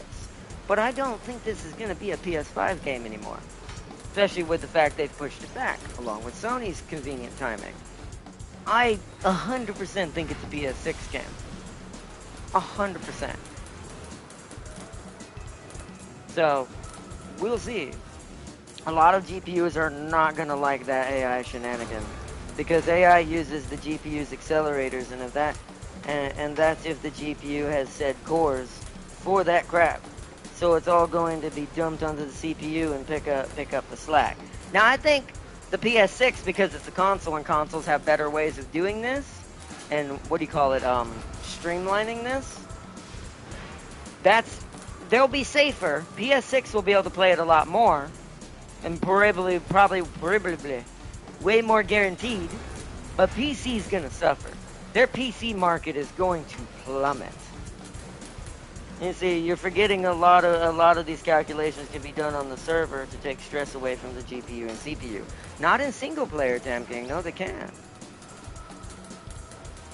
That still has to run through my PlayStation or my PC. Maybe in multiplayer, sure, but not in single player. And this same AI is being used for single player and multiplayer. So also keep that in mind for everyone out there too. Now multiplayer is running on top of that. Plus even that, no one's internet's that good. So let's even go to that argument to just kind of shut that down for a second. From PC only. We're not talking about console. Once again, PS6 does things differently than a PC does. The PS6 side is going to have a different issue. There's going to be more market and money problems than technical specs. But when it comes to PC, the PC market is going to be absolutely.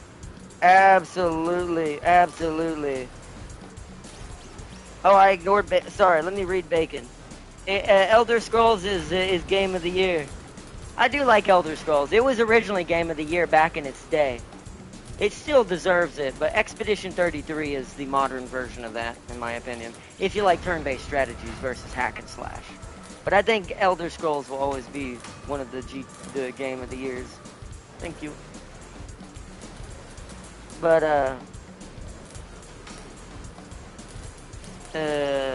is a good example. Most of the game. Yes, but you gotta understand, that's not a single-player game, Tam King. Microsoft Flight Sim is a completely online game. The single-player side of GTA is not online. And once again, let me come back to this too. GTA is not Microsoft. Microsoft has servers they can run that through all day when it comes to the multiplayer connection. Rockstar does not. They didn't even put that devotion in for 5. They're not going to do that for 6.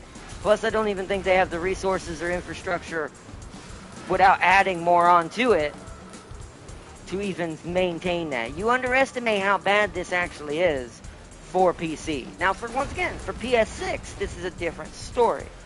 Because PlayStation being so close with Rockstar, and them mostly probably testing this on Sony hardware anyways, and GPUs that Sony has access to, this is going to be rigged for console. This is going to be rigged for the PS6. But here's the issue for PC and their market for PC. They're going to have to at least wait a year on PC before releasing on PC. They can't do a day one release on PC. They're like literally 75% of people on Steam and on PC probably could not run that fucking game. And so PC's gonna get absolutely screwed out of GTA. So this will kind of, now one could argue this could be bad or good. It depends on the console side. It has its own problems that I'm not discussing. That's separate from what I'm talking about right now. But this, I mean, you don't want to. My logic on any business is the moment you alienate a whole market, you are now hurt yourself guaranteed, no matter how good your success is. Because you just killed a ton of people that could have bought your game. Now they'll never be able to see your product and enjoy it. So they will not purchase it. So I do think that that's, PC won't be seeing it for at least a year after console. Which that's good. I still think, I don't know, I'm thinking, so far, Seer, give me a rough estimate on this, because you know a little bit more about PC, and so does Sealy.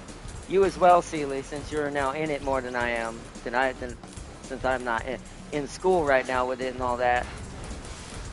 Do you think even a year would matter, though? Do you think that the average 70 to 80% of people on Steam are going to still be able to buy a better GPU or computer next year?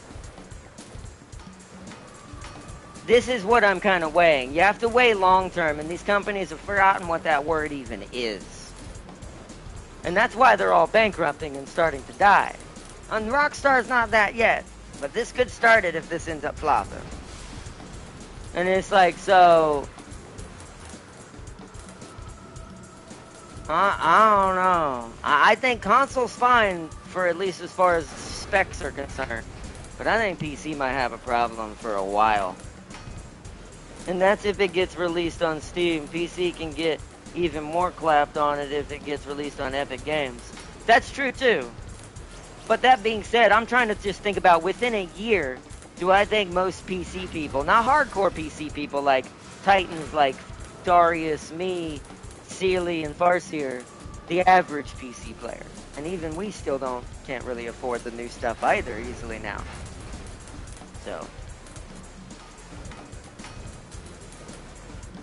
Yeah, but see, that's not reasonable, Tam King. See, you're putting it. See, I'm trying to put it in perspective that you're trying to see why I see that this is a market failure. Even if the game is good, you can't ask people to do that. PC players are not going to go buy a console just to play GTA. And like I said, I think it's gonna be a problem. Now, depending on how good console does, I do think that it could maybe make up for it, but The numbers I'm seeing even on console where people are just not wanting to buy $80 games and things like that anymore, even no matter what it is. You'll always have your whales and a certain percentage that will, but that's still not enough to make the money this game needs to make for what it's worth. So, same happened with GTA 5 on PC. It didn't hurt sales. It sold gazillions. Yeah, but GTA 5 could run on PC day one. There's a difference here, Tam King. And it's different market conditions as well. That was years ago. That was when the markets were cheaper for PC and cheaper for GPUs and PC to keep up with this. There is a market issue developing that I think gaming's about to go into a recession. And we have never seen this before because normally gaming is supposed to be recession-proof. Because normally the market itself cannot affect this. But here's one thing that every market is victim of. When an oversaturation or something becomes overpolluted or too expensive in this case for a certain market, and the majority of the population who spend the majority of the money in the world can't access it anymore or pay for it, this destroys your available market. And once again, you're not going to have PC people go buy a whole nother console just for them to play one game because this company wanted to be a shithead about it. And it's like, GTA 5's not even a close comparison. It didn't even have even a remote, even close AI type of AI as GTA 5. They've jumped. This is like going from not being in Super Saiyan. I'll put it in DBZ terms.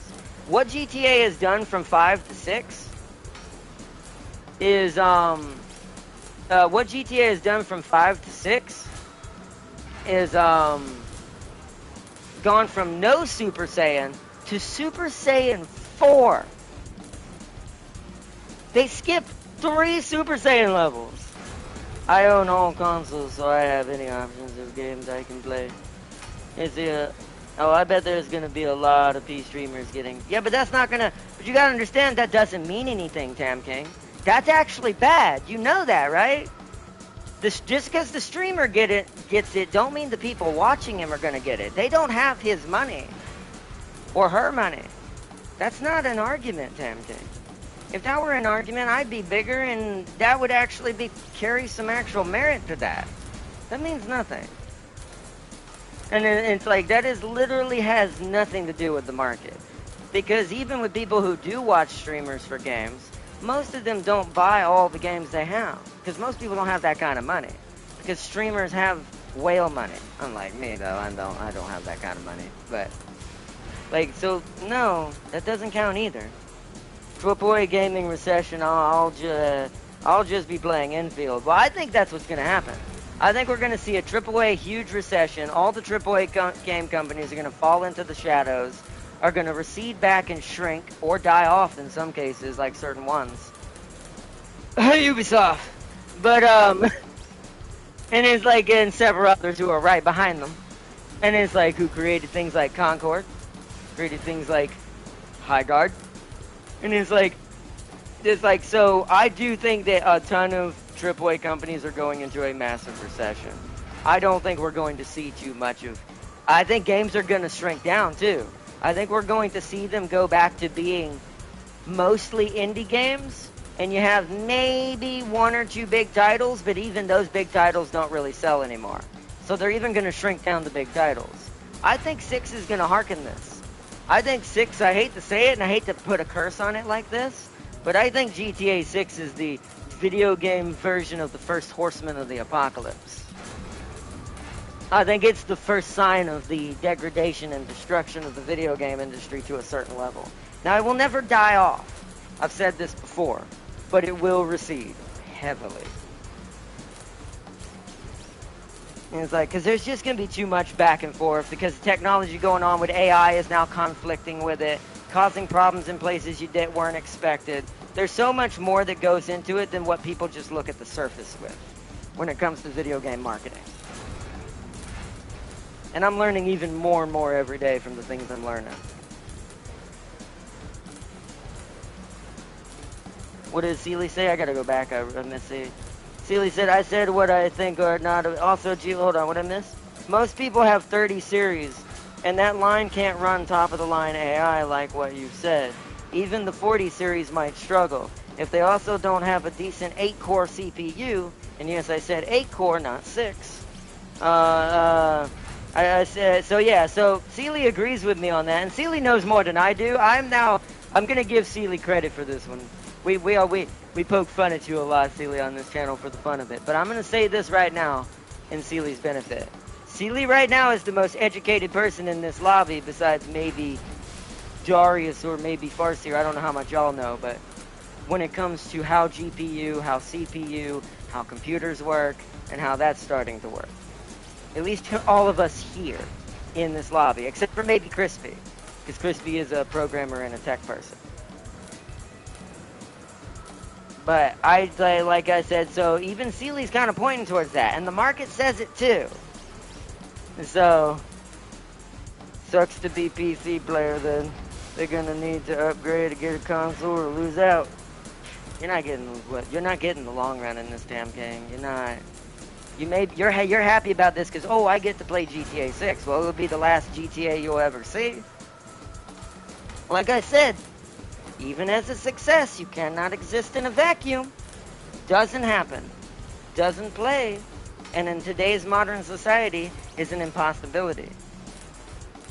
If Arc Raiders is now chasing GTA 5 numbers and they're not even close to what GTA 6 is bringing, and it's like, and because GTA 6 is overstepping the line, I think they've overestimated what they think makes a good game. And a big shout out to a quick channel. If you want to see the exact comparison of this and where I've got some of this knowledge from, besides Sealy and various other sources from the tech side of things, and other things I look up for and read and are studying myself. Legendary Drops literally just did a video on this yesterday.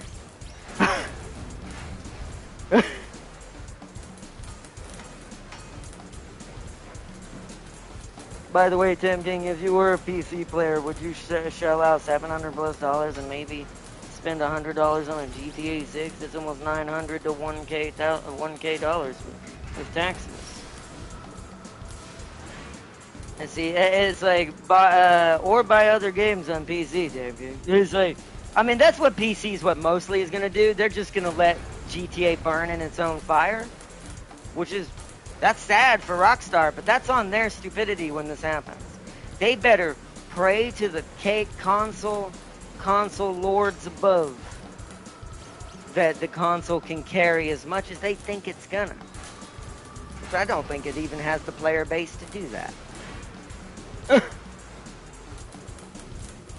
And see, if I wanted to play the game that bad, see, I would buy a console to play it instead of waiting. But you wouldn't have the money. It wouldn't be about wanting to play it. You're looking at it from a whale's perspective, Tam King, not your average people. And there's not enough whales in the world to float a game. It's just math. If that were true, Call of Duty would have won. Arc Raiders would have fell into the void. The numbers don't lie, Tam King. No matter good or not, and how good GTA is gonna be, she might be destined for failure. Just because of the situation she's put herself in.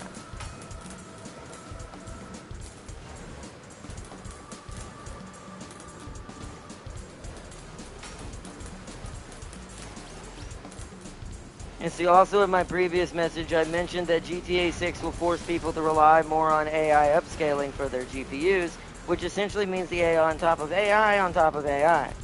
Tempting, you're acting like it's not your problem because it doesn't affect you. He kinda is, but we're just gonna leave that one as it is. Because I am gonna say that is kinda making me a little upset, Tempting, just a little. Because you're kinda, that's a little bit spoiled, that's a spoiled mentality. It's like, oh, because it doesn't affect me, it doesn't exist. Luckily the market doesn't work like that though, so. Let's see. I'm gonna give, let's see. I'm gonna give nail fire to the right hand.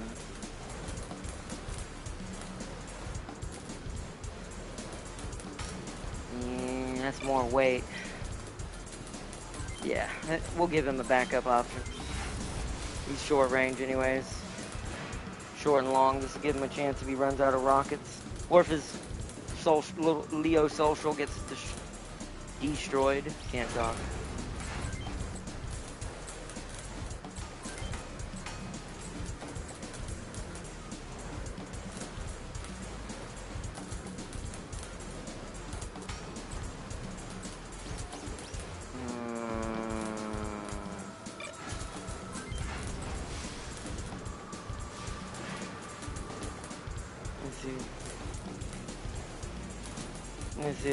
It isn't my problem, silly. Why would I care if GTA sells or flops? It makes zero difference to my life in any way. Yes, but my perspective to that is that's kind of why the industry gets the way it is. People buy into these games, pretending that this is a success, when it doesn't teach the companies anything. You're not thinking about, okay, once again, I'm going to say this is why that's selfish. And it's like, because you're not thinking about, okay, well, you just helped contribute to the failure of a company, and now, what if GTA could have survived it in a different scenario? This is just an explanation to this. And then future generations would have been able to enjoy it. This is also like saying, fuck the video game industry. Who cares if it goes tits up? It doesn't affect me. What about the next generation? What if there's not something and the world gets worse and worse, and there's not something for people to actually have some sort of enjoyment out of? That is extremely selfish. I have to call you out on that one, Tempe. I'm sorry. You're my bro, but it's kind of why I have to on that one. That is extremely of a selfish take.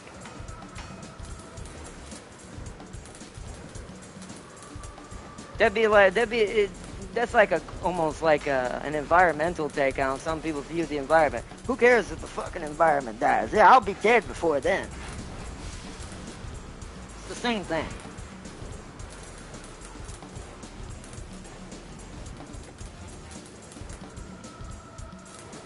Let's see, Tim King, would you... Let's see, it isn't... I think there's a way to get the advanced AI on lessers.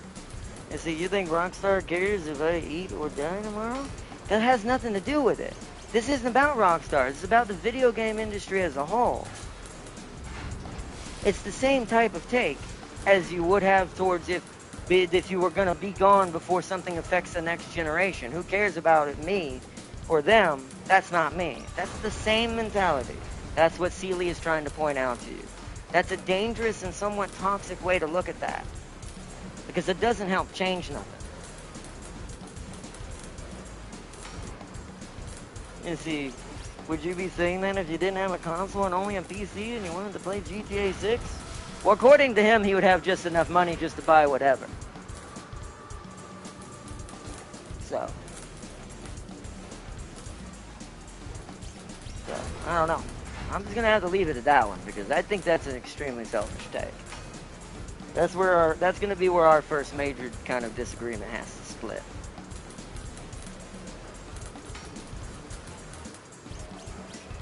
Let's see, just tone down the overall realistic graphics. I mean, that's still not going to affect the AI. It's like, Sealy already explained that has nothing to do with that farce here. AI goes through a different channel. So when you're piling up AI processing on top of AI processing, that's going to suck your GPU up, and then it's going to devote it to your CPU. And if your CPU is still not strong enough to do that, the game's just not going to work. So, and see, video game industry has cooked over its customers for years. And if it went teats up tomorrow, I wouldn't shed a tear for them. But see, you just proved my point. The video game industry as a whole is not shit. It's just the AAA companies. So to say what you just said is that, once again, that is a selfish take. Because you're looking at the forest and not the trees in the forest. The people who could save the forest for what it is. Because even if 4 trees survive, the forest can still be regrown. But if you eliminate the good trees with the bad trees, then then you're just blatant destruction for no reason.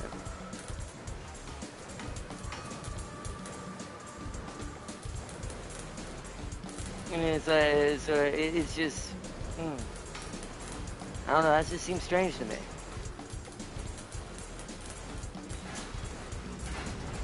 That's kind of, and no offense, that's also kind of why governments never get changed either. We just gloss over, oh well, it was all destroyed.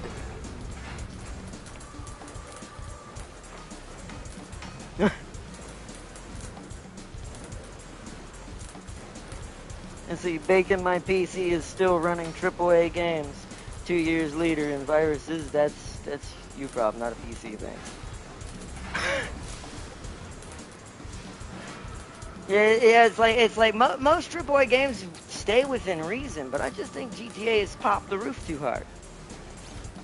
That's why I don't think this is going to work for them. They'll make some money, but I don't think they're going to do well. Because I now know what their plan is. So I do think it's going to have a huge outcome on them that's not going to be what they expected.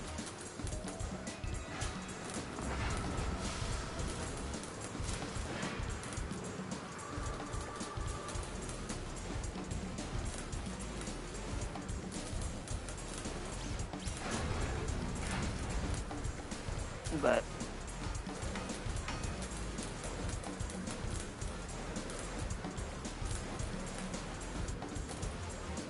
and see also if that's the AI has enough optimization to not be a system RAM hog as well, yeah. And like I said, there's too many variables. There's way too many variables. If you were to bring this to a scientist in probability, he'd look at you and throw that stuff back in your face and go rewrite it, and tell you to go rewrite it. Because he'd be like, you're an idiot. The chances of failure in this blowing up atomically in your face is astronomical. And it's just too many variables. Too many things can go wrong in this scenario.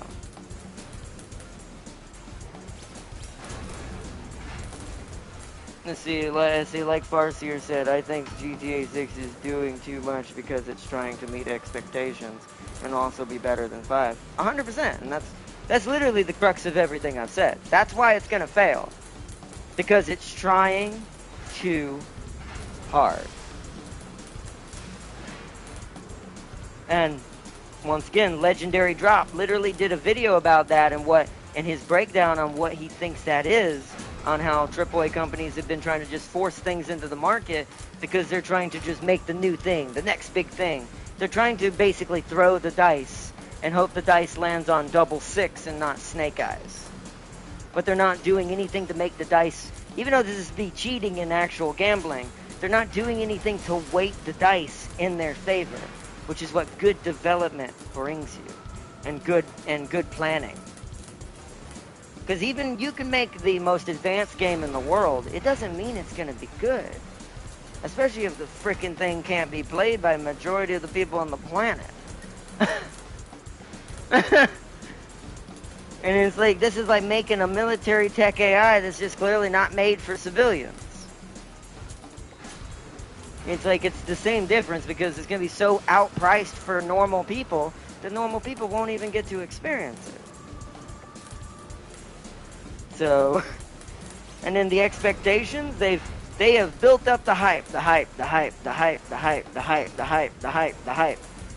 high that if it doesn't even meet it even an inch of the exact expectations they've made everyone have, it'll end up on a certain person's channel, guarantee you. Because it'll fall so hard it'll roll over, barrel rolling into the golden mouth of destruction. And then be dropped off a legendary hill. And it's like this is a chance you don't take with a AAA as a AAA. It's like you have to understand people expect more of you. And if when you try this hard and then it chanks on you, oh, they're just gonna throw you to the wolves and forget you ever exist.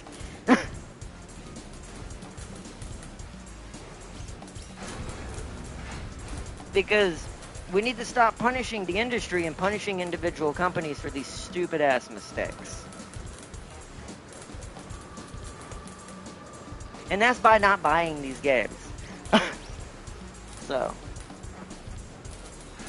And like I said, I know there's going to be a decent amount of people that still buy it who can just get it and do already have it, or get the PS6 and get it right out the date. It's just, but as far as mass majority, they're going to be looking at it like, well, even if I wanted it, I can't afford it. So, I think the first trailer was 2 years ago. It was. Which, once again, I mean, Arknights did that. That I can't hate on. But the problem is how many more after that there's been. Plus the constant delays. Oh, we're going to delay it another year. Oh, we're going to delay it another year. Even for something as advanced as neural networking, this isn't being delayed because they don't have it ready. This is being delayed because they're releasing it on a console that's not out yet. They probably have no intention of this being on PS5 Pro at all. I don't think it could run it. So, unlike its bigger brother coming out. So, you see, it was supposed to release May of last year, right? Something like that. It was either May of last year, or actually, yes, last year, because we've already gone into the 2026. Yeah, it was supposed to be 2025. Because usually there's a certain amount of distance in between each GTA, which is vastly getting larger as they keep doing this. And many other things, so like I said, I think, in my opinion, and this is why I said, depending on how they handle this, if they make this work on a PS5 Pro, then I'll be impressed. That will win me back over that they know what they're doing. But if they pull the wool or the carpet, and this is only PS6, and basically would be high-gen PC, yeah, I'm just not going to buy it. I'm going to send them a message the way we all should.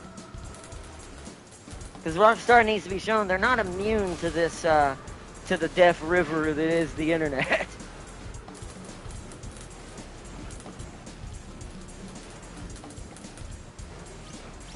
And so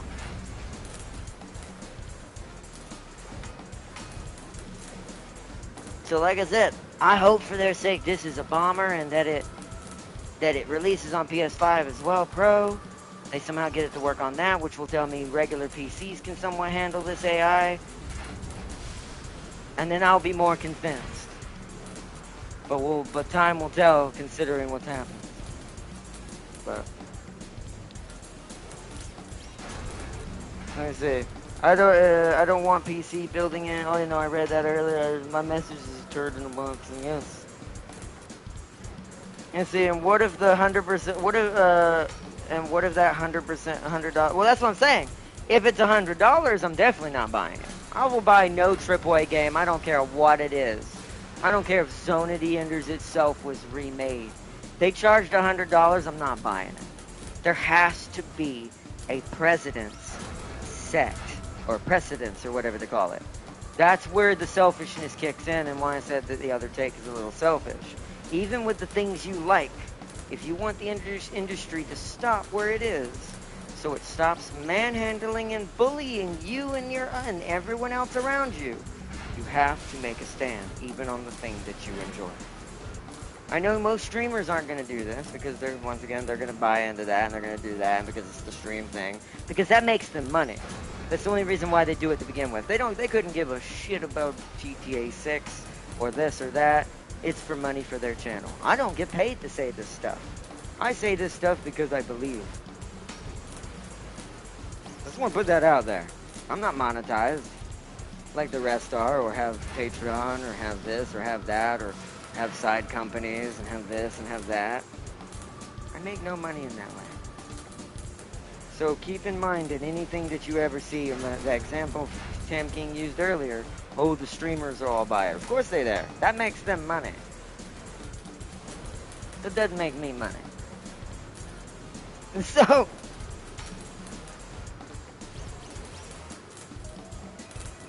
Also, if they bake in ray tracing, most GPUs will perish. I don't know if they've done that or not. I don't know. I didn't hear enough on the lighting to know how they're handling the ray tracing or how they're going to be doing that. If there's, I assume you can downgrade that. Most lighting, it's like Farseer said earlier. Most graphic things can be fixed. It's the AI you're not going to be able to dumb down. That you'll never be able to fix or change to your liking for your system. So, because it's built into the neural network itself, because it's behaving on a layered system that is literally the base core of the game. So I do think that when it comes to lighting and graphics, you don't have to worry about too much. That you can always dumb down and make it reasonable enough to enjoy it and do that. But that's not what's killing the computer. It's something that's not normally in a game. See, didn't Battlefield 6 forego for ray tracing for it to get it to run on PS4? They did. Although, once again, you could just have a setting in there to turn it off. This is why I say when it comes to graphics, I think when it comes to companies, the smartest choice with that is just put a setting in there. Let the player do that. But you can't do that with AI, especially when it's your core AI. The AI that's running the game and everything in it. That can't be dumbed down. And because that can't be dumbed down, that alienates a lot of people. I've said this before, AI is going too fast.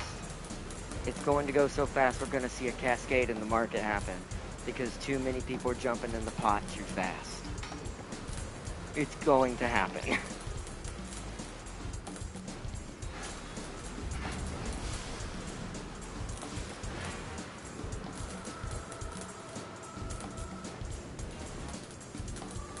But yeah, as far as like I said, as far as graphically, that can be adapted. But either way,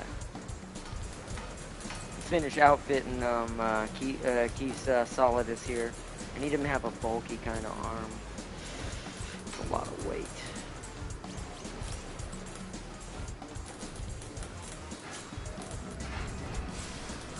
It's not bad. Let's go.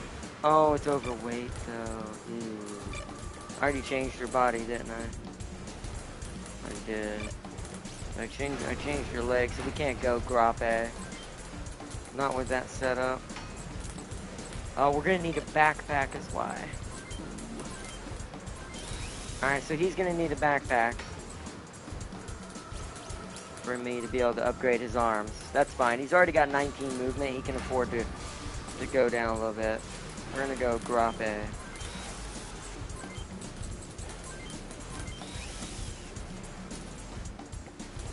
It looks a bit awkward, but it's more about efficiency. You want to build for stats in Front Mission 1 because of how linear it is. You don't really get a chance to change too much around like the other versions, so.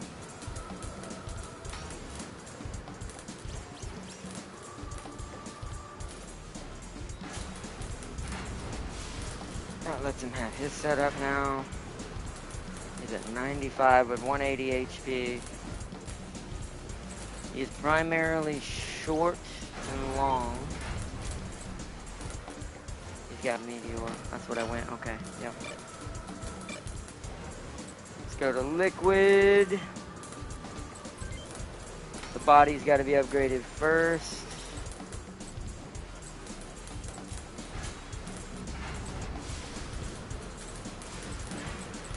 What's the lightest upgrade I can go? Ziegler, but that's only a 6 defense and 80 power. You might be a Ginham. Yeah, I think we're going Ginham. That gives him a decent amount of power, decent amount of defense and HP. Legs.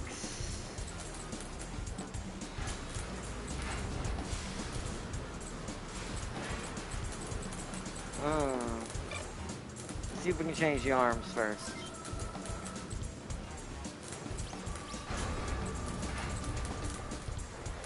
Ooh, Moth.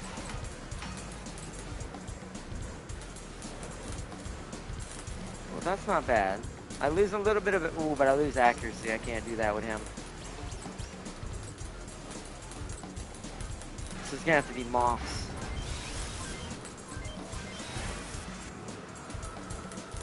It's gonna have to be moths. Just put the Neuralink AI in RimWorld and let me commit more crimes.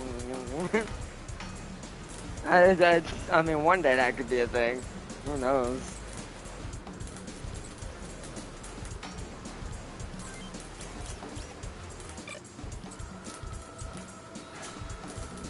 Let's see, short is 10, dodge is 10, so he's only short range. I think he has, yeah, he has the highest, because that's 4. Sekai's is 40 for short range. So he's good. I could change the legs.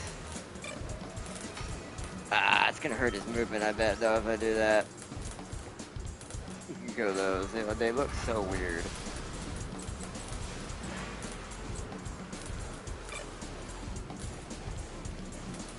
I'm gonna let his legs be the weaker part of him for now. He's pretty good. I gotta upgrade his weapons. We're running out of money again. So wait, this is his stronger rifle. So we need the strongest rifle in his left hand.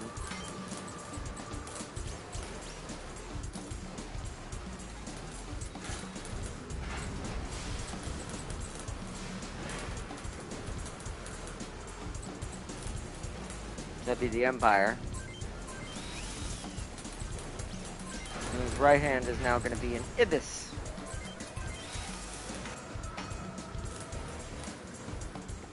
That way we have some stronger guns either way.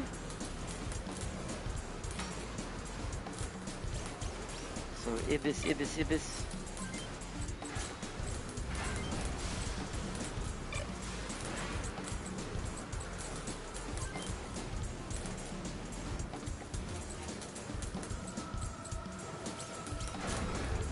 Good there. So liquid is good.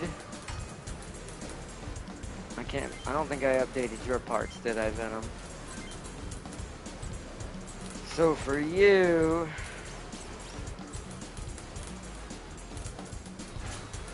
you lose a little HP if I do that, but you gain defense on your body. But you gain power.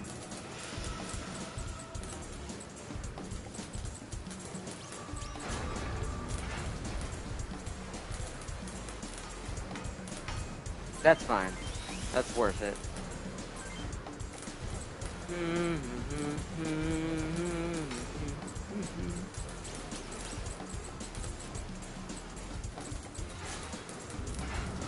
Looks like everybody's going Moth for a little bit. Moth seems to be the best arms for my tankier boys.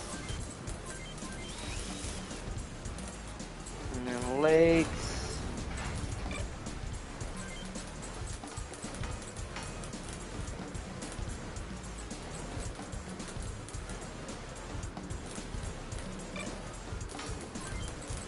Probably get them. Hold on, let's see what this looks like. Oh, not enough funds. Oh, we're out of money! Hold on, let's go fix that real quick. Let's go fix that real quick. We have at least 1,000, I hope. Let me save what I've done.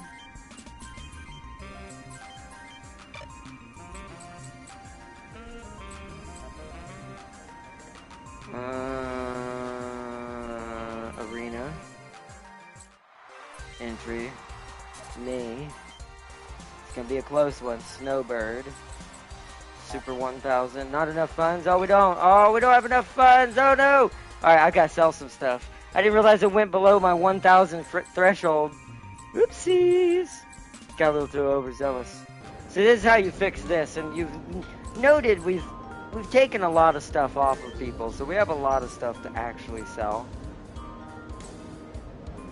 To get some good money back, so. We can easily get back to 1,000. So all the old.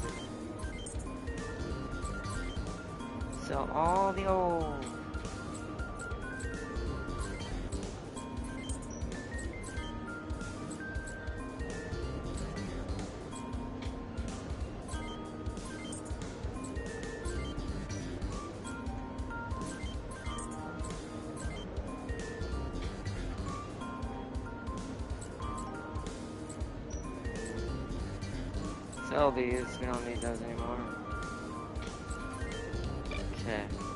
It got us back 3,000. Back at 3,000.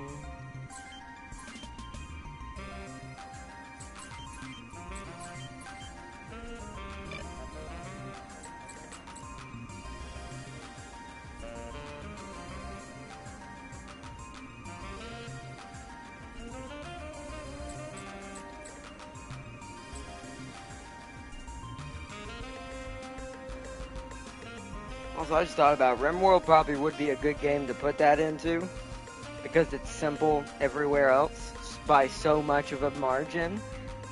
Because the animations are a lot simpler and a lot of other things, you probably could run that with a neural just because it's such a simple game and graphically. But yet detailed enough that that neural AI would make that a hilarious place.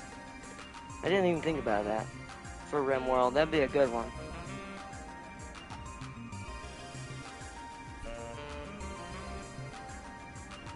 Oh, I missed what Sealy said. I hate that some games bake in ray tracing. You can downgrade, but it would still be there. Yeah. And that's where, like you said, it depends on if they baked it in or not. Guess we'll see. There's a lot of stuff with that, like I said.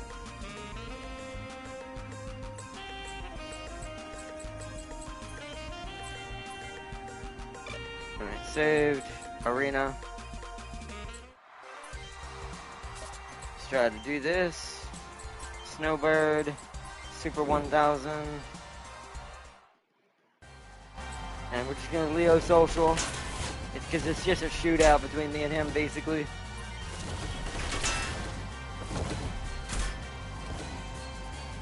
Oh, crap. Okay, not shotgun time. Got him. Woo! Congratulations, you've won! Nice. Instantly got that money. Alright, so let's go back out and save real quick. 5,000 might be enough for the last couple of mechs, but we'll do one more. Let me save. Back to the arena. There's the handy, what? The future of gaming is the handy 2. That IGN showed up. I haven't seen that. What is the handy 2? That sounds like something Japan should be making. Why does my brain... See, this is the problem with having a Slanesh brain. It's called the handy 2?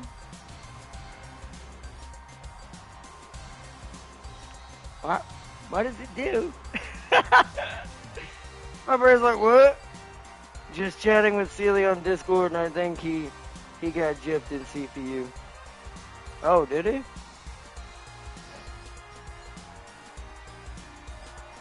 Hold on. You must have had that handy one or no. Wait, what? Wait, now I'm not sure. What are you talking about? What you talking about, Tam King? Handy one? I don't have any hands at all? No. It's a terrible joke. But, why do I?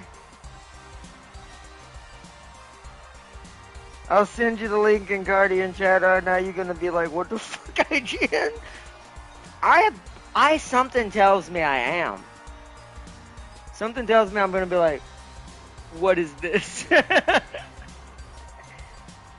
Nah, do you know Intel's? No, I don't know a lot about Intel, sadly. It's one of my more lesser known GPUs. Like, I know some things because I had a couple of them when I had certain laptops during school. But I don't know a lot about Intel specifically. Let's see, we have the same generation of CPUs, and he has 4 E-cores while I have 8. Well, did you add any onto yours, or did yours just... Maybe you add... Well, I don't know. Only you would know that. It's your computer. So, did you add any onto it, or... Did it just come that way, maybe? Maybe yours came with an 8-core version of the same chip. I mean, there is things that can happen like that, too. That's strange. It's just mine is a 10-core with 6 cores and a 4 E-cores. Yeah, but she has 8 E-cores, though. Isn't it... Correct me if I'm wrong because I'm not Intel based as much. Isn't the E-cores the backup ones, or am I wrong about that? Or what do they, I forget what they do.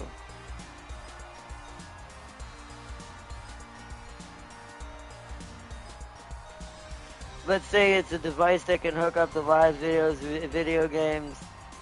Wait, to movies, video games, and mimic that.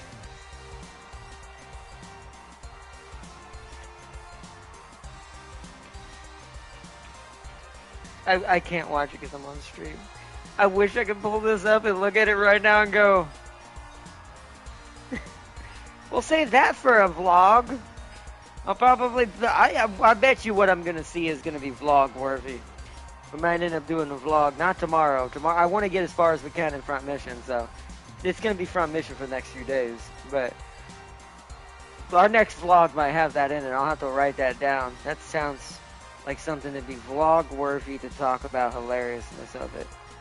Also the utility, what in the world, man? What is this for besides certain things? Holy crud. It even has an overclock feature! Yeah!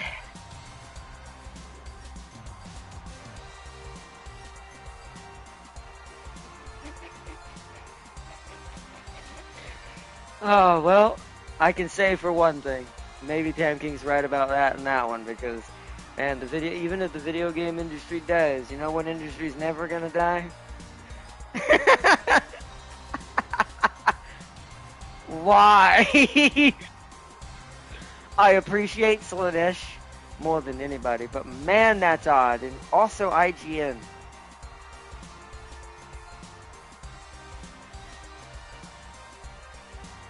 Not exactly who I expected.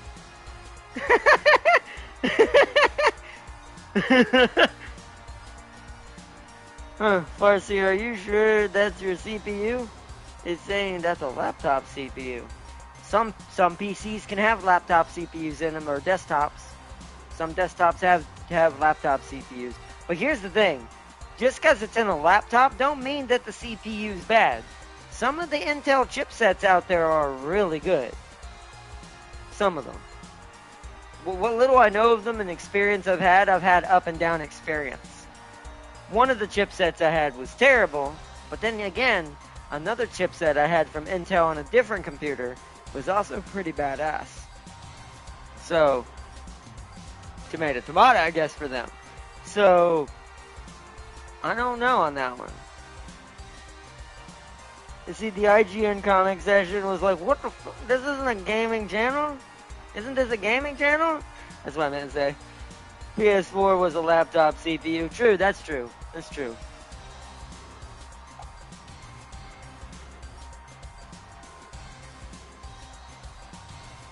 I say that because laptop CPUs have lower total power draw than desktops. Which is why maybe it got put in there. Maybe that was to make sure the PSU wasn't over chugging. Because like you said, or like we talked about the other day, graphically with James's situation, it could be his power supply unit is damning his progress. He might not be getting enough supply. So that is arguably a good decision. If the chipset's good for what you're using it for, and it takes less power, I mean, that's kind of like me building a mech in this game, right? Let me make sure we save before I fight again. That's like building a mech in here. You want to try to find the good medium for whatever your build is. If it's a fast-moving build, you want to try to go for lightweight, not as power-consuming kind of parts, but tanky enough not to die in one shot either. So, basically gets the job done, but keeps that movement. Same difference there, really. But, because if it's doing the job, then the less power draw is actually a good thing. But...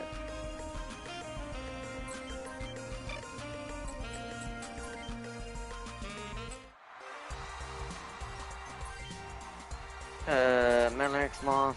Yes. Snowbird. Super 1000.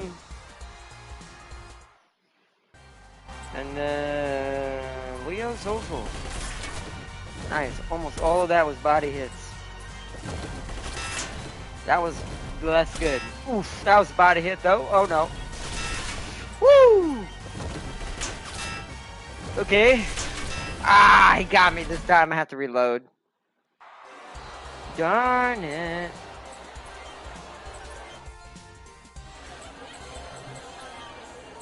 Darn it, darn it, darn it, darn it. It's a crapshoot, but it's worth good money. That's why it's worth it. Darn it, darn it, darn it. Snowbird, Super 1000.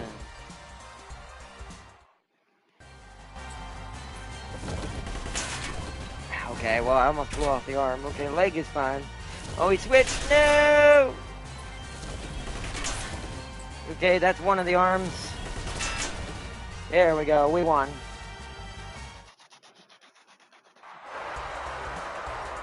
Congratulations, you won the match. Nice. So we're getting about 2,500, 2,600 out of that. Save. Alright, one more time and we should have enough money to finish everyone's outfitting. One more time. Super 1000.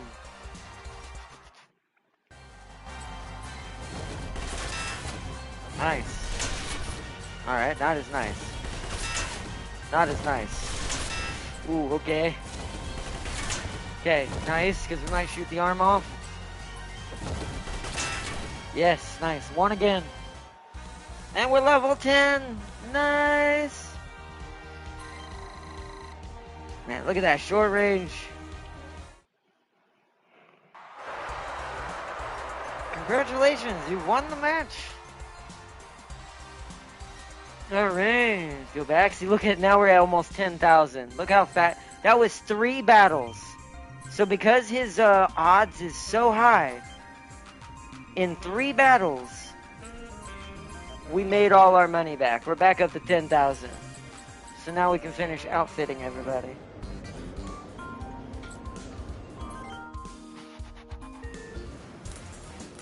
It's saying my CPU is a 10-core, 16-thread, while Farseer is a 12-core. So yours has more threads. See, this is why I need to know more about Intel, because, and some of its inner workings. I don't know what that would actually mean. Is that actually better or worse, or which one's actually the better one? Is more, I would admit, usually in most things, more is better, so I imagine Farseer should be better, but or not, Teo, or no, yours should be better, at least in threads, but that's strange. Teo almost died in my what? In my colony. Oh no! The Teo is dying! Oh no, it might, and it hides jar behind his back. Well, that's so terrible.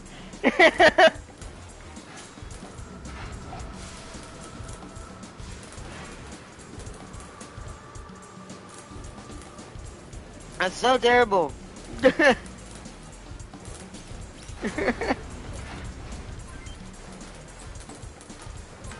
You see how worried I am about this.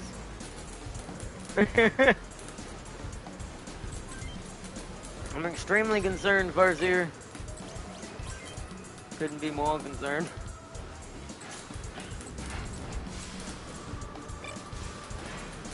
I don't mind him having a 16 movement. I'm gonna give him better legs. Yeah, that's fine. Because Venom is our tank. He's like our super tank. He needs to have like 200 something HP. Plus that defense needs to be pretty high, which I like it being pretty high. This Teo tenacity, Farseer. Once you see that video, or now you're gonna be like, that's terrible, and then secretly pre-order it. Actually, sadly, my I hate to say this, sadly my business / Slanesh side says it's probably a pretty good product. It's like, sadly better than maybe even other things, and I'm like, this is why that industry will never die. But I do think that's a little weird. I see why the comment section was, isn't this supposed to be a video game channel? Because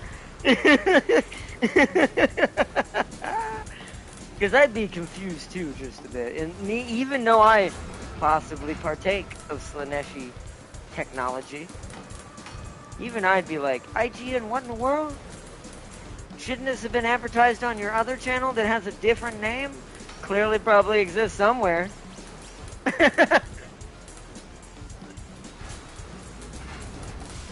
And see, it was Glorpo who did it. The second doctor saved her. Damn it, Glorpo, we're gonna have a discussion later.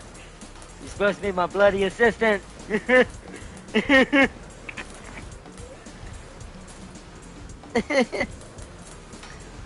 To give you more info, Farseer's clock speed is 3.1 gigahertz. Mine is 3.7? I can't wrap my head around Intel stuff, I swear. It is a bit confusing how this is reading. It's because you have more threads. I imagine the threads are the gigahertz. But didn't that mean yours should still be better?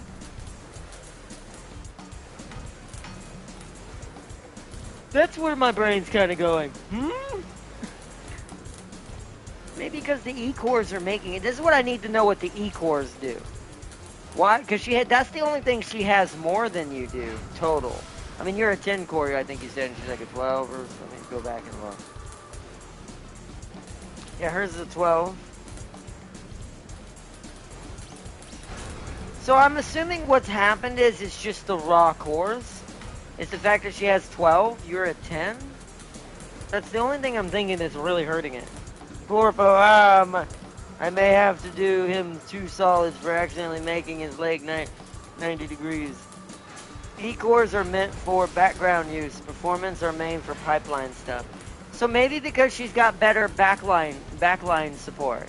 Maybe all the backline stuff is degrading better than yours. So yours is not being as efficient as hers is being. So that's the only thing I can think of. Because she does have a little bit more in that fashion. That's the only thing I'm equating to hers, why hers is doing better if yours is underperforming.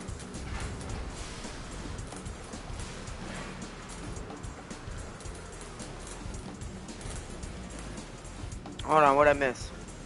Looks like top quality craftsmanship and engineering also utilizing cutting edge AI. What'd I miss? Oh, Wait, what, the devices? Wait a minute. Oh, that's your excuse. Yeah, great. You're right, Tam King. And that device from IGN is using the state-of-the-art new AI that would help disabled everywhere. Great plan.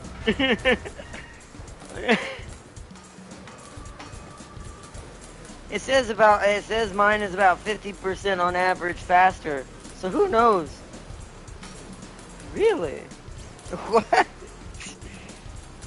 I mean, maybe it's supposed to be, but it says average. Maybe it's supposed to be faster, but you're putting it through more stress because it has less cores to deal with the stress. Maybe it's, I don't know. Like I said, I'm not an Intel man, so I couldn't tell you exactly why it's doing that.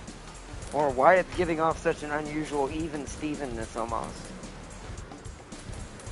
Oh, that's gonna be hard to see on my phone. I may have to look at that later. Holy crud!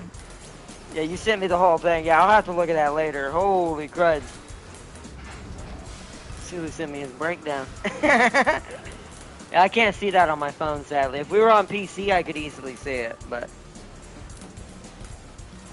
see, is there anything better for Melee? Okay, the Crier's better for Melee just because it's even Stevens. Is there anything higher than 28 for Melee? No. So let's give him a Crier because Crier brings everything to 28.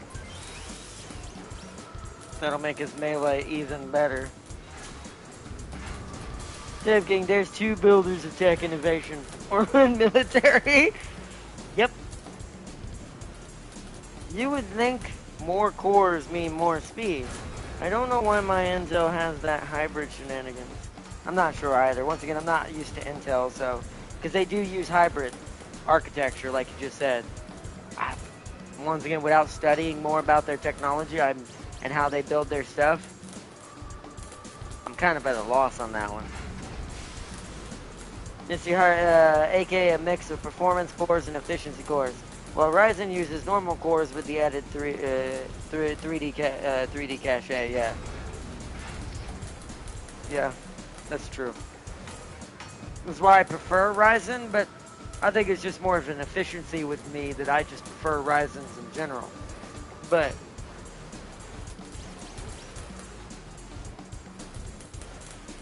that's just preference. There's probably a good enough Intel out there that would do the same thing, if you know where to look and how they built their chips.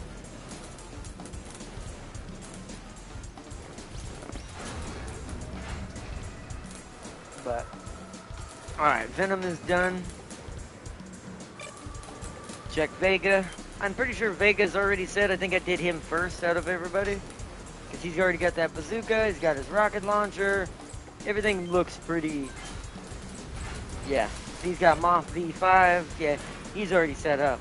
Let me check his CPU. So he's primarily long range only. So once again, a crier would be better for him because it just brings everything to 28. Let me see if there's one that's specifically long range. I don't think so, nope. So once again, a crier.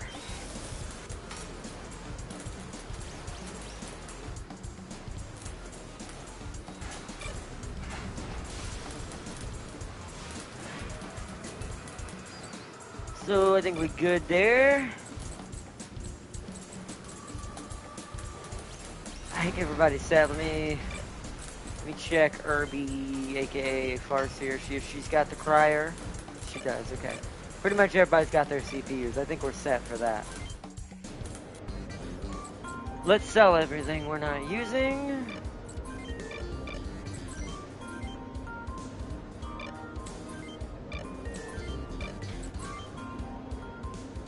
Bajay legs, sell those. I'm not going to sell these because these are the ones that's mentioned in the story. So I'm going to keep those, but we'll sell everything else. Alright, nice. We're good there. Wait, did I talk to the shop owner here in the city? In Gray City?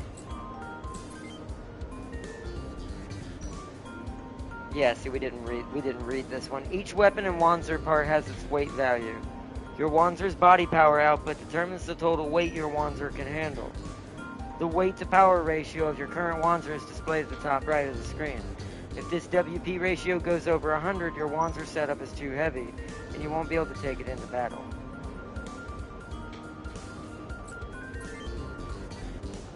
Alright.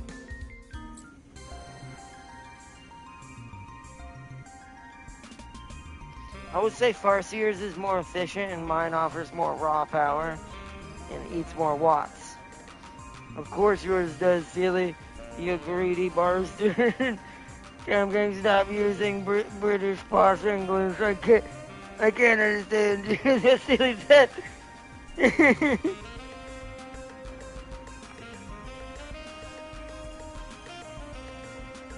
British posh English. Alright, let's make a save.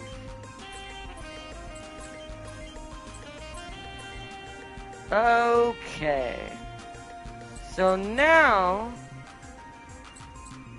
we go to the bar and make sure there's no one else here I need to talk to. Let's talk to Herbert since he's the guy in the tournament. He's by the way, the guy you beat. He said the same thing. So none of these are any different? Nah.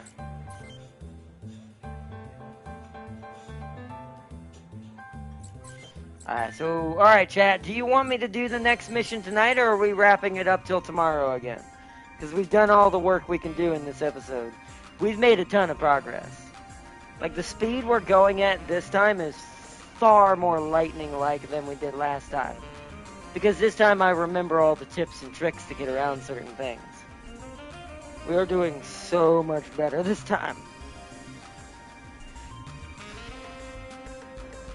Tam King's choice. Let's see. I can hear Tam King's accent. He speaks nobleman English. I don't think he does. Silly. Says this to a Scottishman. Yes, clearly Tam King sounds like an Englishman. Yeah, if that nobleman is suffering a concussion and lost all his teeth. Oh no, that's great. Oh man, Tam King's choice, Farcia said. All right, it's up to you, Tam King. Do we try to do another mission, or do we save the story for tomorrow, where we can do more tomorrow? Or not? He sips tea 5 minutes at a time.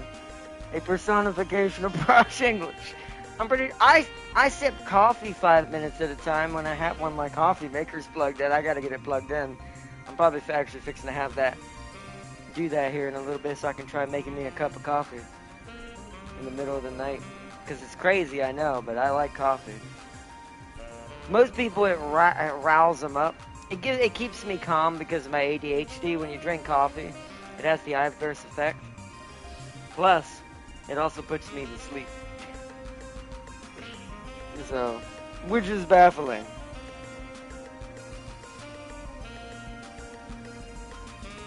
You know, you want to get off and check out Dandy 2. I mean, I'll definitely check it out after the stream ends, that's for sure. I want to see what this crazy thing is. Oh, man, and I know what that means comes next.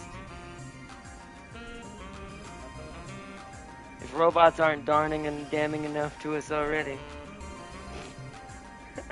Japan and China are making sure of that. At least as far as humanoid is concerned. And we're not talking about battle bots. I actually think when it comes to that, that's where I think America and like Canada and Japan are leading in that. Probably Canada mostly, Boston Dynamics basically, specifically. But yeah, but as far as like just humanoid robots in general, especially lifelike looking humanoid robots, man, Japan and China is gonna ruin us all. This is their plan. They're not gonna win with bombs. They're not gonna win with tanks. They're not gonna win with invasions. They're gonna win by putting a Chinese spot in your house.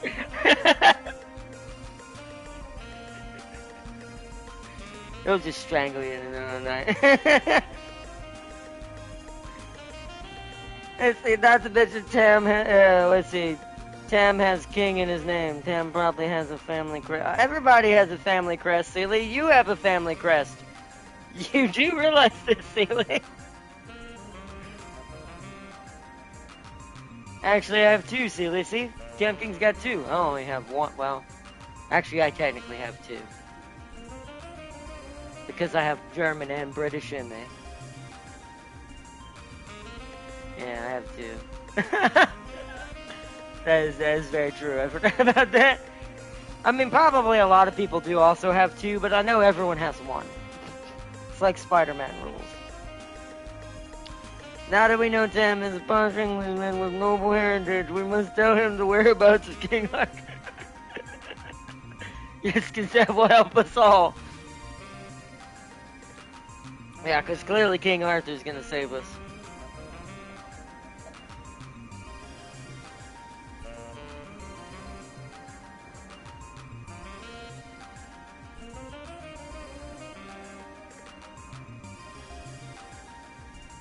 I have a crest? Where is it at?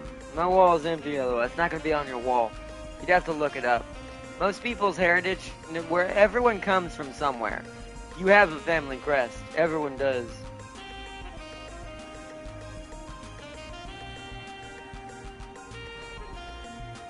Even if you inherited it through like a family that came into your bloodline and had children with someone else from your bloodline, or from someone from your bloodline and then brought that into it.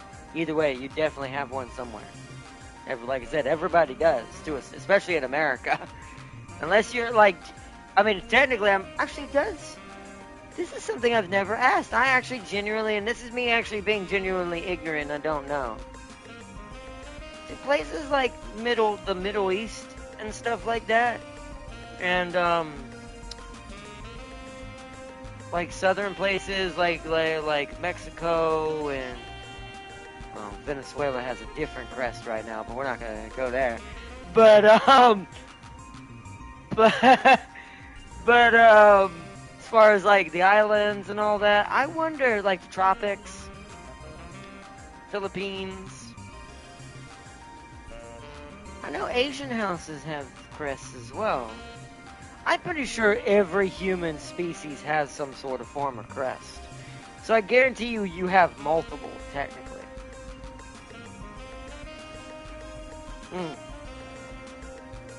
American tourists came over and are sold trips to see King Arthur, and it's just a tour around some old pub.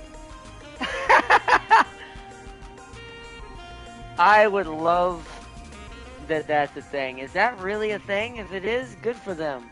Because anyone dumb enough to fall for that deserve to get to have to pay for that tour. Yeah, they're clearly going to show you where King Arthur is. Especially the English. My mom and dad did it. That's where I came from. I mean, obviously crispy.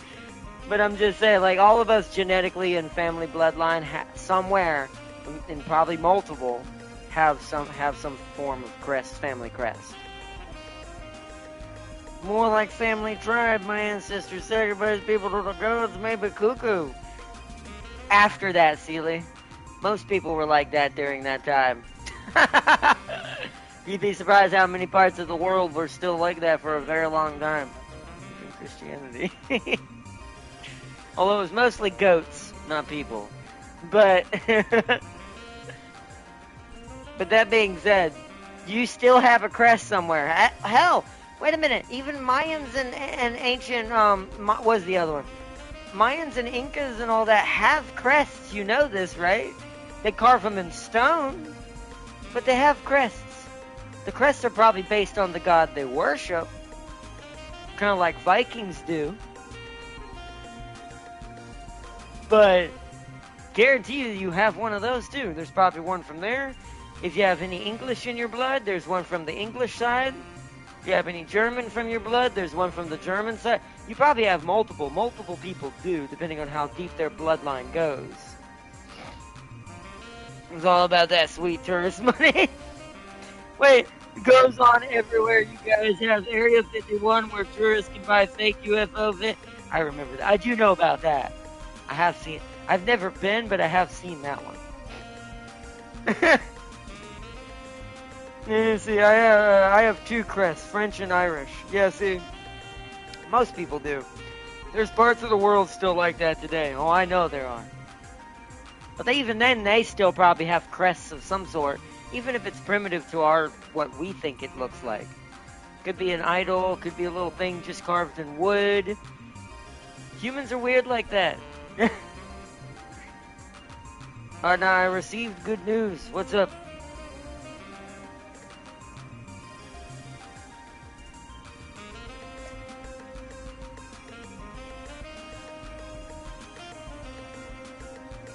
But what do we think, chat? One more story mission or save it for tomorrow? Are we saving it or continuing? While Sealy tells me the good news of something. By the way, this is your choice, Tam King. Because everyone said it was your choice. So, what's you thinking, Tam King? Save it for tomorrow so we can do more story? Or do one more? Rimworld RNG screwed you. Rimworld Rudolph is a grandpa. A new heir has been born. Save it? Save it for tomorrow? Okay. We shall save it then. We shall save it. Alright, it is saved. Back to the main menu for now. We're doing good. We've made it a lot further this time. I think the mission after this one is actually where we were. But with how fast we're going, we're going to be past that by tomorrow. Especially with me pulling the arena trick in the background as well, so. You gave Teo an air or not. Joyous occasion. Oh, goodness. Ah, crap. Now I can't die. Oh, man. That's a little harder to escape.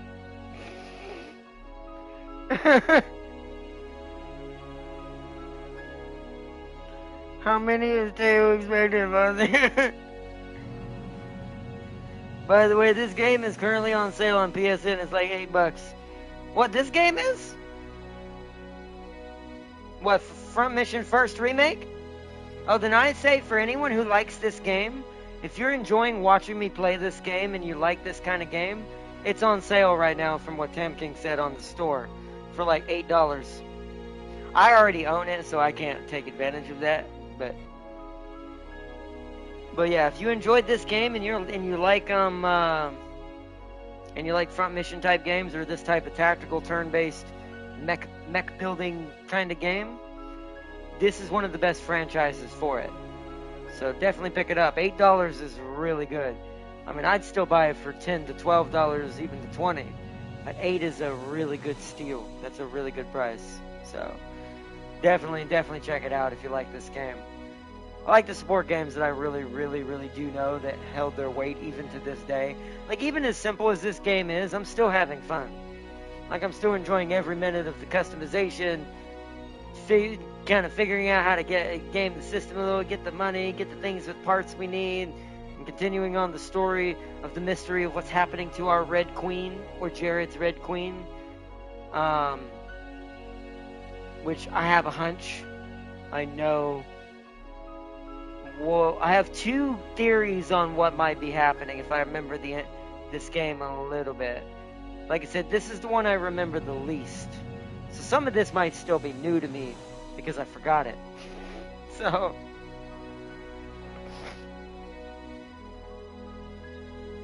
this is your father now, and I'll be glad. Scheduling solo raid against Orc and Kamen. Yeah, not for Teo. I'm sending Ardnot to fight that alone. He'd take it in a heartbeat. Yep, I'm like, alright.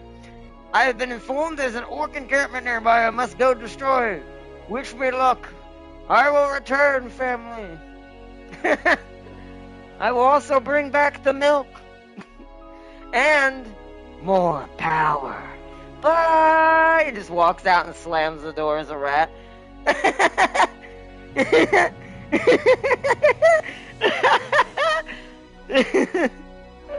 As the Skaven version of himself. Wait, doesn't that mean digital? Farseer, don't lock me in a room with her. Have you tried Core Keeper yet, Ardnot? No, not yet. I'll probably try it tonight. I think that's what I'm gonna get some coffee and play. I was gonna play War Thunder, but I think I'm a little tired even for War Thunder tonight. I'd probably be mostly getting shot than doing the shooting. So I'll probably gonna make me some coffee here after I end the stream, and I'll see what Core Keeper's like because I haven't started it up yet. I know it's gonna be good. I love any type. Excuse me. I love any type of Stardew Valley, Terraria type game. So. Ardnot, you can't abandon your own child. What you mean, more power? And just it keeps on walking outside with that away from the colony. It's the Ardnot has been kidnapped by orcs. Yay! See? More power. Turns out I take over no, this is what I would love with RimWorld, because RimWorld, anything can happen. I would love for you to find out that I take over the Orc encampment after being kidnapped and have the Orc encampment attack your colony.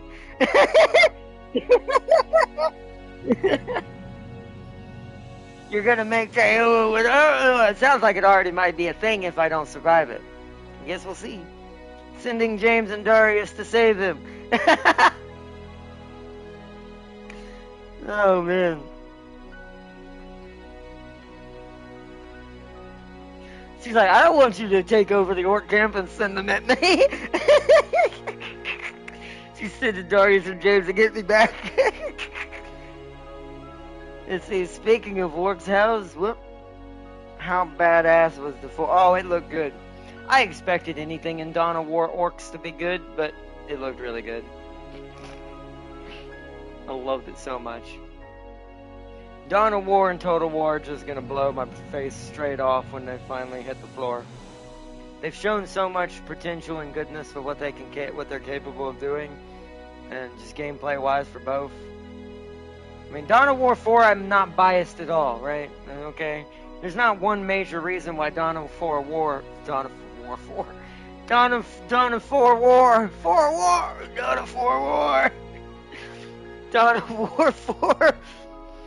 I'm not totally biased towards it at all, and there's not totally a single reason already that exists in that game that's gonna make me buy it. Like Fry levels of take my money. It's not at all. It doesn't start with an L and ends with a roar. And half the map destroyed by a single man. Gorguts is just as popular as Gazgul. He is. Crash faster. But crash faster. Yeah. Gorguts is the second best orc in all of existence besides Gazgul. They're both just as popular as each other. You either know Gazgul is an orc person or you know, my brain, I can't say his name and I just said it. Gorguts. It's gotta be good. Now don't worry. I will raise the jail child if you perish.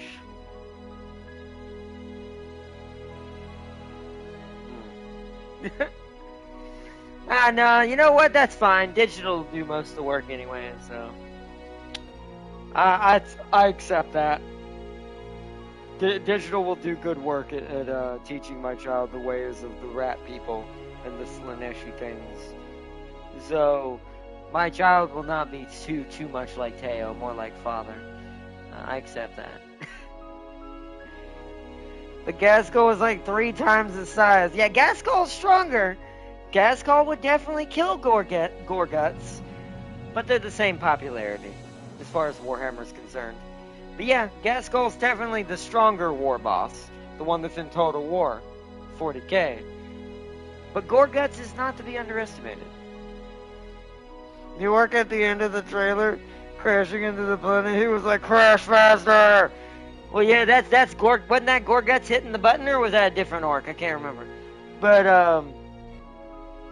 I'm watching someone in lion armor chopping his way through confused orcs.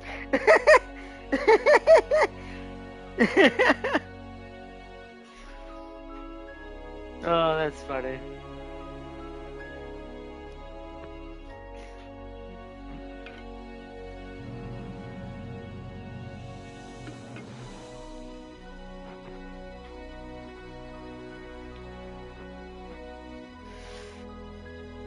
That was Gorguts? I thought so.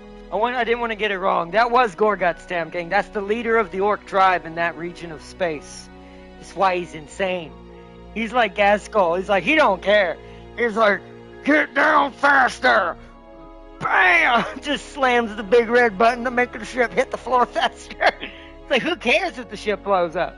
We'll survive it. We're orcs. We can just jump out the ship and start one. This is why I love orcs in 40k, because they are the most menacing, stupid thing in existence. Oh, man.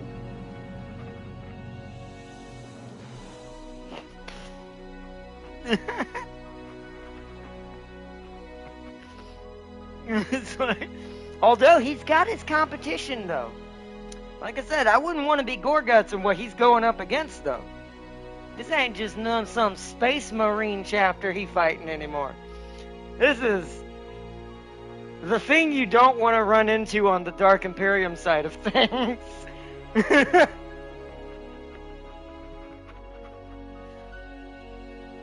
Shame his Wa has been destroyed twice, and he had to rebuild it.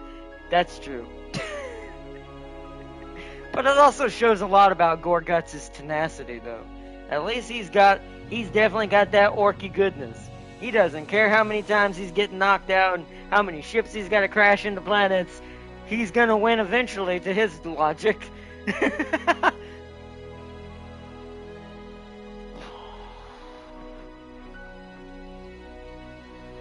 Orc campaign has them fighting the tech. Ooh, the tech priests. Ooh, that's gonna be fun. Ooh, that's gonna be real fun.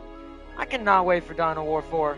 I'm excited about it as much as Total War for different reasons. But man, it's gonna be good. Ooh. Necrons are fighting. Oh. That explains why you need something so good. That explains why it's a specific chapter handling this. Oh, it's an S tier class problem. There's only one person who can solve that.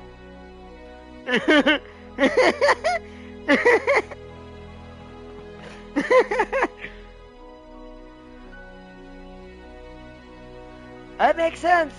Ooh, that's gonna be nasty. Ooh. But that's actually pretty fun. I hope they do it from both perspectives. I assume they're doing like most not Total Wars, most Dawn of Wars, and they're doing it like for Space Marine, Necron, you can either see the Necron side, or you can see the Space Marine side, and for like the Orcs and the Tech Priests, you can either go Tech Priest side, or Orc side. I assume you can do it from both perspectives. Kind of like Winter Assault did, when we played Winter Assault. So, where's the Mercenaries option on the menu? This is a little, I mean, if I had someone, it's only local, sadly. You can technically do a PvP match against someone that lives with you if you have a friend or someone to come do a couch PvP.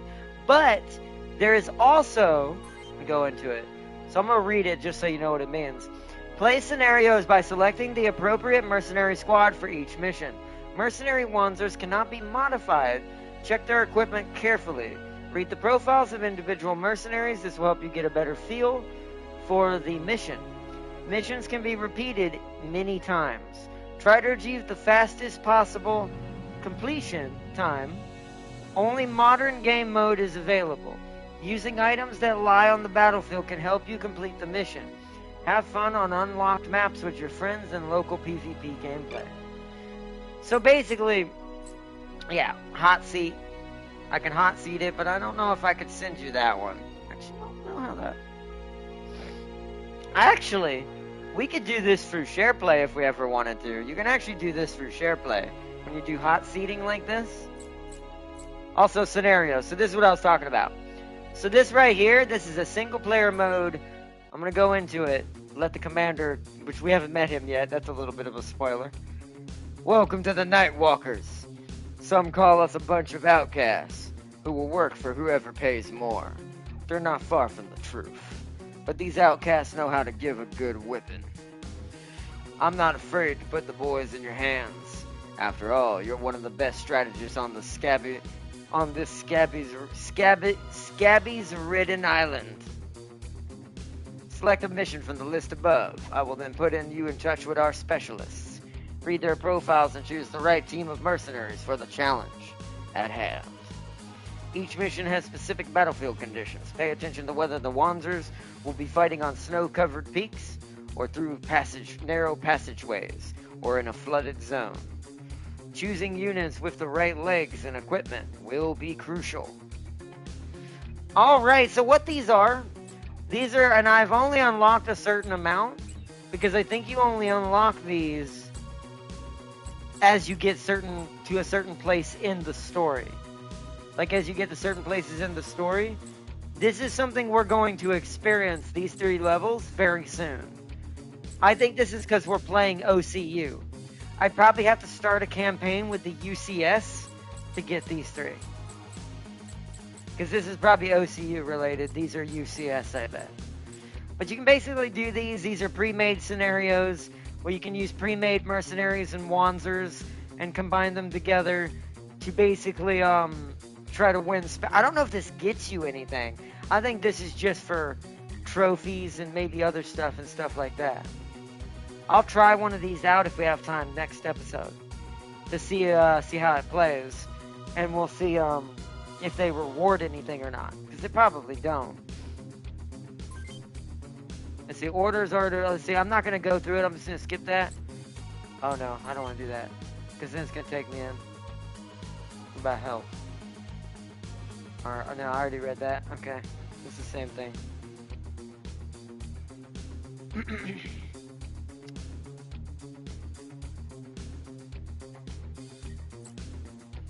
We'll go out of that for now. It's basically kind of like Resident Evil's Mercenary.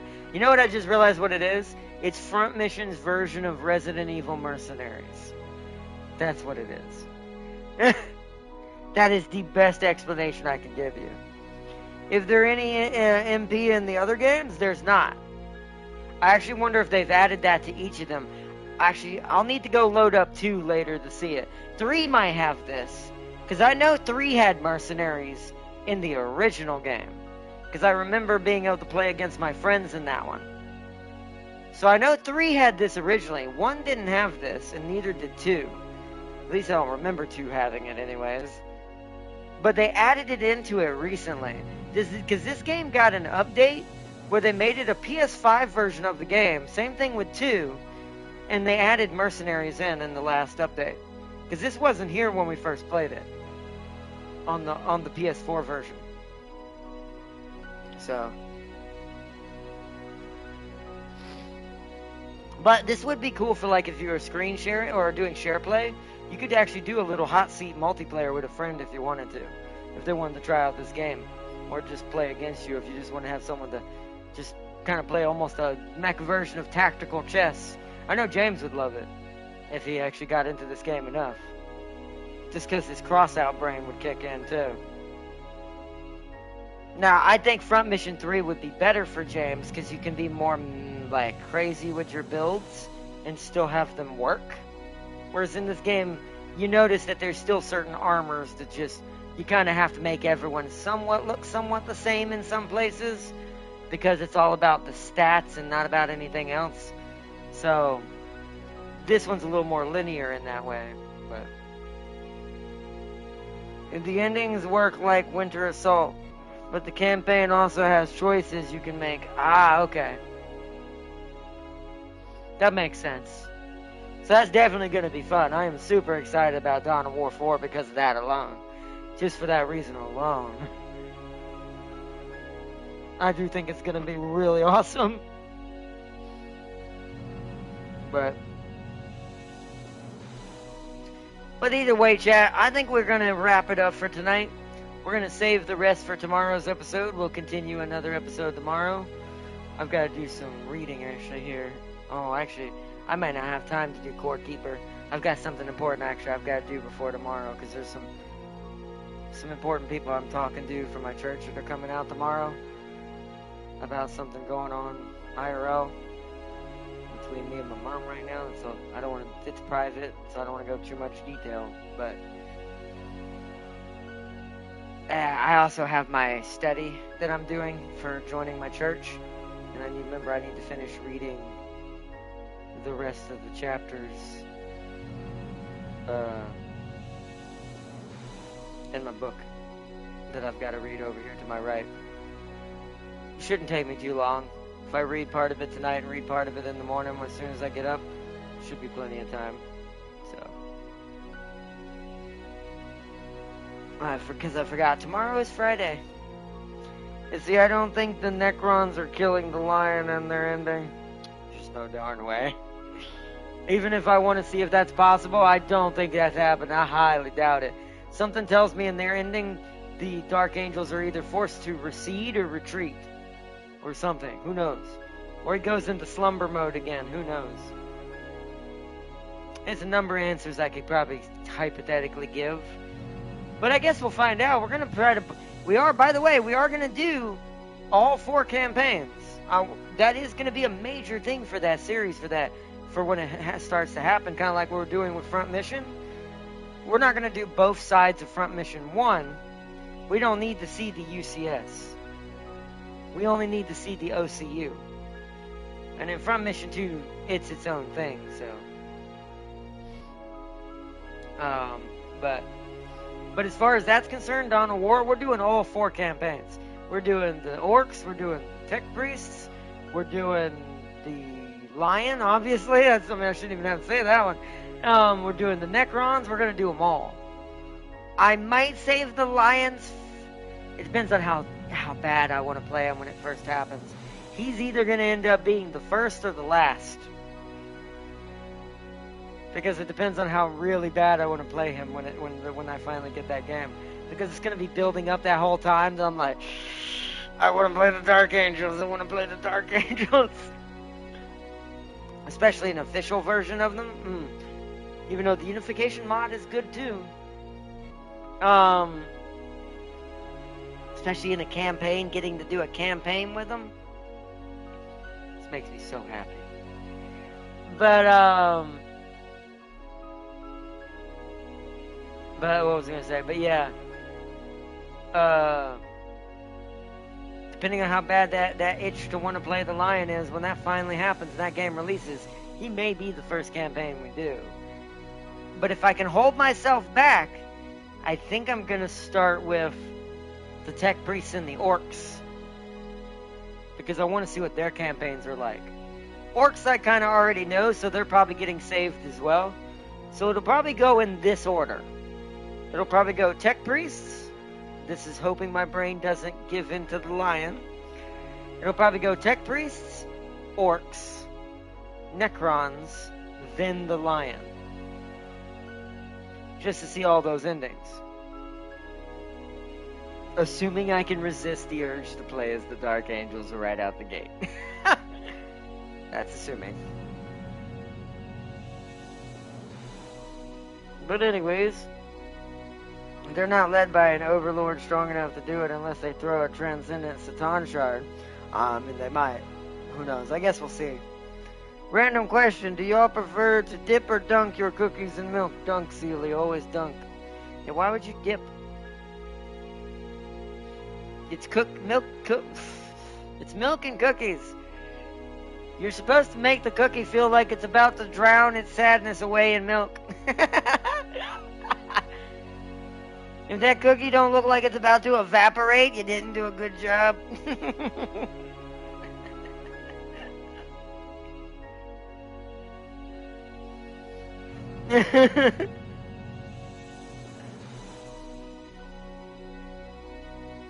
I would think a Polish English man like Tim.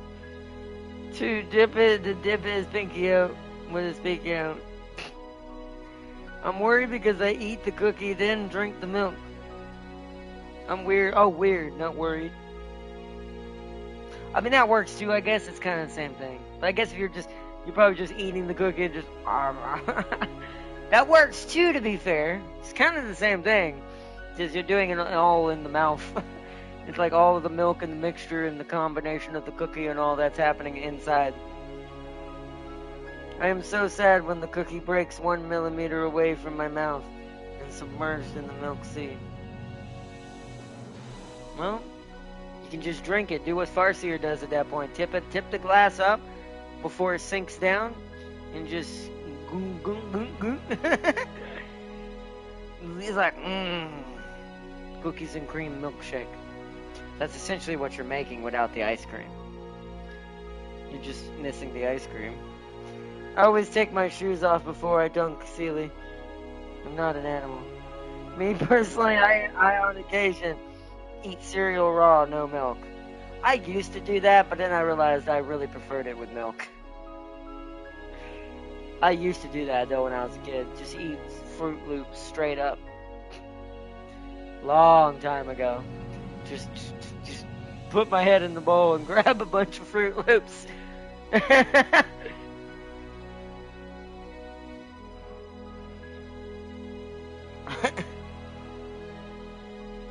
Damn, Geek said you're sick in the head. I somewhat was too. But then eventually when I realized how good milk really was with Fruit Loops, then I couldn't go back.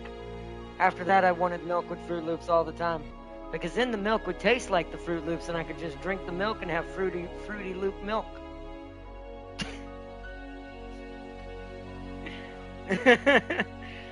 You see where my kid brain used to devolve in different directions. Sealy, I'm keeping your auto door permanently open.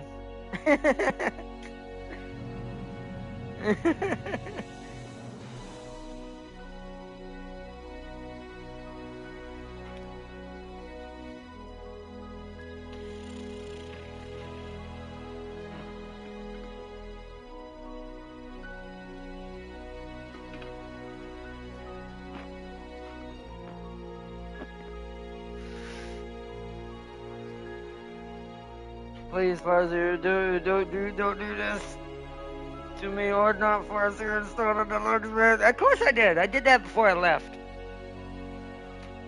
Before I got kidnapped by the orcs, partially on purpose.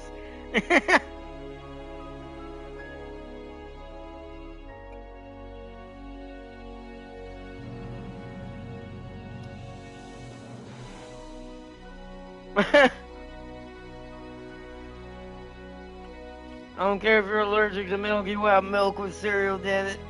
I used to just eat the sugar cubes from Lucky Charms and leave the cereal. Okay, every kid did that. I can't hate on that one. Every kid did that.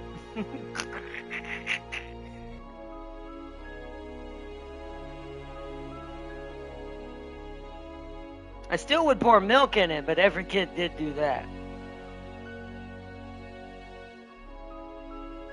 Oh, why did the chat do that?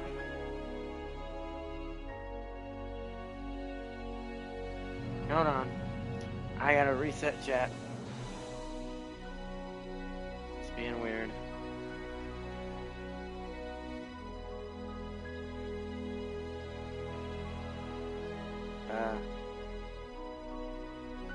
Uh-oh, did you... Oh, I can't see YouTube. Well, there's a problem. There we go. Scared the crap out of me. I thought YouTube just crashed. Like, actual YouTube. Wasn't no videos even coming up.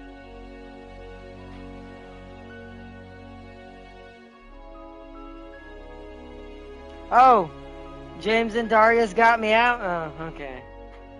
Well, at least I get to live with the fact that Sealy will now get to use my new invention. Glorpo. Glorpo's like, what's his name? That, Frankenstein had, what's his name? The assistant? The little assistant guy? That's what Glorpo is to me. I'm part alligator, Tam. You just send me to a natural environment. Someone phoned. Send Sealy to the alligator.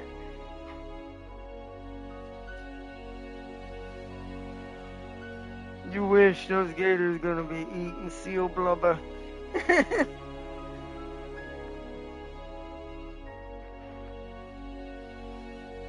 Did anyone microwave lobster before? Why would you...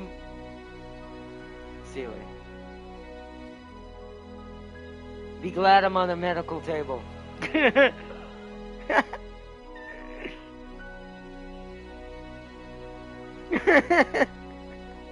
Be glad I'm on a medical table right now, Sealy, with Glorpo sealing my orky wounds that have been inflicted upon my skaven body. Because, man, that made me almost get up and stab you.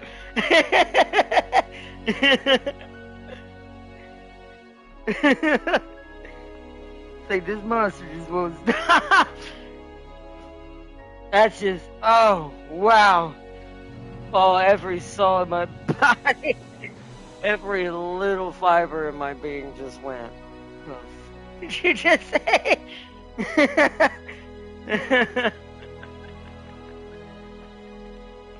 I'm not a monster, sure. I'm part alligator and sealed with white fur, but I'm not. Yeah, says this person trying to microwave a lobster.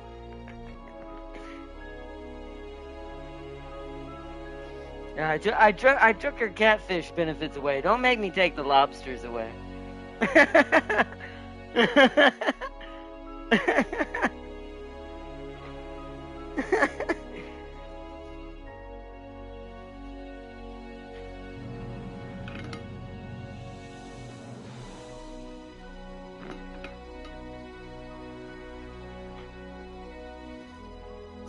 Also, I never microwaved lobster. I never stated that. But y'all immediately accused me, well, you guys are fake. Yeah, says the person. Does anyone microwave lobster before? No. I also wonder just how bad it smells from all the stories I heard. Yeah, sure, Sealy. I am 100% taking lobster away from you.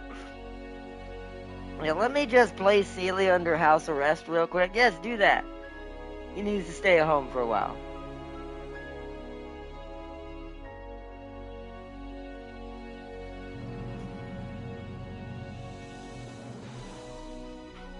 Just make sure you tell Digital that his dietary restrictions are he can't have any catfish and now lobster. No lobster. No. Oh, wait, serious? I never microwave lobster. Believe me, that crap's just way too expensive to do that. And see, I'll send Digital in to give him... Exactly, yeah, there you go.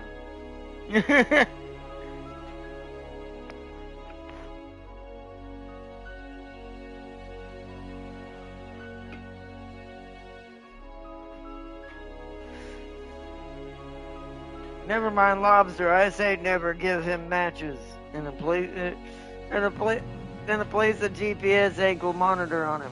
That is a good idea. $50 for 2 pounds is wicked. Oh yeah, you are right. That's why I'm like, no, you need to go in here now.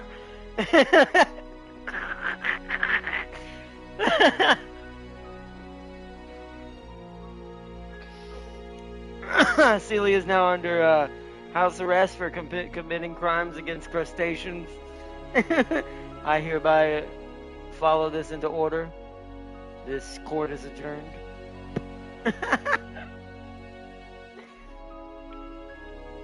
He is sentenced to at least 9 months of house arrest, where he will be avidly taken care of by Digital. Digital will be the only one responsible, hereby say the court.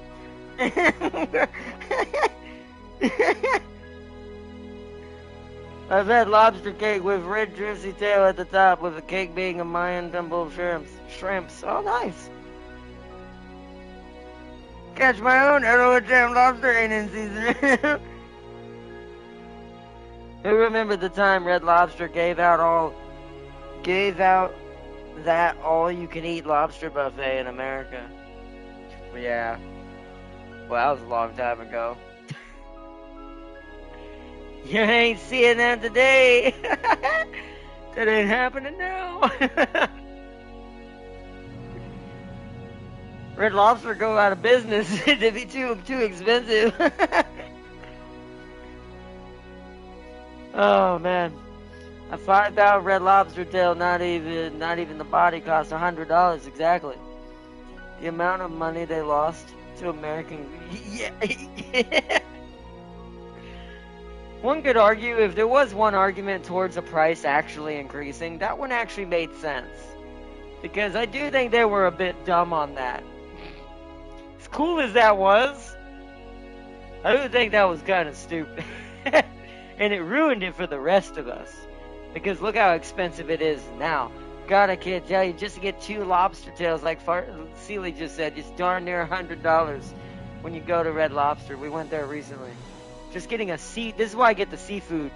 There's a trick to it now, even though you're only going to get 2 little chunks of lobster in there. It's not much.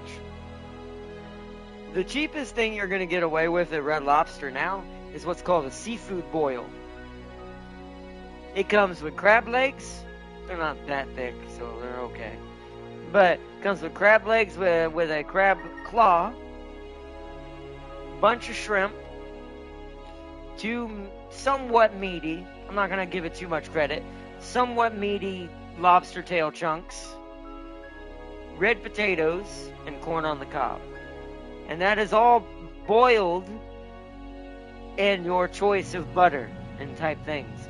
You can either do Old Bay, the Old Bay way, or you can go like I am and a psychopath and do the spicy Cajun butter. Because, oh my goodness, I love Cajun butter. But, but it's, even that is still $70, $80.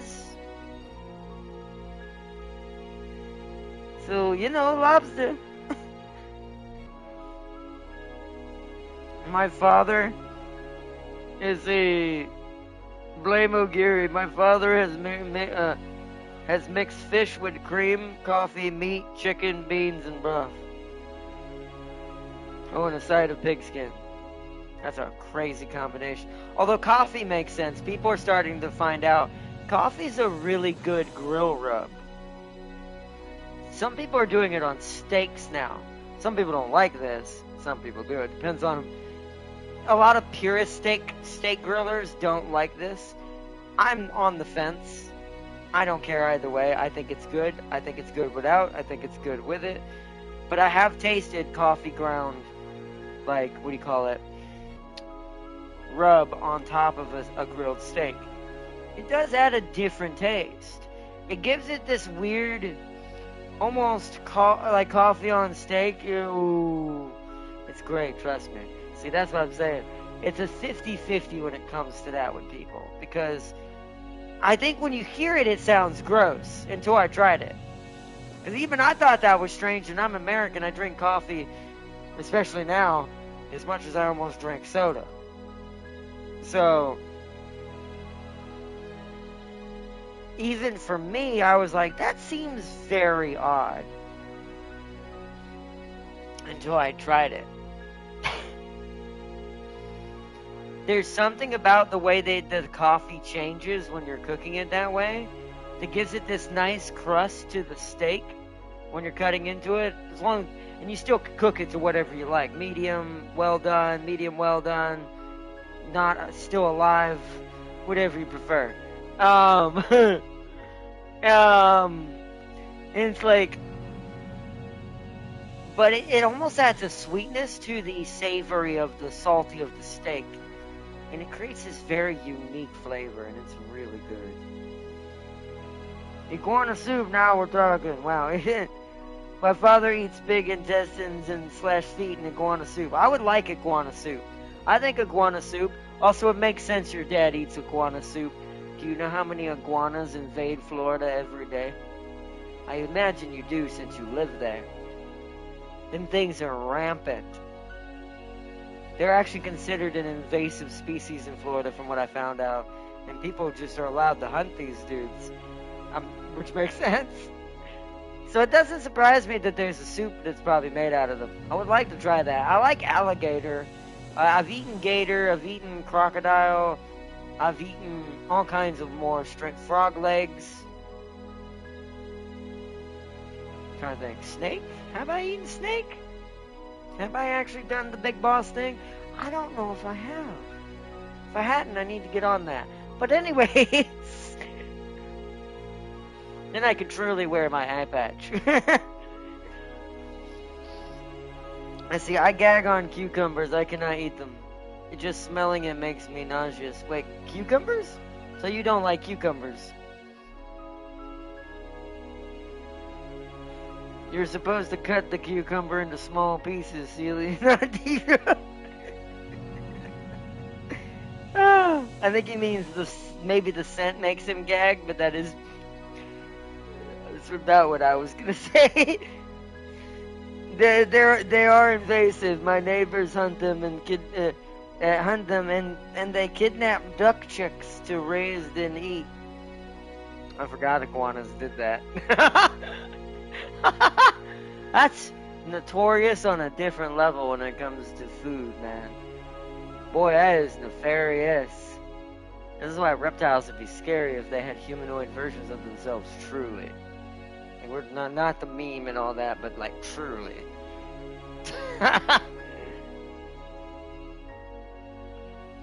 and everyone wonders why Lazale is so harsh. That's the equivalent of probably what that would be like. Lazale's pretty accurate to what I think a humanoid reptile-like creature would behave like.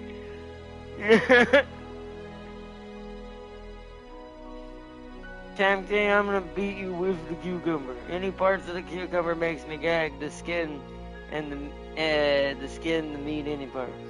Well, just don't eat the cucumbers. Separate them from or just don't have your dad put them in the soup. Are you saying they're in the soup? Of the iguana soup? That's an interesting choice. Wonder why cucumber. See, my chef brain wants to fiddle around with that and go, that's interesting. Does it have to do with the acidity? See, I'm learning so much more about cooking that my brain just as much as robotics and science now, My brain dips hard when I think about food now. Like, I think about, like, what is that truly doing to the taste buds?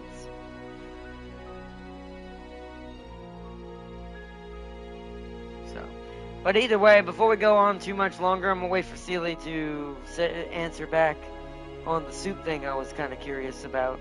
Then we should start wrapping it up.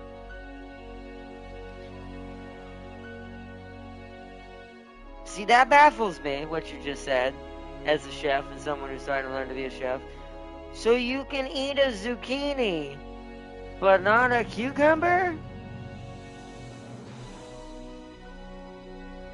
What?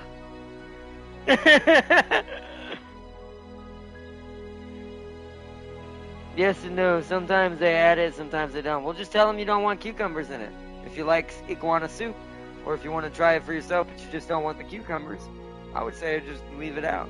Or at least for your bowl, anyways. Like for what what they're making for you. But that's still, so you can eat a zucchini, but not a cucumber. Cucumbers and pickles are no-go for me. Zucchinis, though. But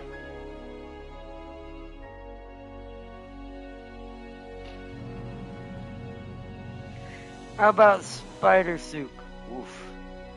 If you didn't tell me it was that and I couldn't see a whole spider in it in some way, like shape-wise, I might not know. I'll admit I've heard spider is actually not that bad. But you could not get me to eat it if I see it. And if I can tell it's a spider, I ain't going nowhere near my damn mouth with that. It's not even the taste. It's more of my fear factor kicks in and goes, fuck that ain't going inside me. It'd have to be chopped up, and I'd have to not know it. You'd have to let me eat it first, and let me finish it, for goodness, if I do for some reason think it tastes good. Don't tell me until after it's over. Just blend a few tarantulas. I don't think it's tarantulas. Is it tarantulas? I forget which spider's the common one you can actually eat safely. Because there are some spiders that will frickin' kill you if you ate one. Just as they like if they bit you. Because they have poison glands and all that, which I imagine there's a way to remove that. Also, I don't know if I want to see this. How do you do that? I wonder if, much like other meats and certain fishes that Japan does, like, what's that fish called? That blowfish that's really poisonous? Fugu or something like that? They have to remove the poison gland and all that to make that edible. I wonder if that's a thing you can do to a spider, and if that's the case, I don't know if I want to know how you do this. I mean, of course, it'd probably be dead when you do this, but I would definitely not do it while it's alive. I ain't fighting that thing. But I'm like, see, this is a terrible train wreck in my brain happening. Because I hate that I'm visualizing a dead spider and trying to figure out how to dissect it. But it also is intrigued by the science and going, but how would you dissect a spider? What would that even look like on the inside? Yeah, puffer fish. There it is. Yeah. You have to remove their poison gland. Are they? Are it puffer fish or blowfish? I thought we found out they're kind of different things. I don't know. That I don't know enough.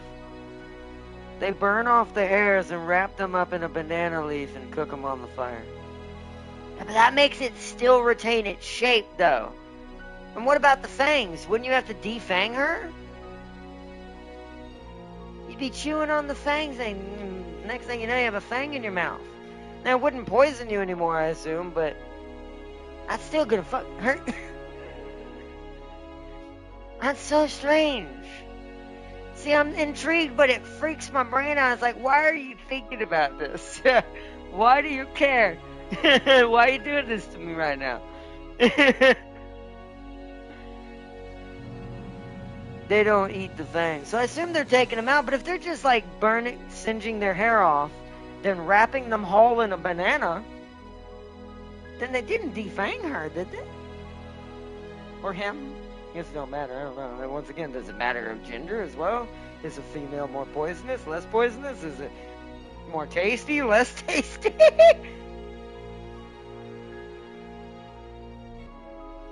Something about the blowfish and the pufferfish being separated by family name.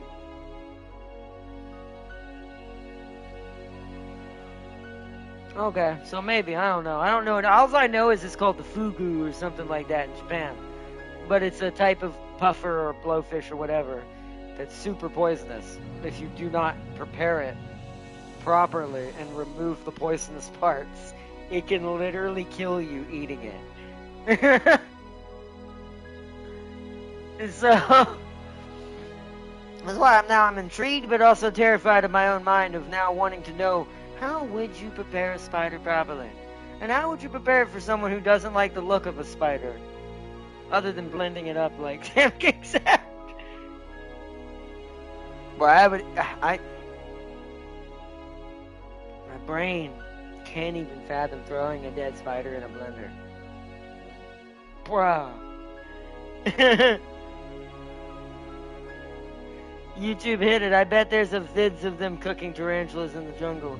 There probably is. I just don't know if I can watch it. See, this is what the train wreck happens, right? When your brain likes to see a train wreck. That old saying, you want to look away from a train wreck, but you can't. My brain's doing that right now. It's going, I want to look this up, but at the same time, I don't. Because then it means I have to look at a tarantula in order for me to observe what's happening to the tarantula as it's being cooked. Ah, my brains are at war. My chef brain is like, we must know the secrets. And then my fear brain's like, what the frick you mean? We don't need to know how to cook a spider?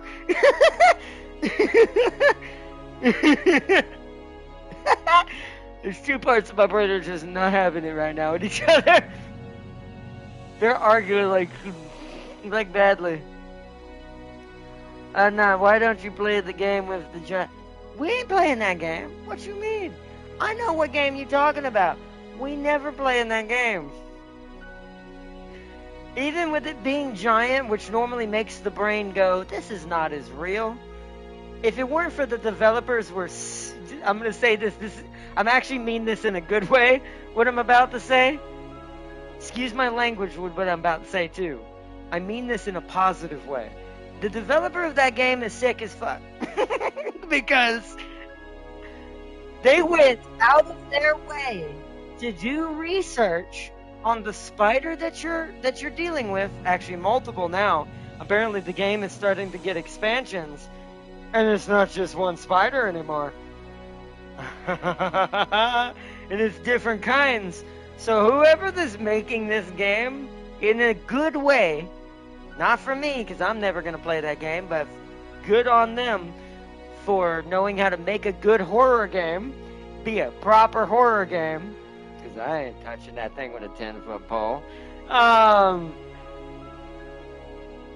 They are sick as sick as fuck. Because the amount of detail they put into not only the model of the spider, but its movements, its natural behavior, and where it's camping inside the place of the building that you're sneaking around. And the speed. And I don't want to deal with that. You will see me have a heart attack on cam. If we did that, I think that game would test me as much as almost what's his name. There's a certain YouTuber or streamer I've watched. I forget his name. Shoot, I was gonna give him a shout out, but I forgot his name. He's more of a heavier set guy. He's definitely afraid of spiders. But the thing is, as you would if you're making money off of it, because he's made part of his channel's money off of scaring the shit out of himself to entertain people on the stream. Oh man, I watched him play that game. I almost had the same visceral reactions he did. Because I'm sitting here trying, if I had an arm, I'd be punching the screen.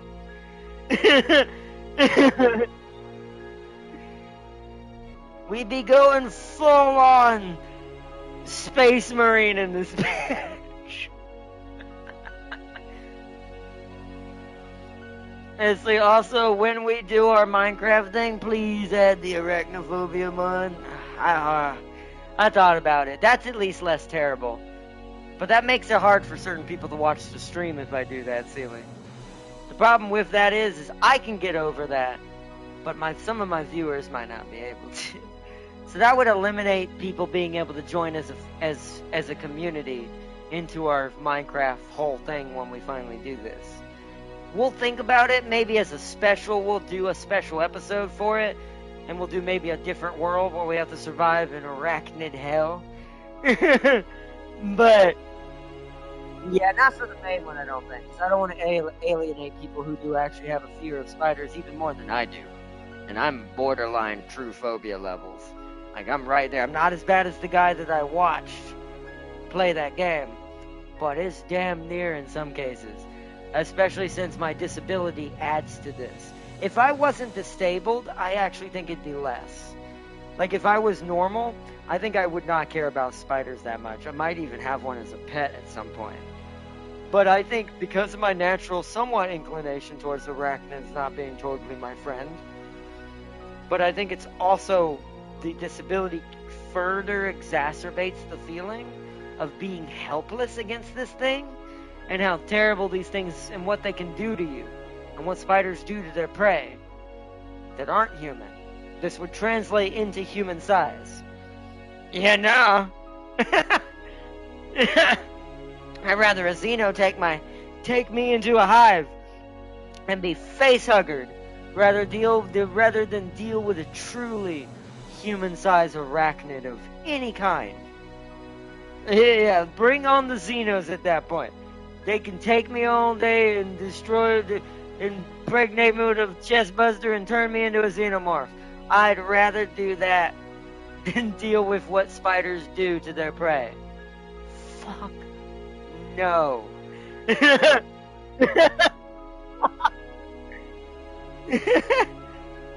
Sam King can put on his big boy pants. Never. Right. You're the type of person to wear the same bones either way you are. No, but yeah. But that's the last thing I'll say before I end it. No. That is, if you ever wondered what type of death I will never accept, I would take any other death in reality except this. Even the one that Farseer asked that one time. The what's it called? Type of apocalypse where you basically get boiled from the inside out. I'd rather do that than be taken down by an arachnid that's a human-sized thing. Because of what it's gonna do next. Melt me down, put me in a pot of lava, I don't care. Even boil me in a brass ox from old religious times. Yeah, I'll still do that instead of a spider. We know you're scared of beavers, Sealy. Sealy's scared of Wait. You missed my message about my fears. What did you say? I don't have phobias, only common fears like flying roaches. So then wouldn't your phobia be a roach, somewhat? Maybe not phobia, maybe that. Although maybe you just don't know your phobia. Some people don't experience their phobia because it may be something less obvious. What about the tarantula hawk? It literally paralyzes you and lays eggs and you get chewed up from the inside out. Okay, that's almost as bad. But one could argue a chest buster does this too in a way. It's just not eating you. It's just chewing its way and punching through your chest. So it is still pretty terrible, but I still think that's better. Because I'm going to put this in perspective. You're literally getting liquefied. Like acidic liquefied. When a spider is eating you. Now you may be paralyzed depending on the spider. But I guarantee you your insides are not. And I guarantee you you're going to know this is happening. And your brain's going to find a way to make this seem like the worst experience you've ever had in the life. I can't even fathom to you what it would be like for probably a human-sized person to be done to like a prey of a spider. And what the body would look like after, too. It'd just be a whoa, like, nah, bruh.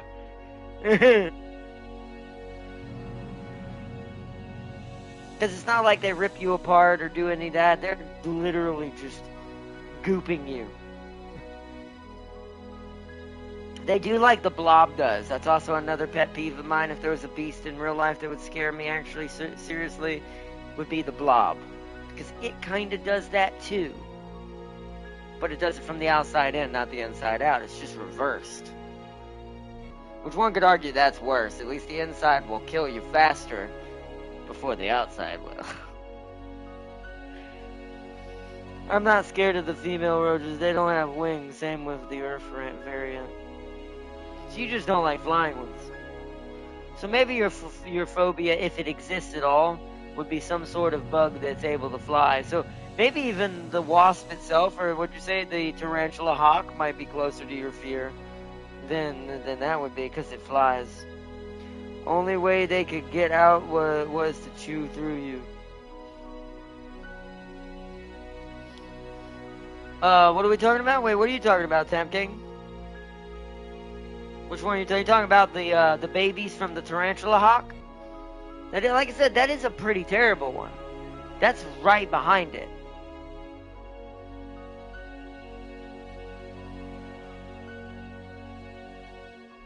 YouTube hit it again. But yeah, that's right behind it for me. I'll say that now that I know what the tarantula hawk is like, it's basically a human version of what the Xenos are. I say human, excuse me. The wasp or hornet version of what a Xeno actually is. Because it technically is giving you chest busters. It's just they're eating you whole. They're not just busting out. They are devouring you. Oh, England had an old punishment. Oh, you talking about that rat thing? I think I know what you're referencing. You're talking about where they used to put a rat in a bucket and heat it from the top, forcing the rat to dig through you?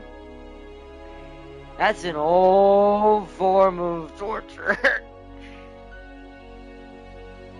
Well, there's also a hungry one, but the faster way to do this is to take the rats. It's sad that I know this because I've seen this before in a movie and also seen it in other things. Also, there's a medieval Renaissance festival that happens near me. They actually have an exhibit that talks about that.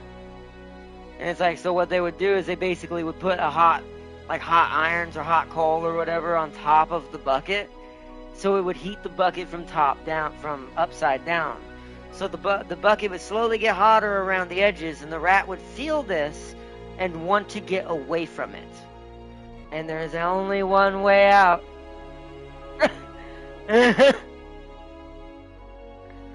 And so, oh yeah, Fast and the Furious showed that too. I forgot that was in Fast and the Furious. I forgot they actually showed that. But that is one of the ways to do that. Now, if you have them hungry enough, they'll do that too. If they are starved beyond belief, they'll also do it then too, as long as they have nowhere to go. Because if they have somewhere to go, they're not going to think you're food, and they're just going to keep going. But if they're forced to think that's all they have in that tight space, they'll also do the same result. It'll take longer because they're actually going to munch on you to actually get substance, so they're actually going to eat you slower in that case. Whereas the one digging through you is probably going to kill you faster, but the most painful way possible.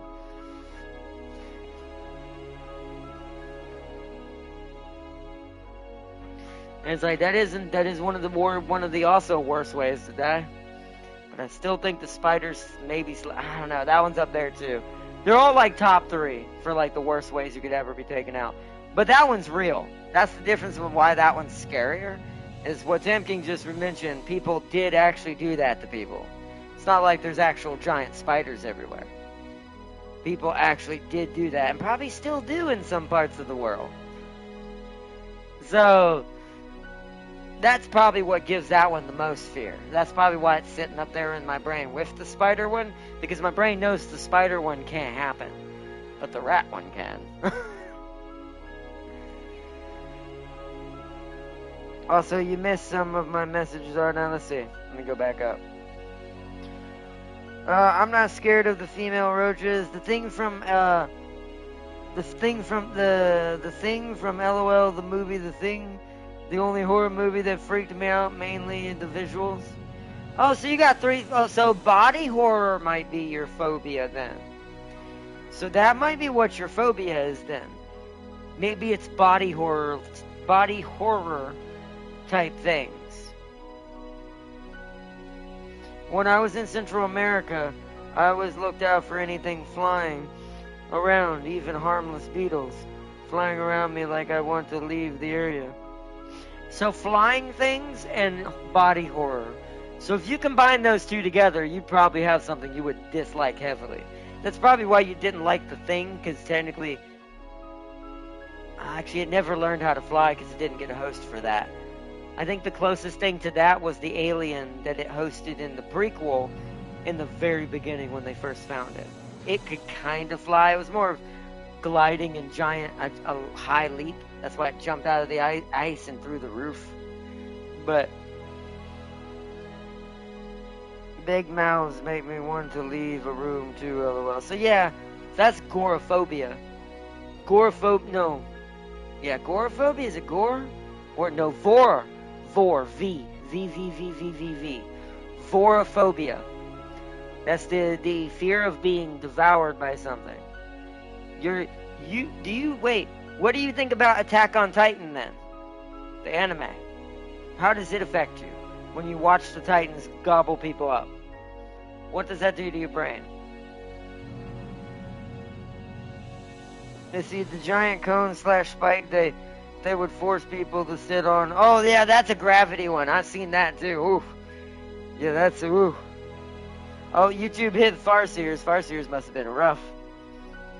Big moths make me want to leave room, too, lol. Oh, moths, not mouths. I thought I said mouths. Although, that's actually a pretty common fear for most people. The one that I was talking about. But you said moths. So what about Mothman? What about the Legend of Mothman then? Join the club first here is what Tam King said. I gotta get off here in a minute. It's 9:30. Well, we'll just say this last little thing. What about Mothman then? I'll ask that one since I misread the word. I thought you said mouth, so I was using Attack on Titan. I don't know. The fact that a creature confined to the ground makes me feel fine, but one that thought of the insect isn't confined to the ground and flies around makes me freak out. So you wouldn't like Mothman then? I guarantee you if I showed you... you probably already know about him, but I bet you if I showed you the lore of Mothman, it'd probably make you feel real uneasy. I'll try again. They used to have a big cone. Oh, yeah, no, that's what I saw that one, Tam King. I read that one at the last second. It let yours through. It didn't let Farseers through. Is he bury someone near a fire ant colony and aggravate the ants? Oof. Okay, that would be pretty terrible. That one was thought out, Farseer. That's pretty terrible. Ooh. Although ants can devour a body in seconds, so that's gonna burn like hellfire for like probably... I'm trying to think before they get through your nerves. As many as they're gonna be, you're gonna last maybe... It's gonna sound like a long time, and 20 seconds can seem forever if you feel like you're on fire. Because that's probably what that's gonna feel like and equate to, because your nerves are just gonna be chopped up, devoured, and so torn to pieces. So it's gonna feel like being burned, like consistently, constantly. Because that's what people equate to when they fall into a bed of fire ants. Now this isn't permanently, just temporarily. That's gonna be you feeling like you're on fire for 20 seconds. I'm gonna give it 20 seconds because depending on the size of the ant colony, we've seen ants destroy a body and turn it into a desecrated carcass in like less than a minute in some cases. So that at least might be somewhat fast, but stupid painful. And then the one Tam King said, the spike, the gravity-fed spike. That one's just insulting. That one's not only going to be just painful for the sake of being painful. You're doing that one to not to just hurt the person, but you're doing that to just ruin their entire existence. Because that's doing more than killing you. Especially mentally. See, bullet ant if you want to be sadistic. Which, once again, that would be the worst, because that'd be the most painful version. But I think that they can rip apart flesh pretty fast. So I think they'd have an even less devour time. So at least it won't be that long. But once again, that is pretty terrible. Funny enough, birds and other animals don't freak me out. But if it's an insect, I'm getting out of the room. Tribes would use bullet ants for initiation to the tribe. I've heard about that.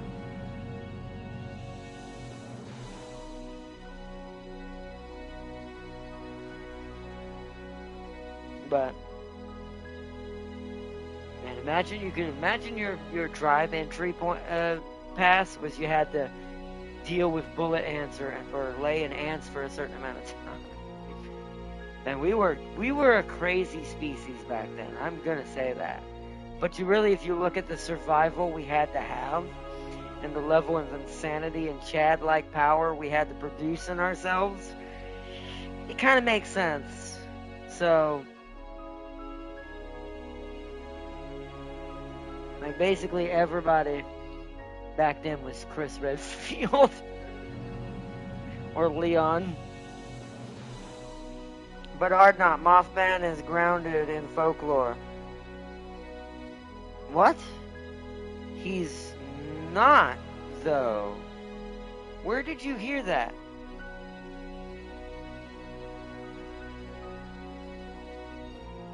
Wait, who told you that? I actually have a family member that's from there. Who told you that?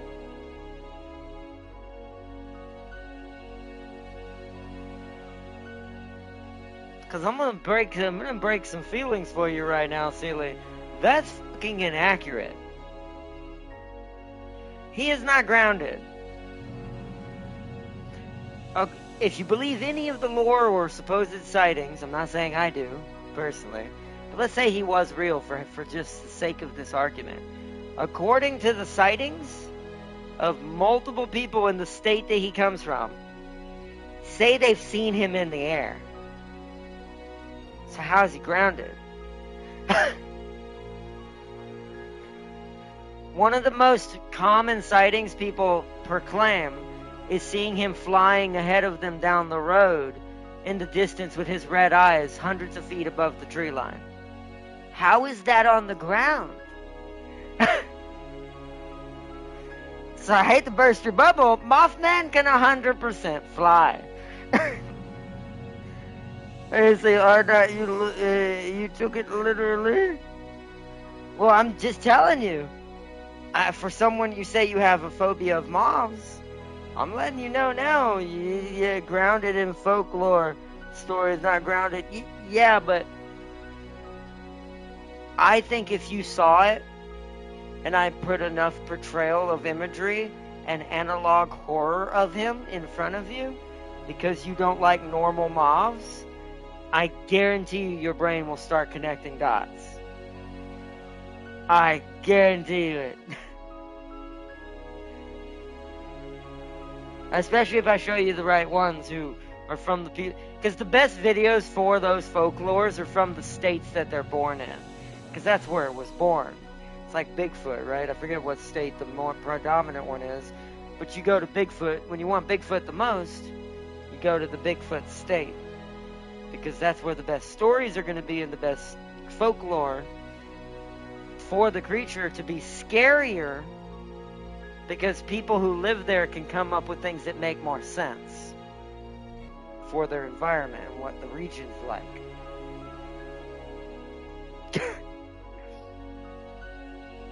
Jeepers Creepers was a documentary. Okay, that one I don't think it'd freak him out. He's just a demon, but I think part of me believes that he's actually not a demon, that he's actually a tardigrade, like from another world. I know that's going out there. We're not going to touch on that theory that I have about Jeepers Creepers, but something doesn't add up. The things I've watched about that movie, and some of the lore videos I've seen, the breakdown of him,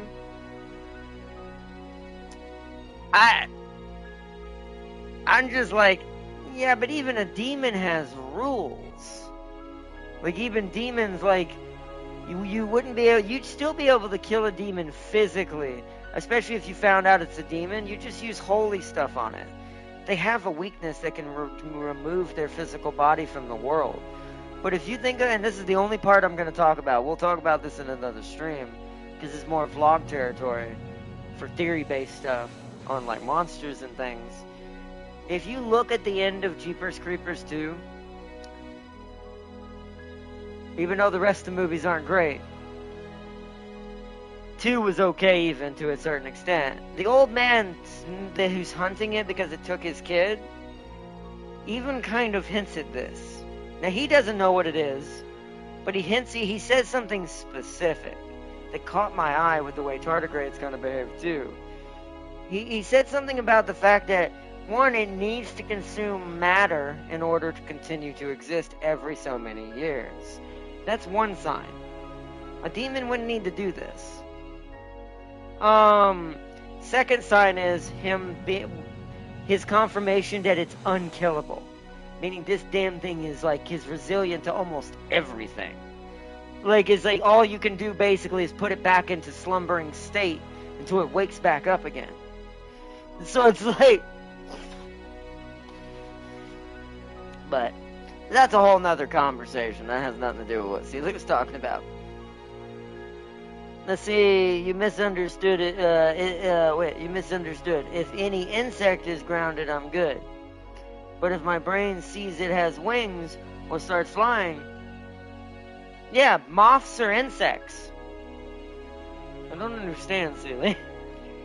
I think you'd be more freaked. I think we found out Celie's weakness will be Mothman. We'll figure it out, though. Maybe not really, but oh well. I don't think you get what I'm like, kind of putting the dots together for your brain. I understand you mean insect, as long as it's on the ground. Or then maybe you mean reality, but once again, I have enough analog videos I could blind you with Mothman that would gray that line between real and fake. Even though it is fake. See, I say I'm not scared of mobs and scared of it flying in general. Okay, so just flying. So then, technically, doesn't that mean Jeepers Creepers freaks you out too? Just because he flies? That's interesting. Wonder if it's just that, or I'd have to do some tests to see if it's only reality, like only your brain. There's only just a fear of flight, or if it's a fear of anything related to it. It did scare me when I was a kid. Okay, so maybe.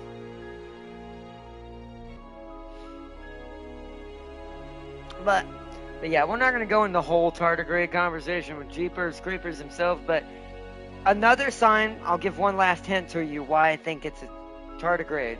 If you've ever looked at what a tardigrade kind of looks like zoomed in, it almost looks like it has this little, it's going to sound stupid, but this is my best way to explain it physically for people who don't know any, like, certain technical terms. It's got a little sucker-like face, like almost like a little face. It's not a literal face. Once again, this is just me laming it down to understandability. It's got a little, like, teeth-like sucker face. And if you look at the very end of Jeepers Creepers 2, when the head is enclosed, like the human-looking head that he has, that he gets from getting from different people, is enclosed. It's enclosed with what looks like a sucker-like actual, maybe his actual head. Like the creature's actual head and not what it's actually devoured. So, and since tardigrades are super adaptable, now, a lot of the other stuff you could say is more the sci-fi part of it, taking assumptions that a tardigrade could do some of these things. But if it was humanoid and had a brain like that, but there's also other things that I think that kind of prove maybe not. I don't know. But I do think physically it much more behaves like that than a demon, as it's portrayed by most people.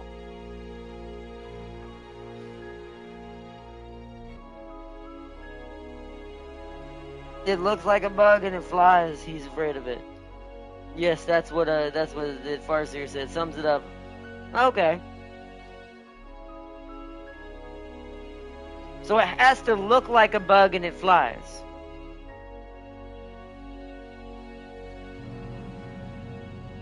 Does it have to be... See, I would have to test this to see. You might say it doesn't, but I would have to see if it actually reacts. But so does reality matter? What if it was a sci-fi bug that can fly? It looks like a bug, but it can fly. One time I saw a beetle flying towards me and I violently dodged, even though it was nowhere near me. I almost smacked myself. So there is some sort of visceral reaction in there.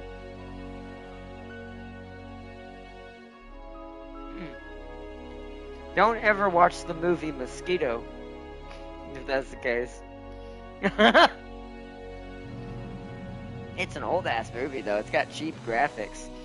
I don't know if that would help or make it better or make it worse.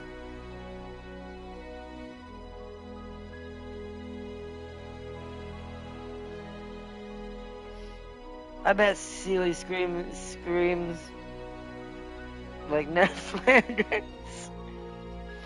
I don't know. The bugs from Helldivers don't trigger anything. What about the flying ones? There are flying bugs. They might not all trigger you, but what about specifically the flying bugs from Helldivers? Like them specifically. Because Farseer's right. Everybody's afraid of wasps. I think that's a genetic imprintation. I think that has to do with something we might have encountered. When you see stuff like that, that's a general consensus across the board. That usually has to do with something from ancestral, like passed down genetics, and survival instincts. Not them either? Okay. Maybe because they just look too strange. Maybe they don't look bug enough, realistic bug enough. Because I will say the bugs from Helldivers don't really... They look like bugs because they got that spindly, like, exoskeleton look. But to me, bugs in Helldivers don't really, to me, give the bug impression. And this is why the game from that spider, the creator who made that spider game, here's the difference. Because there is a spider-like creature in Helldivers as well, but it nowhere near even touches that part of my brain. And I think this is where the difference comes in. I think it's because your brain knows it can tell by the animations, the way it's moving, maybe even its body structure, that this is not real enough for the brain to associate this with the same pattern. Meaning to your brain, since it's just signals and stuff like that, the signals are not seeing that as the same frequency. So they're just ignoring it.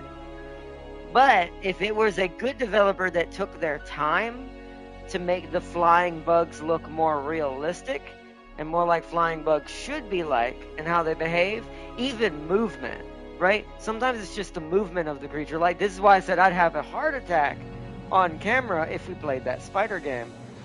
The moment that huntsman takes off at me, the moment she spots me and I've given my position away and I'm screwed, I will be having a heart attack on stream. And the reason for that is, it's the realism of the passion put in by the developer of the model, on top of one thing that the brain recognizes before visual, meaning before shapes. Your brain is going to recognize motion and feeling before visual imagery. So it's going to trigger in my brain like multiple signals at one time, which is why I could consider it could even give me a stroke. It's going to trigger my survival instinct of something massive that's trying to kill me, naturally is coming at me. That's always going to happen no matter what in that situation to your brain. Second thing that gets triggered. Okay, so second thing that gets triggered. Massive thing is much fucking faster than I am, and I have no way of escape. That's the second level of fear digging on top of the other layer. Final level of fear that nails the coffin shut. The thing that's coming at me is the thing I hate most. The thing that I fear most. The thing that triggers my survival brain even when it's only 2 inches wide on a wall. And it ain't that big.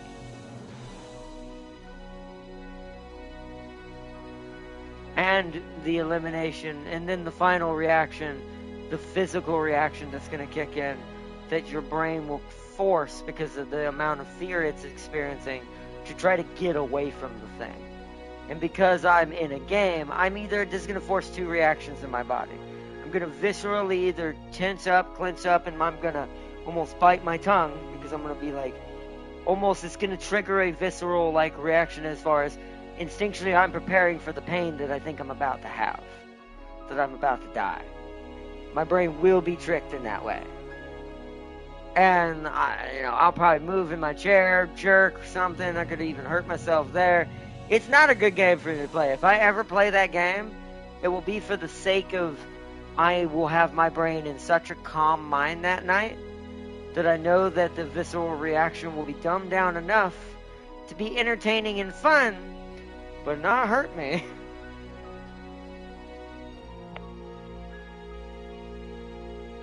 And it's like, at least if a bee chooses to sting you, it does. That's true. I have to see the bug as well. If I don't notice it and it lands on me, I'll just smack it off. But it's different if I see it flying. Makes me uncomfortable. To beat Artnot, Skynet needs to make realistic-looking robot Terminators. Yeah, if they have 8 legs, that'll be damn for sure a way to get me in, put me in a problem state. I'll admit that. And now it's a robo-spider. If it made it look like a real spider properly and it acted like a real spider properly, but machine and controlled by an AI, which means it's now smarter than a real spider, which is even worse.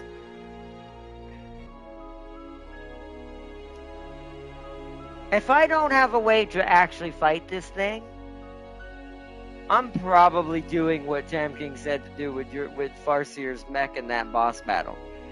I'm telling you now. I don't like that prospect. I'm not a fan of that prospect. But my brain just goes to, even with my belief, is like, I don't know if I have maybe it's just because I'm not strong enough in my faith yet and what I believe in, like, because I don't believe in suicide. I don't believe in that and doing that to yourself and what it technically means. This is just my personal faith. But I also don't even know, questioning myself, if it's strong enough for me to not want to do that in that scenario. Meaning just find the nearest explosive, strap it to the chair, and just drive at the darn thing. It's gonna kill me, but I'm gonna kill it too.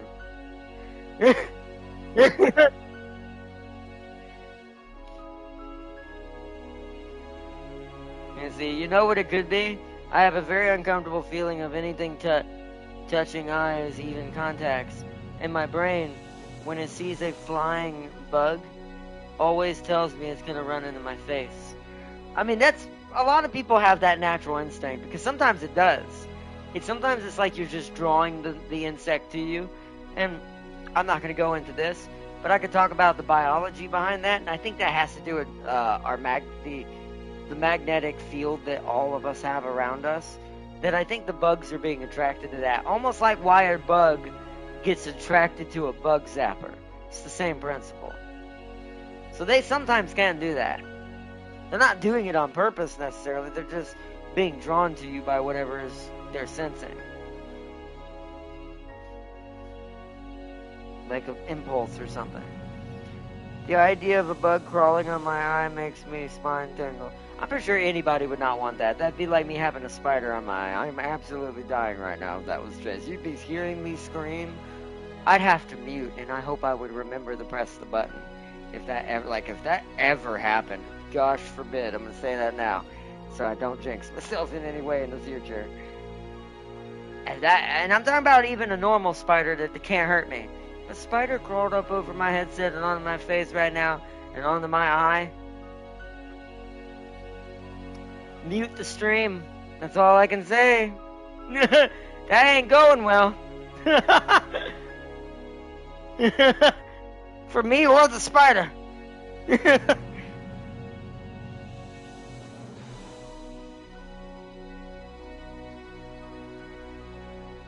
And see, I did get smacked by bugs multiple times. A beetle slapped in my face, felt like a rock. Those do hurt, especially hard shells.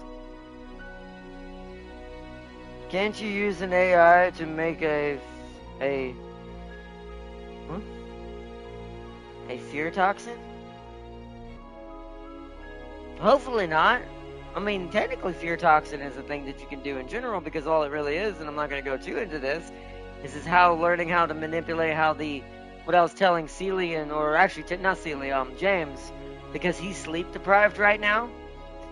And I don't want to go all into the sciences, but DMT that's naturally produced in your brain when you're sleeping, along with another type of chemical, which I forgot what it's called, off the top of my head, is what determines sleep and rest that you get from sleep.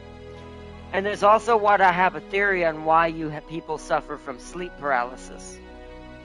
Is because it's your brain going into a pseudo-hybrid mode. Meaning it's in a mode where it's woke you up, but you're still asleep.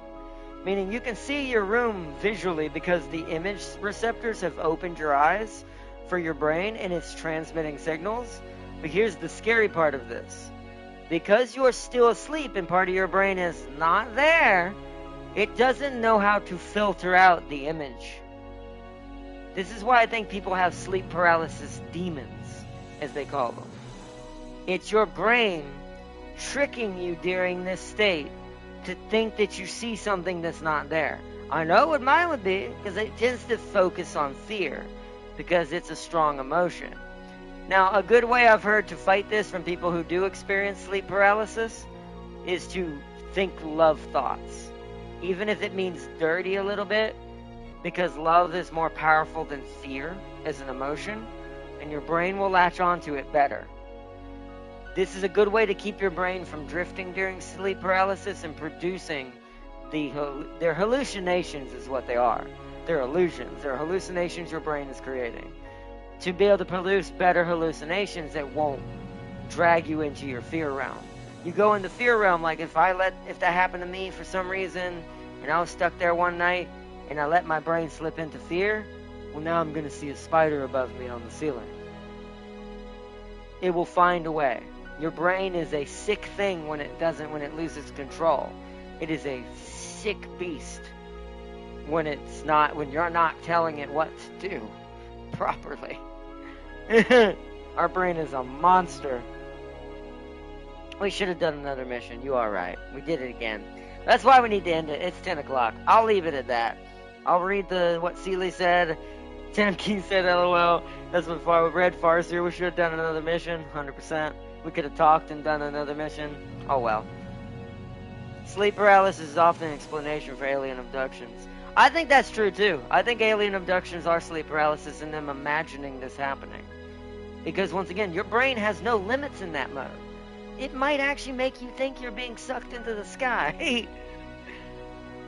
And it's like, because when those two chemicals I told you about, are rolling together, that's what creates dreams. That's why we dream. When we go into REM sleep, the DMT and all that is what helps produce that. But if you are in sleep paralysis, the DMT is still flowing. But you are seeing it in physical time. It's such a strange phenomenon. Well, I say phenomenon. It's probably just a physical, mental, neurological, that's the right word. Being dumb. Neurological probably reaction of some sort. But I want to know more about it because I'm curious because I think it's the key to why we have so many problems in today with just not getting sleep and getting into REM sleep in general. I think it's the key to learning how we can help ourselves heal our brains more and make our brains work on a higher segment. It's just a theory. It's something I'm personally interested in. Now, I do think machines, once again, AI, and what we're writing out AI, and AI kind of thinks like us because we're the ones making it. And if you think about the brain, it kind of works like an AI or a computer. So, I am interested to see what that plays into because I think that could lead to some great stuff in the future. We should make up fear dogs, and now we're just going straight into was that Monkey Bones? Also technically Scarecrow from Batman. But the funnier one's like, great, we're just turning into Monkey Bones at that point then. If you ever seen that movie, bro, I love that movie so much. I think it's Brendan Fraser.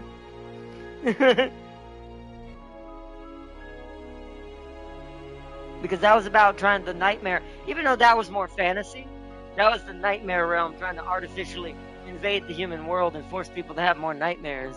so they could have more power down in the nightmare realm. That's such a crazy movie. Especially when you know the plot and you actually say it out loud. I've had multiple sleep... Oh! Seeley says, I've had multiple sleep paralysis of which Tam every time I wake up in a cold sweat. I remember one where behind my closed curtains I know she's there. My instincts tell me something is outside. See, and that's part of that. Sometimes your eyes won't fully open either. I have noticed that too from what I've heard, but that's interesting. Yeah, that old beast drinks the fear. Yeah, yeah, exactly. And another, you see, back in the day, it was demons. In the modern times, it's aliens. Yeah, people used to think it was possession back then, and then modernly they called it alien abductions. But now we know that it actually might be just something happening in the brain. And I do think it's related to sleep deprivation. And with how much signals, we're not going to get into all this, and radio stuff and electronics. This is why I say always try to unplug when you can. Like unplug from computers and all of that. And everything. I think it's related to the fact we're getting so much mixed signals and signals coming into our brain, and our brain works like a radio tower / computer, that I think it's starting to actually affect us generally as a populace. So sleep paralysis is becoming more common. And I think it's becoming more common because sleep deprivation is becoming more common. Because people can't get into REM sleep with all the electronics and everything around them that's messing with this. I've said this for a while, and I've been looking into trying to do some research and showing this off more in the future, but it is a big play in it. I know it is. I know it has to do with it, because it didn't exist. It's kind of like Tam King. It said it was so little and so uncommon back in the older days of human, before technology fully took off. Most people thought it was possession or then alien abductions because it was so uncommon. But now more and more and more and more and more and more people are starting to averagely start to experience sleep paralysis. I'm actually a little worried about James because he's been so stressed out lately. He's getting no sleep. So I'm hoping that he can get some rest this weekend, because that, I'm worried that could lead that to him, for him, because he's getting into levels that are starting to be a little worrisome from what he's explaining to me. So I hope that don't happen to him. It's not a fun thing to experience. So we are work too hard and have too many distractions. We should be sleeping 14 hours a day. I mean, technically, I wouldn't disagree with that. I actually think, to a certain extent, I do think the amount of hours. Now, your brain will need less hours of sleep if it's actually getting into REM sleep. Most humans are programmed, if our brains were working properly, compared to what we have now in the modern times, are probably suited for 8 to 10 hours. Meaning 8 to 10 hours is supposed to be the perfect amount of time if you go into REM sleep for your body to rejuvenate your brain. Because your brain's supposed to be healing during this time, recuperating from all the damage and healing its wounds. Because the brain is one of the most powerful organs in the body that can do tons of stuff we still don't even understand.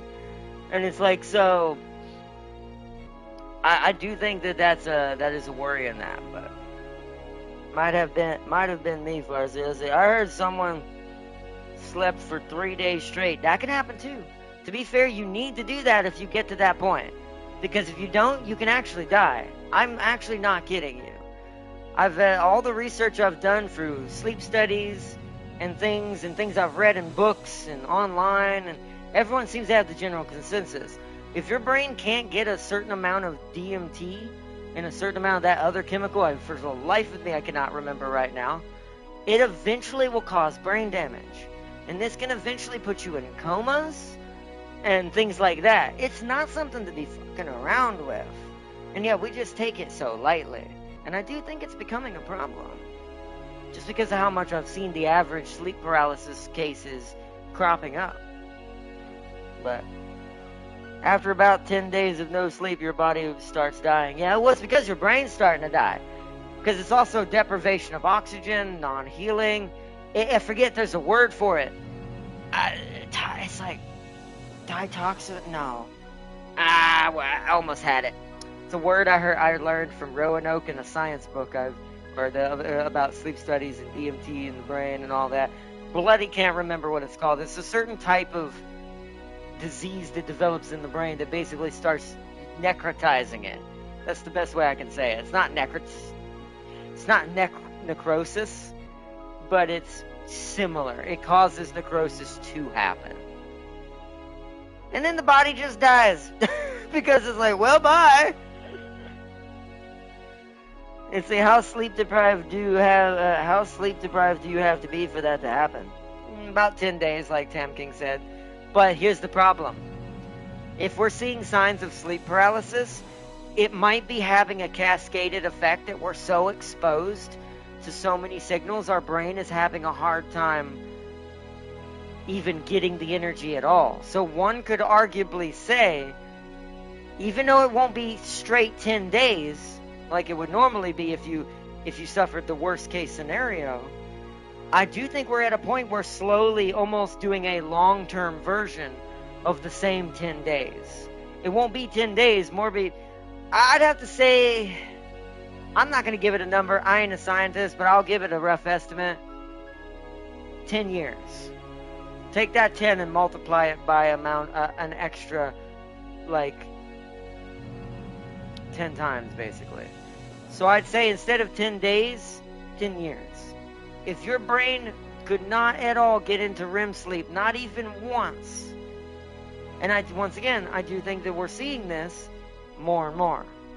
Because technology is getting more advanced, the signals being distributed are getting more advanced, and our brain, and who's to say our brain doesn't exist on some of these signals, or we're getting close to it, to the signal our brain exists on. And it's now starting to pick up almost like a radio, a ham radio.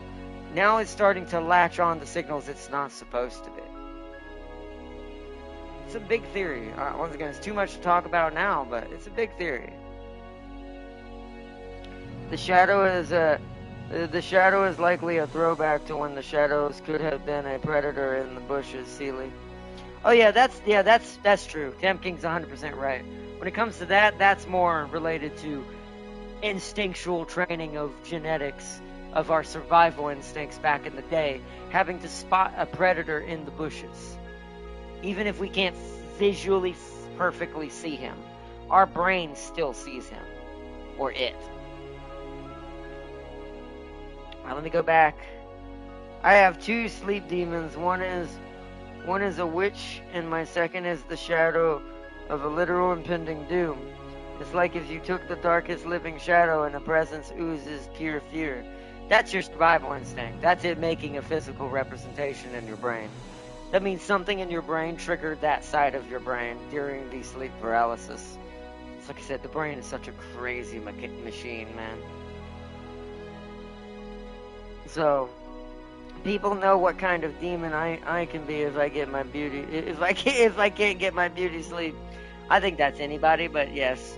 I mean, that has to do with that too. That's why I think we're seeing aggression too. This is my last thing, and I gotta go. The last thing I'm gonna put into this, because Farseer made one last good point. I also, even though she's joking about it, I mean this in a literal term, I also think that's why we're seeing. This is not reference to you, Farseer. It's just some of the things we're seeing on, like, the Goldman's channel and what happened with that lady and the cops. I'm not going to go too much into that right now. We'll talk about that in the vlog, because I want to actually sit down and talk about that. But we'll go over that. But because that's something that I think needs to be talked about in a neutral space because of how serious what happened was. And I think even the guy I support and watch is a little too loosey-goosey with it, in my opinion. I think this needs to come from a place of true neutrality, and talk about that later. But I think that the aggression being shown between all of us as well, also somewhat pseudo has to do with the same problem. All of it keeps tying back to the same source I keep finding. You know, once again, we'll talk more about that in the vlog, but it ain't looking good. At least not in that aspect. I do think we're going to have to come to terms with something very quick, very soon. And smarter minds than mine are starting to notice it too. And I'm glad for that, because I'm I don't mean this insultingly to myself, but I'm a nobody. No one knows who I am except you guys. It's not like I can easily get the word out there for anything. So, I'm glad smarter people than me and bigger people than me are finally starting to take note to this, because something is wrong. So, I've noticed this static being even in my good dreams.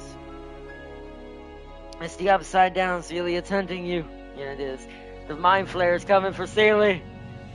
But let's see. See, I say shadow, but it's more like a living static. I mean, that's fine. Static and shadows are kind of the same thing. It's your brain not able to give a solid shape to what it's trying to do. Once again, that says to me and rings to me that during your sleep paralysis, your survival instinct is somewhat being triggered. Which, once again, that makes sense because you can't move. And your brain doesn't like that because being a creature of nature and animals can hunt you in nature, at least to your brain, even though it doesn't, because your brain doesn't differentiate that you live in the modern times. At least not when it comes to survivability. It does not see these buildings and these fences and these houses and these cars and all this fancy technology. It sees the woods still. So when your brain feels and knows it can't control the body, oh yeah, I bet you it's triggering that side of your brain a bit. I'm pretty sure that happens for everyone. I think that's what draws you into fear during sleep paralysis, is it's part of that same trigger. But anyways, enough of that for tonight. As much as I love to talk more about it, every time I see it, a brain fog occurs. And that makes sense too. Instinct overpowers every other emotion and signal in the brain because it's survival. It will kill every other cell in your brain, or not kill, but deactivate. Sometimes it will. There are cells in your body that will get a little bit too overzealous in some cases, but our own bodies can kill us in a heartbeat if they really got out of control. It's crazy what our meat suits are like, and what goes into their makeup and our structure and all that. That's why I'm more into biology now than I used to be, but maybe too much. And it's like, I think there's a certain side of my brain developing. Maybe I should maybe I should change my last name. But anyway, all jokes aside, I do have a fascination with biology heavily now and what it's entailing. Plus, I kind of need to know it with robotics and what I want to do with prosthetics and disability and things I want to do for helping disabled using machines, AI, and prosthetics and technology and robotics. I kind of need to know how it works if I'm going to do it. So, would explain why some people aren't Nighthawks and work night shifts. That's true too. Let's see, I will end it on this. Farseer said, what about the people who sleep in the daytime? I heard in the past we have people in shifts to always look out for predators. Well, that makes, once again, that plays back into the old brain. People used to do things at different times of day. I mean, technically work used to be like that too. There used to be night shifts at work. Some businesses still do this.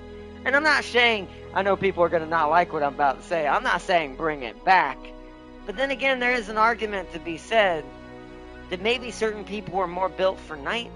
Maybe some more people are built for the day. Just like back in the old days when we used to take shifts to watch for predators, some people would sleep, some people would stay awake. And so I do agree with that. Let's see. Then Seeley said, I have had six sleep paralysis in a single month across multiple months around the end of high school and freshman year in college. Ooh, I would say that's a sign that you have a lot of stress going on too, because it means your brain's having a hard time doing like I said before. You and James share a lot of that identically for some reason. I'd say the same thing to you that I'd say to him. You need to find time to just sleep. Like when you know you're not going to be doing anything, even if you have to skip one of my streams, whatever it may be that's not important, like if it's not family related or something, Like, I can understand you're not, like, don't skip out on family stuff and all that. And stuff that you might relate it to your college, obviously, and your schoolwork. But when you have free time, Seeley, I'm going to tell you the same thing I told James, because he's experiencing some issues too. I just don't think he's as far along as you are. Maybe you're just more inclined to it because of the way your brain makeup kind of works. Everyone's also slightly different that way too. We're all the same, but also very different in slight ways when it comes to the way our brains do things. So, I recommend, even if you had to skip one of my streams, whatever, you need to sleep for a good minute. Like, find a time to sleep for like a whole day almost if you could. That helps kind of make up for that problem. And it might help with the sleep paralysis a little bit. Or you might have to go into sleep paralysis multiple times more until it finally kicks off and it registers you back to normal. And if not, I don't like to normally recommend this. If it continues to persist and it becomes a problem for you later on in your life, you will probably have to look up some sort of medical or go to a doctor. Actually, probably go to a doctor that handles neurology and have them take a look. But since they know way more than I can tell you. But let's see. Celia, now we socially expect those people to work against their nature. Yeah. Would explain why some people are nighthawks and work night shifts. I no longer had a paralysis event since then. I'm on 3 hours of sleep right now. See, that's bad. You need to get some sleep. You need to go to sleep right now. We're about to end it anyways. Let's see. I think I'm a nighthawk. You probably are, Farseer. I'm somewhat one. I used to be one. I think you can change it if you work at it hard enough, but you can't do it overnight. It would take you probably, not you specifically, but anyone, probably at least a month to adapt that to a different schedule. Because if you try to force it, which is like what you said about trying to force people to work outside of their narrative of what they're used to, if you try to force it, then I think that's also what's creating a lot of problems too. I do think that we should hire night shift workers who are clearly just night owls. If they're going to be awake at night naturally and their body's trying to do this, this says something. This means that they should be the ones to work these shifts.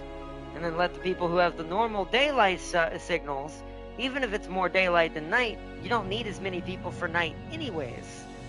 So, it does seem natural that this seems kind of strange. But, yeah, you never know. Farseer is a vampire. Might be. Then again, maybe I'm on no.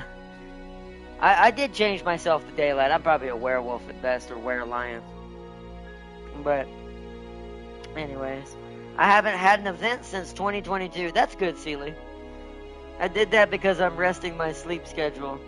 I'm sleeping at 6 in the morning and waking up at 3 in the afternoon. I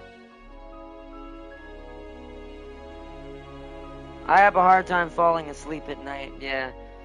I do too still, but I found a way to kind of get around it.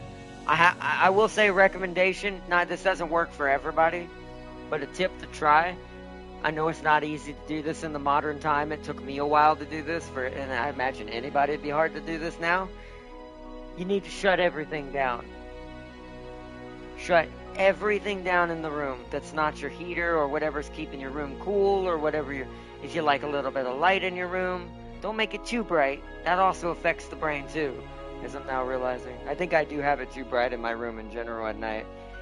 But I might fix that at some point here soon. But, because I'm also trying to help my own version of this too. Because I have noticed with the stress that I'm going through now, I'm even starting to show issues. Mostly because of everything happening IRL right now. But I would recommend, if you can get used to it, do a little bit at a time. Shut everything down. Make it as quiet as possible. Your brain's going to yell at you for a while if you're not used to that, because it's been too accustomed to the noise. It is going to be a little drastic for it for a while. But it will eventually come into terms and go, okay, time to shut down. Takes a minute though. Like I said, it may take a month or more in some cases. Even then, my body is telling me to stay awake. Yeah, it's gonna do that. It's gonna do that. It's not easy. It's not easy. Like I said, it's all the energy we're fed. That's the reserves. That's the unnatural reserves we're fed that do that to our brain. Plus, if you're already naturally a night hawk before all of that, when you were born, like your brain is naturally programmed for night activity, this is gonna make it worse. Not you, but like, it's gonna make it worse when the deprivation kicks in.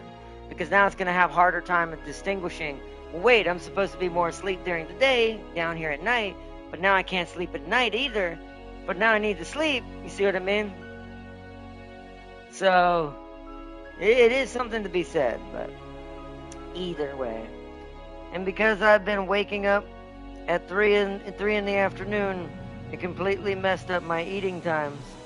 But my visit in Central America helped me out, since it began to stabilize. Probably because your family was a lot more strict probably down there. I will say one thing about another country that's not America. Most other countries that are not America, except for maybe Britain and the more modernized countries. But there's something that can be said about the smaller countries, that they haven't totally forgotten that. And that's probably why in some ways a lot of their populace in some ways is more healthy. And also more powerful in some ways than others. Not all of them.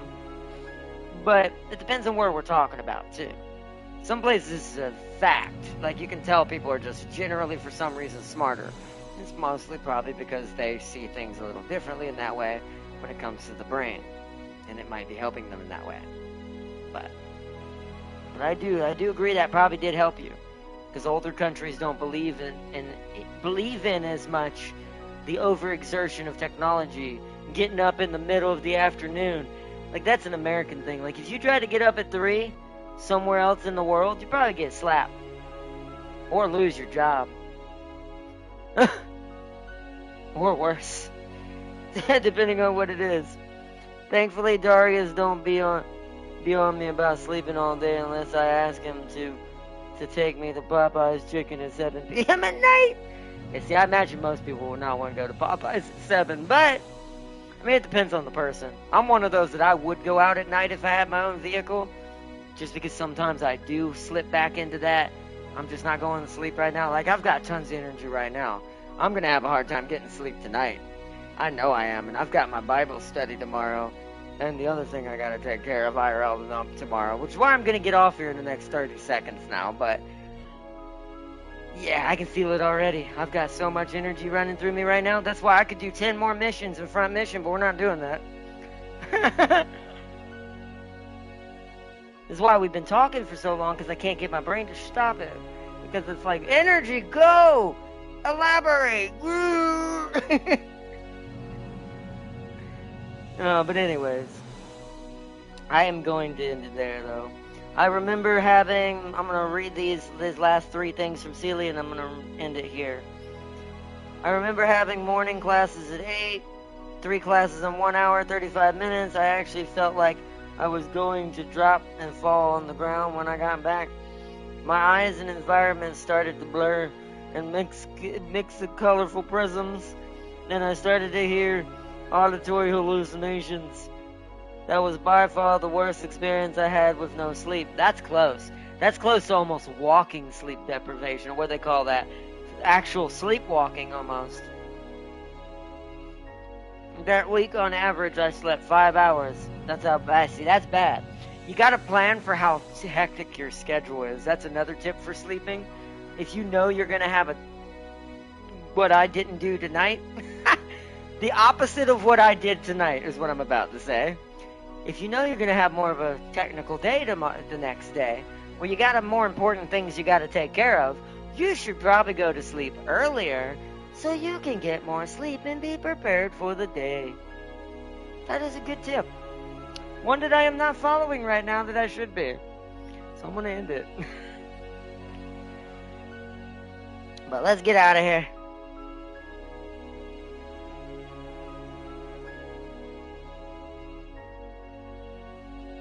No, I'm not. Don't leave me. Nope, sorry. Farseer has told you, from what I just read from Farseer's comment, you've got more important things to take care of. So I'm gonna get out of here now. And what did what did Tam King say? A handy too will help me with the... I gotta go look at this thing after this. And then I will try to do some reading if it's not too late. I may have to crunch it in the morning. What I'm probably gonna end up doing is just going to bed in the next 30 minutes to hour. And just get up earlier tomorrow and read in the morning when I'm more energized. But don't leave now. It'll be alright, Celia. It'll be fine. You're okay. Slams the door. But anyways, hope y'all all enjoyed for our crazy conversation. We do it every time. We've got to learn to control ourselves on the video game vlogs, on the video games Let's Plays.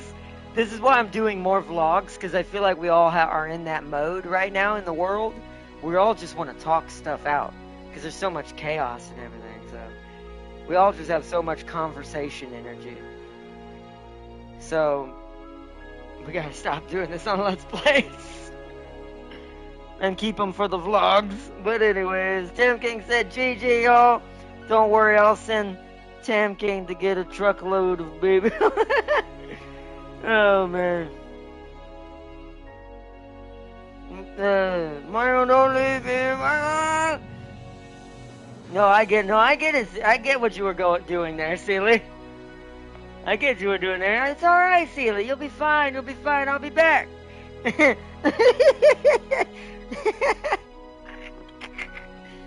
Let's see. Is digital in the what?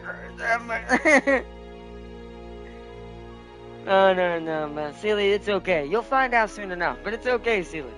You have a good one. Peace and love to my moderators, Urban Mech Farseer, and Sir Sealy. And, of course, big shout-out to Crispy Bacon, to Tam King, and everyone who joined in the background of tonight's stream. I hope y'all all enjoyed, and I hope to see y'all on tomorrow's continuation of another episode of Front Mission First Remake, as we speed run our way through the story. But I hope you all enjoyed, and thank you so much for joining in. And until next time, everyone, I will see you all tomorrow. Well, it'll be tomorrow afternoon. Almost forgot, because I got my important stuff I gotta do. So it'll be a lot later of a stream tomorrow than today. But we still will be continuing. So, hope to see you all tomorrow, and thank you so much to everyone watching. And until then, peace and love. Bye, everybody. Bye.